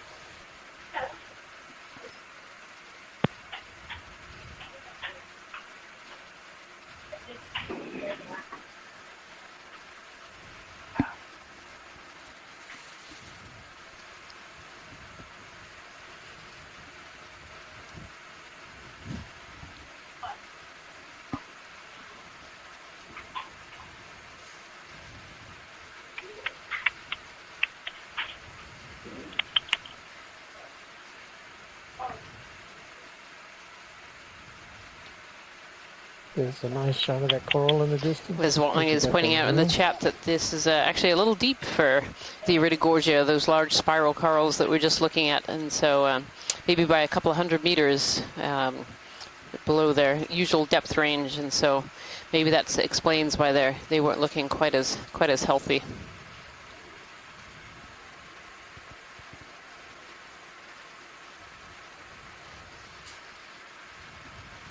Pilot, you want another 5 meters? Yeah, I think that would be wise.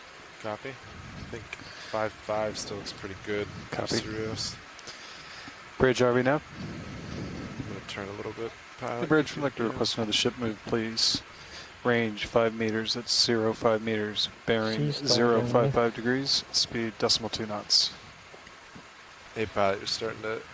Here we have I'll come down a couple sea star predation, predating on this Good copy, bamboo thank you, coral Bridge. here. Can we snap zoom on the red sea star there? Okay, come on in, video. Yeah, we've been Thank active you. this whole time.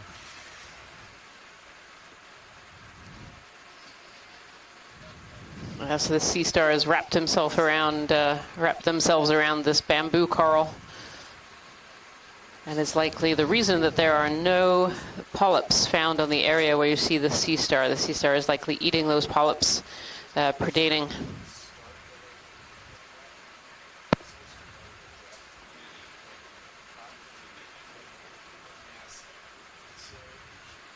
As Chris Ma was telling us earlier, these sea stars are one of the few predators of these deep sea corals, and they wrap themselves around so that they can consume the polyps as they move up and down these skeletons. Evoplosoma is the name that we think this bright red sea star here. Beautiful. Thank you so much, pilots. You're welcome.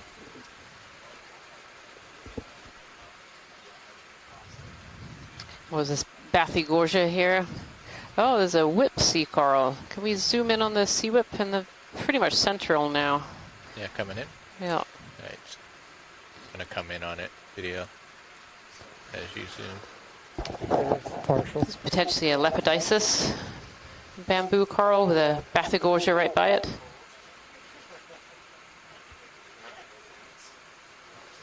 Laser's clear. And unless we saw some just now when I was taking a little break, I believe this is the first Lepidopsis that we've seen so far on this particular dive. And again, more of those fossil corals everywhere. They're all collected in the sediments there. Thank you so much, pilot.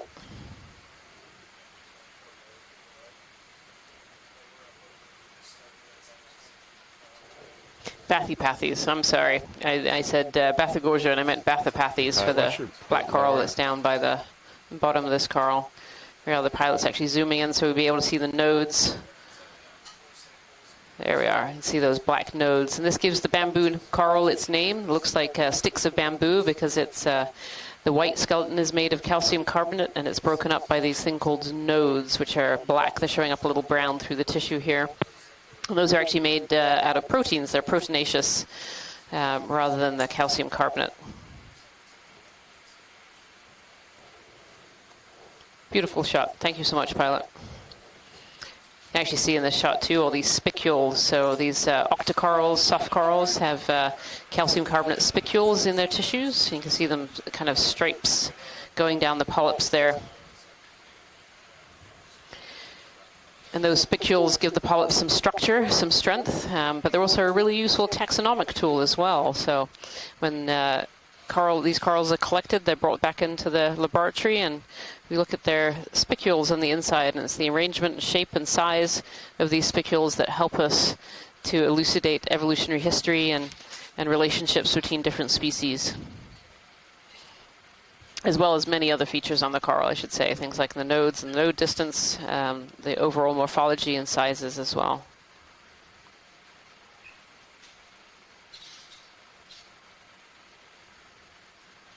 Yep, and two of these Bathypathes, not Bathagorgia, two Bathypathes, black corals that are Welcome on aboard, pilots. the What bottom can you here. show me in the next hour? It's quite the cliff feature, huh? Cool, pilot. Yeah. Pilot. I think you're muted. Yeah.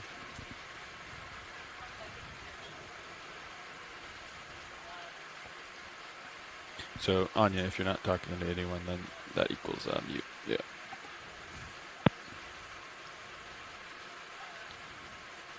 Looks like that moved.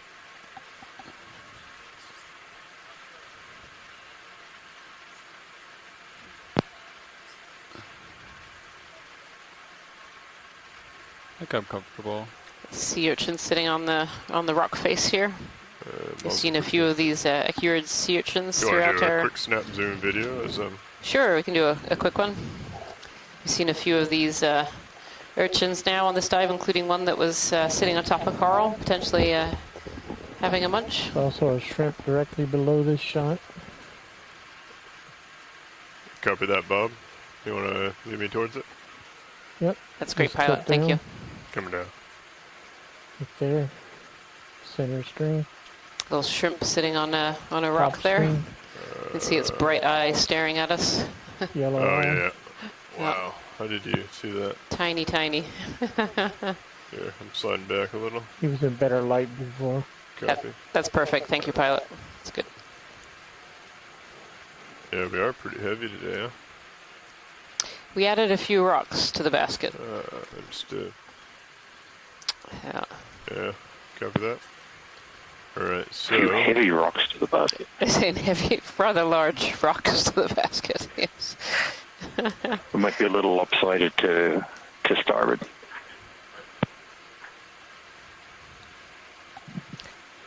Large, but also perfect size, right? Perfect size. Fit absolutely perfectly in that basket. So as we're coming up on our last 30 minutes of diving here, this is dive 7 of the NOAA Ocean Exploration Expedition, North Atlantic Stepping Stones. We're diving today on an area calling Corner Rise 1. This is a small, unnamed, previously unmapped seamount just south of Castle Rock, where we dove yesterday. We've been doing 050 it looks like moves. we're almost coming to the top of this feature. Looking at the map, we're getting pretty close to the top of this Actually, feature. the last few moves have been 055. Not sure if we can make it in this last 30 minutes. We have to be pretty careful when diving on wall features. Yeah, what's our bottom time left?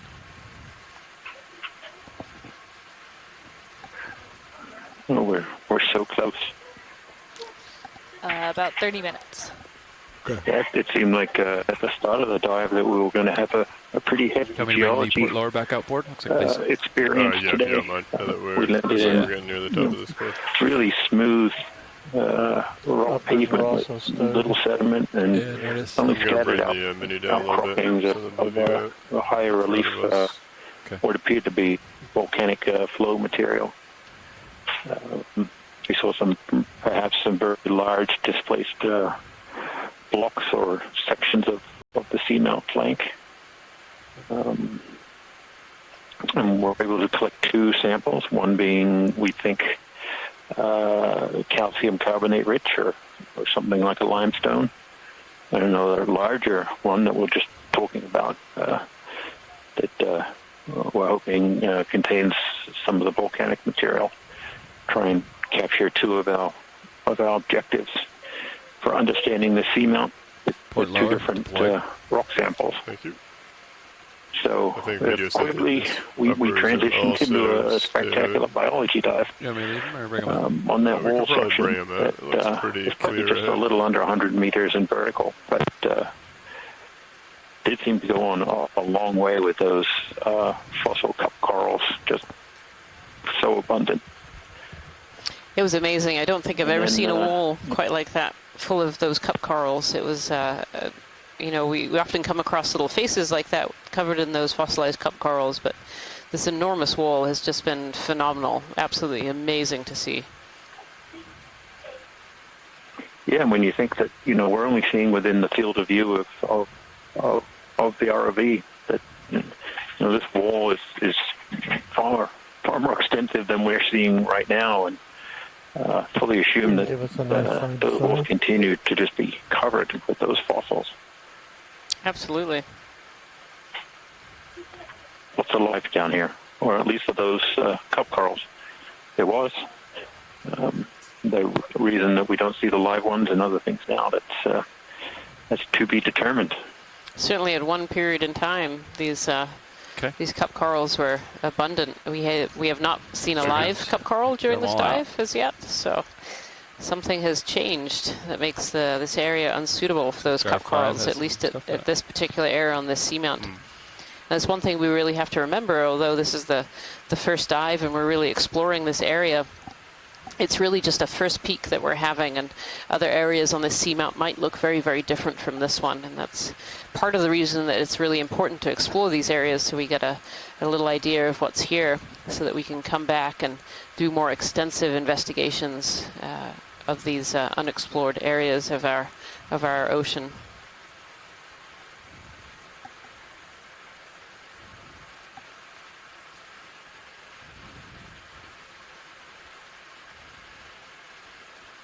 Seeing all of your bumpy ferromanganese crust there, Jason, on this edge. Want to bring me in 5 meters? Yes, look at the cordial Are you looking at 060 or this grape-like cordial may be the word of the expedition. We'll have to wait and see. It's certainly a new word that I learned. Trouble spelling it. 5 meters, 060. Yeah. We got good. Bridge RV I have to look it up every time. Yeah, could I put in a ship move? It's like Y's and R's Alright, and we're looking O's at a move of and T's 5 everywhere. meters, bearing 060 degrees, 8 decimal Almost 2 like a knots. broken open pillow lava here. As we've been going up, we've been trying to interpret some of the geology, which was a little difficult down below us, just because of such abundant biologic cover. Looks like there's a hole in the side of this one too.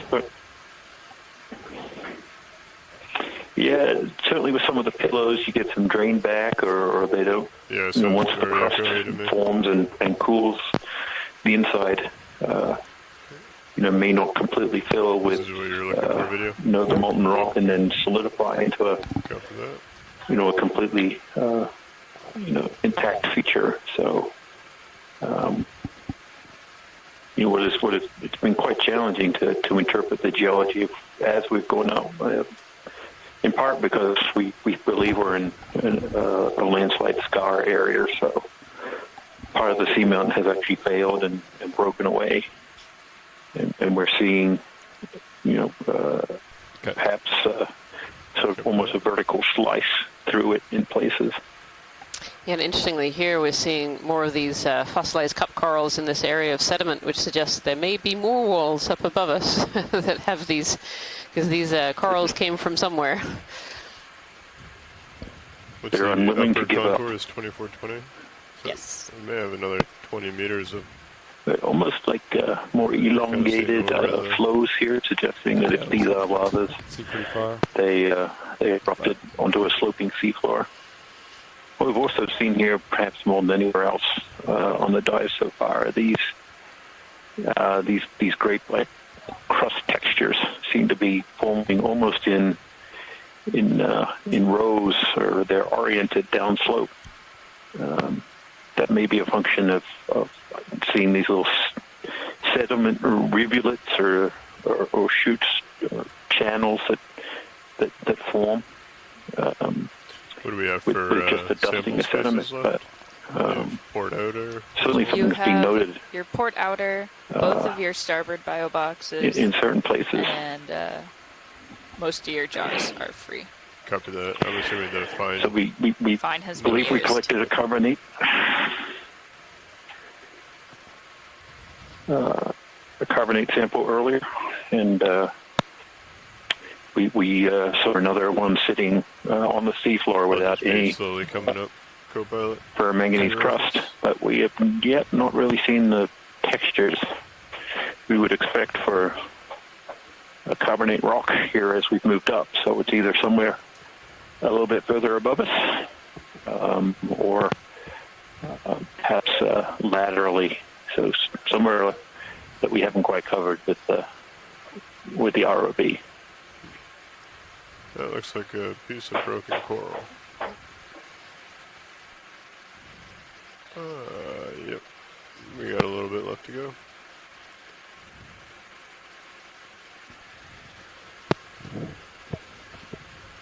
It's a pretty interesting view from Sirius.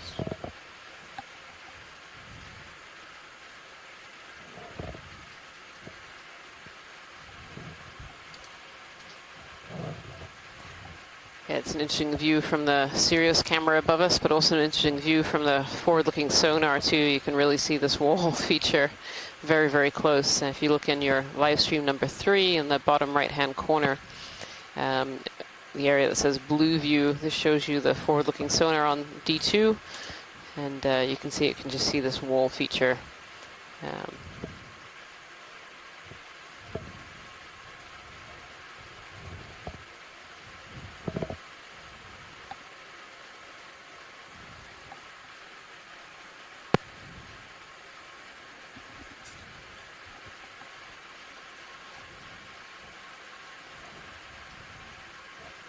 All these bramble-formed bamboo corals and these fossilized Desmophyllum dianthus, what we think is Desmophyllum dianthus. This over here is where it fell from. Another bamboo coral here. If we could have a quick snap zoom on this one, that would be great. This one If looks you want to start coming in, I'll bring you around. potentially a little different.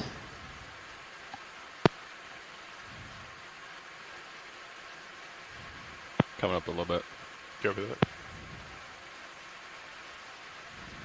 It looks like some of the branches might have been broken. Yeah, I think we saw a piece down below, which made me think that there may be something up here. Yeah, I wonder if the part of this one is what fell down. This to me looks very similar to the Jasonisis we've been seeing, but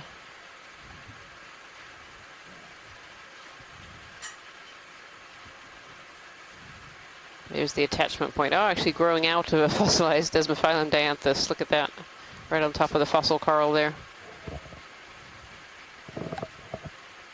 Thank you, pilot. Yep.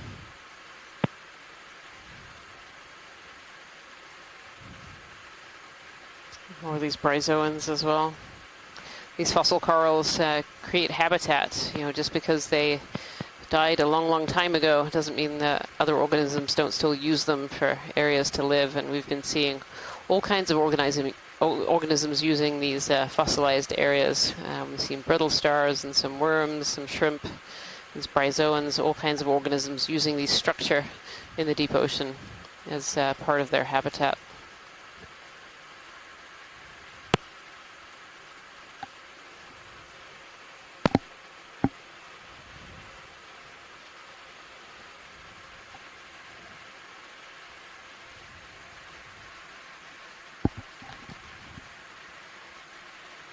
It's interesting, it's definitely not the same diversity of corals and sponges as we were seeing further down. There was almost that band where we saw a relatively high diversity of different species of coral and quite a density of sponges.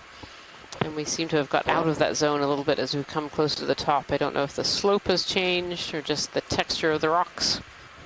So the larvae were not happy to settle there, but we're not quite seeing the same density of organisms as we were seeing, certainly of the macroorganisms that we were seeing earlier.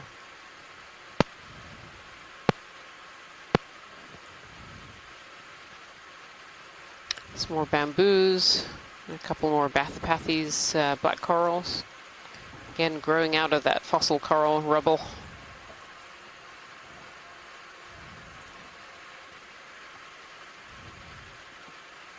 This has really been quite a fascinating dive. Very, very different environment.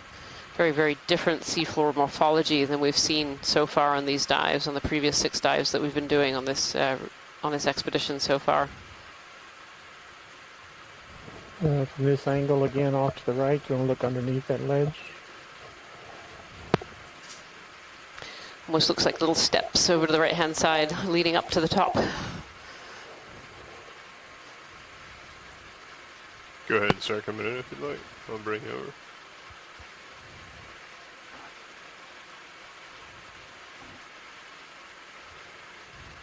Probably get another 5 meters in. These edges are Right. often great Right here. areas for organisms to 6-0 live. See some or bryozoans in there 5-5? Just that pan we've been down seeing it, throughout. rotate around. 5-5. And All right. sponges, encrusting sponges.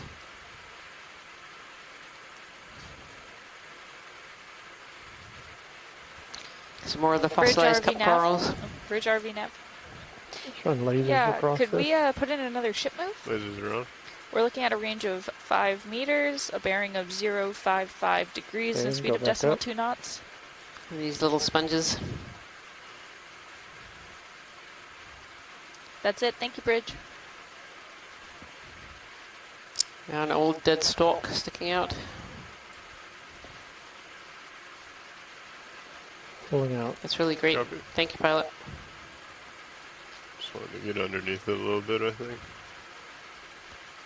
Try to get a sense of what that is.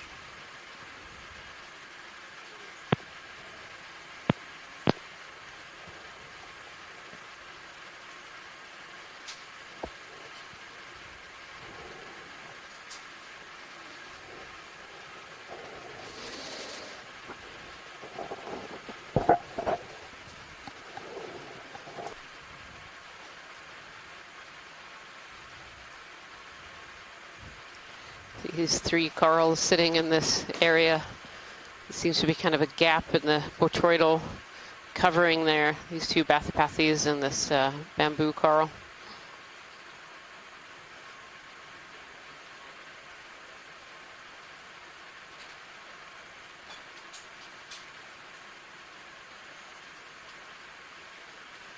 The left edge of that crack that's coming up, there's a red item just before the branch. It's an interesting coral. crack feature here over on the left. I have lasers on if you want to steer me with those. Directly above the left laser, Go ahead and come in.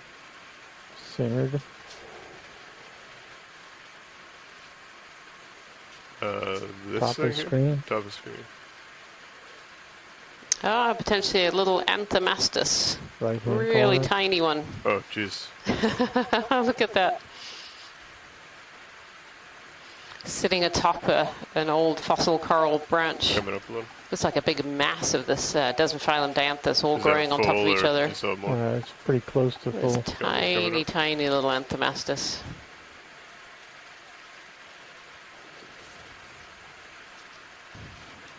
Copy that. Thank you, Bridge. That's full. Copy. Anthomastus is a type of soft coral. We usually see much bigger ones than this. This one is really quite a tiny one. Unknown if it's a juvenile or Yeah. just a different Yeah, species sorry that about grows much smaller, but nice to see. Like I saw that from way out there.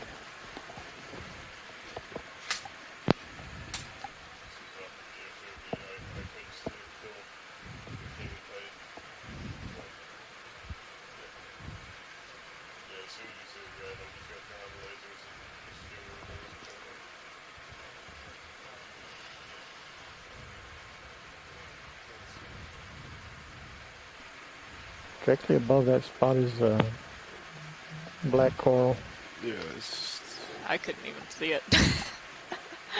Okay, go ahead and start You coming seem in. to be rolling over into a somewhat lower slope here.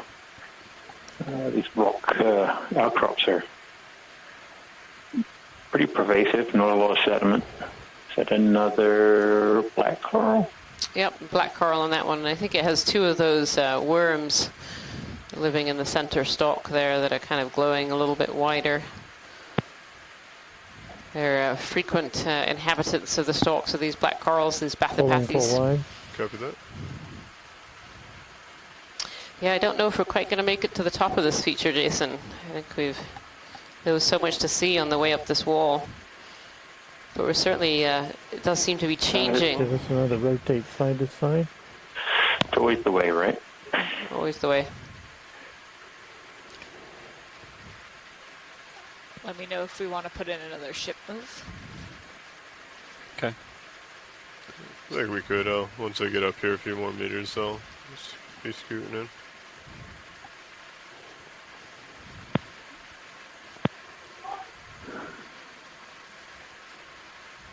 Wind is off bottom.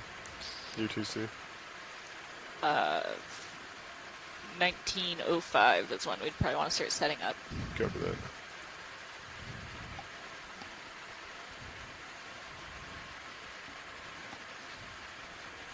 I think we could probably get another move in. Do you want it? All right. 060, Have to tell us some of these little steps are old crust or they're, Right. you know,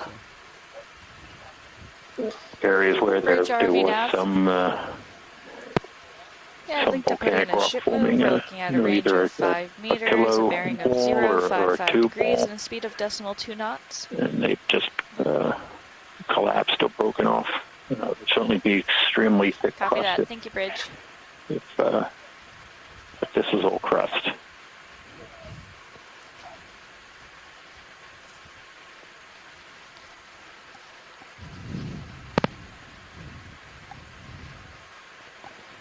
A couple more bathypathes, perhaps. Yeah, they've been pretty abundant during this dive. We've seen them almost from our starting point, a little bit further along the line, but all the way up this wall. They've been a frequent observation.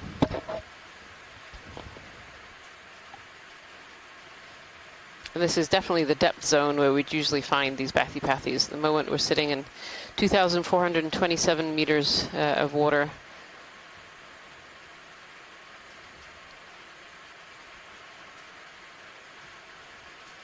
And according to our notes, that means we have about 7 meters more to climb up this wall. The wall should top out about 2,420 meters. We'll get a tight zoom of that sediment. Yeah. I'll get up here, get a toe in, and then we can come in tight on it. Not a lot of tether left. Yeah. Definitely looking at the sonar. If you have a look at your live stream 3, it seems that it's definitely getting a little flatter in this area. Well, this is a great shot of the sediment here. I think pteropod shells, similar to the sediments that we've seen in other locations and at the bottom of this feature as well. Yep. It seems like all it is pteropod shells. It does. Is there actually any sediment, or is it all pteropod shells? I think there's some sediment up here, up to the upper left. And just the very definition of a biogenic sediment. Yeah. There are little pieces of the crust and other things that have come off, but You want me to come back now? Yeah.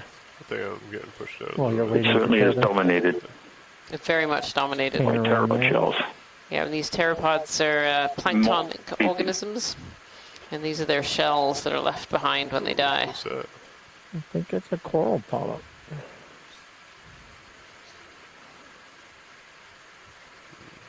Sorry. Once I got up over that edge, the current's starting to pull me back. Science, there's a mystery for you. It looks like sort of like a coral polyp, but I don't think I've seen that empty tube in the center before. Not sure I see where you're looking, Roland. That's Sorry. right.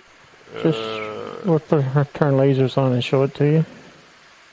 I'm at the very end of my tether, so I'm getting kind of bounced around, but it is right. Just above the rock. Just above the right laser. Oh, the two little stalks Copy sticking that, out thank you. there. Go ahead and come in video. I'll try Ship and get a move snap is on it. complete. That thing. There. And I'll dip down and I'll come back up. Copy that, Nav. Max zoom. Copy. Alright. Full wide. We'll wait until we have tether, and we can actually get a better view on that. Yeah, it looked like potentially two little bamboo corals that just had a few polyps on each.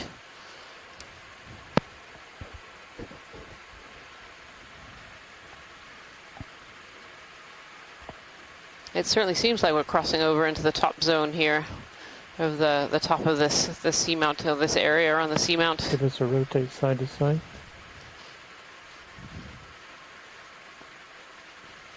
We've crossed over from those. Right there. Right there. We're on it. We made it. You almost get there. You almost touched it.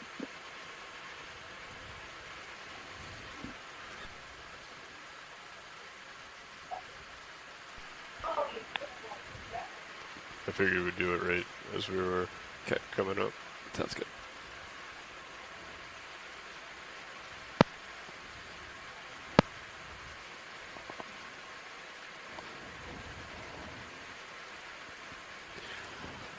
Okay, move's complete. Might swing for a couple minutes. Little baby swing.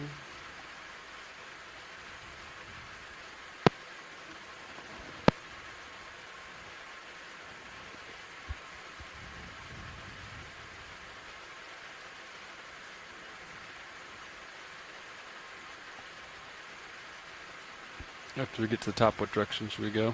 What's the waypoints? See some ripples in the sediment up here, Jason. You want to come back in video? Yep, let's see if we can find it again. Yeah. The third waypoint is... Certainly once you get out of that pteropod hash there, you start to see some ripples in those finer sediments. Yep. That's just really impressive. Very impressive, yep. But it sounds like we kind of... This was the third waypoint. Come in very tight video. I flexible, think I and might it's right there. a bit of a go. Yeah, this guy. Yeah, we only have a couple minutes left, so. Yeah, it's kind of go where things look interesting. Got it. Oh yeah, look at that. Maximum. Copy. Well spotted. Very small, but... Very, very small. Do we know what that is? It looks a little octocorally, but it doesn't have enough arms. Could probably get a move in. 10 meters towards 10 feet meters? two. Yeah. Interesting. I actually don't know It's what like that is. I'm wondering if anyone in the...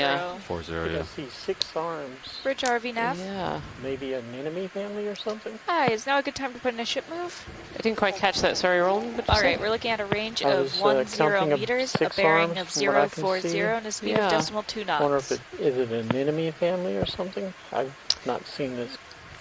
It could be. That's it. Thank you, Bridge.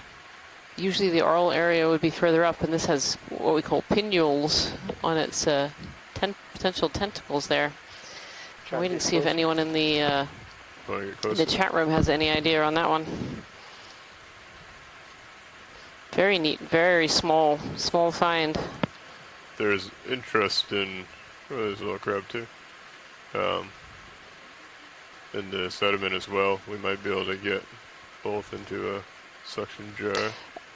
I think we're okay. I think the more interest is just to creep along a little bit more here in the last few minutes. Right. Just nice and tight video, and then we'll continue on while we wait for Sirius to catch up. Yeah, Scott France here has said a burrowing cucumber. I wondered about that as well. Maybe this is the feeding appendage. But yeah, very strange. Let's do a bit of research on that one, see if we can figure out what that is later tonight. Very cool. Thank you so much, pilot. Feel free to come out video. We'll keep moseying along. Okay, burrowed. Oh, did it just... Yeah, it just like closed up Huh, interesting. or something, huh? You could see the hole and then suddenly it kind of closed whatever that mouth. It's your sediment ripples, Jason. Sediment waves up above too. Yeah, it certainly seems that we're moving into a more broadly sedimented area. It still appears to have the rocks appear to have a kind of a volcanic flow texture to them. So to get a sense of what's underlying that paramanganese crust. We did find those carbonates, what we think are carbonate rocks, deeper down. We'll know more once D2 gets back to the ship. We're thinking we might see outcrops of these carbonate rocks as we moved up, but I haven't seen anything really diagnostic of that. So watch lead, we only have a few more moments in here. So we'll probably be left with a few mysteries as we start coming out.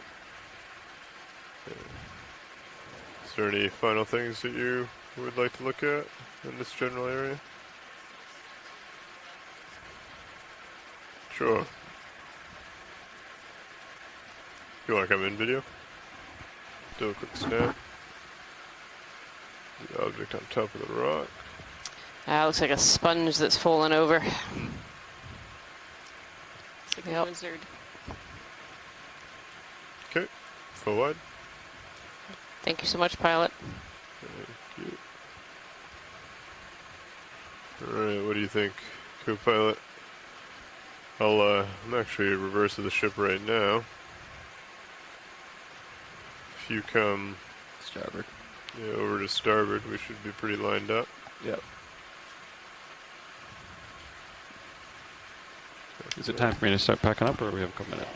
We have so that brings us to the end of our dive today. I want to say thank you for joining us on Dive 7 of the NOAA Ocean Exploration Expedition, deep at North Atlantic Stepping Stones. And I want to say thank you to for myself and my co-lead Jason Chater, to everyone in the chat room and on the audio who helped us identify seafloor features and biology today. And also a huge thank you to all of the ROV and video team that helped us with this exploration today, as well as all the crew and everybody aboard the NOAA ship Okeanos Explorer.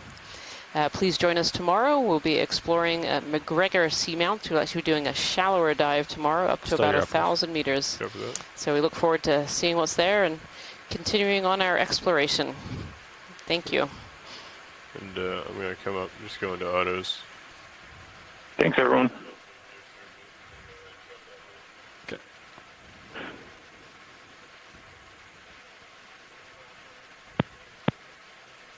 It's all right.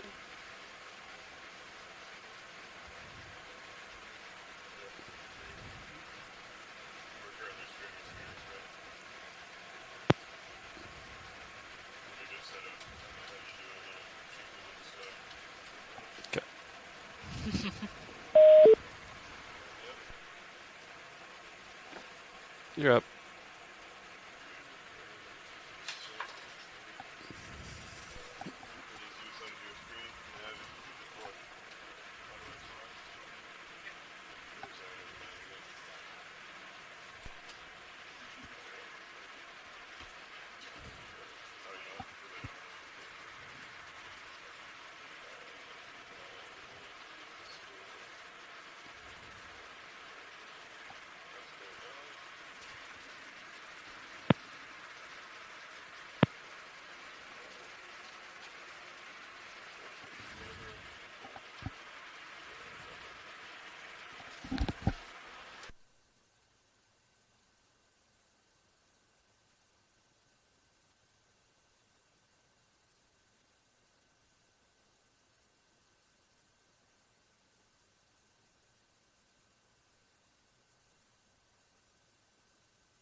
Copy that.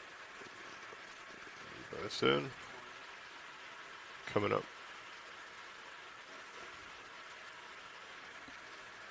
Ramp up. Okay, hauling at 17, 18, 19. Start at 80. And see where we settle.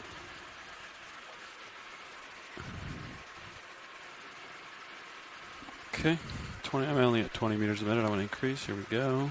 21, 22, 24, 25, 26. Tickling up to 30 here.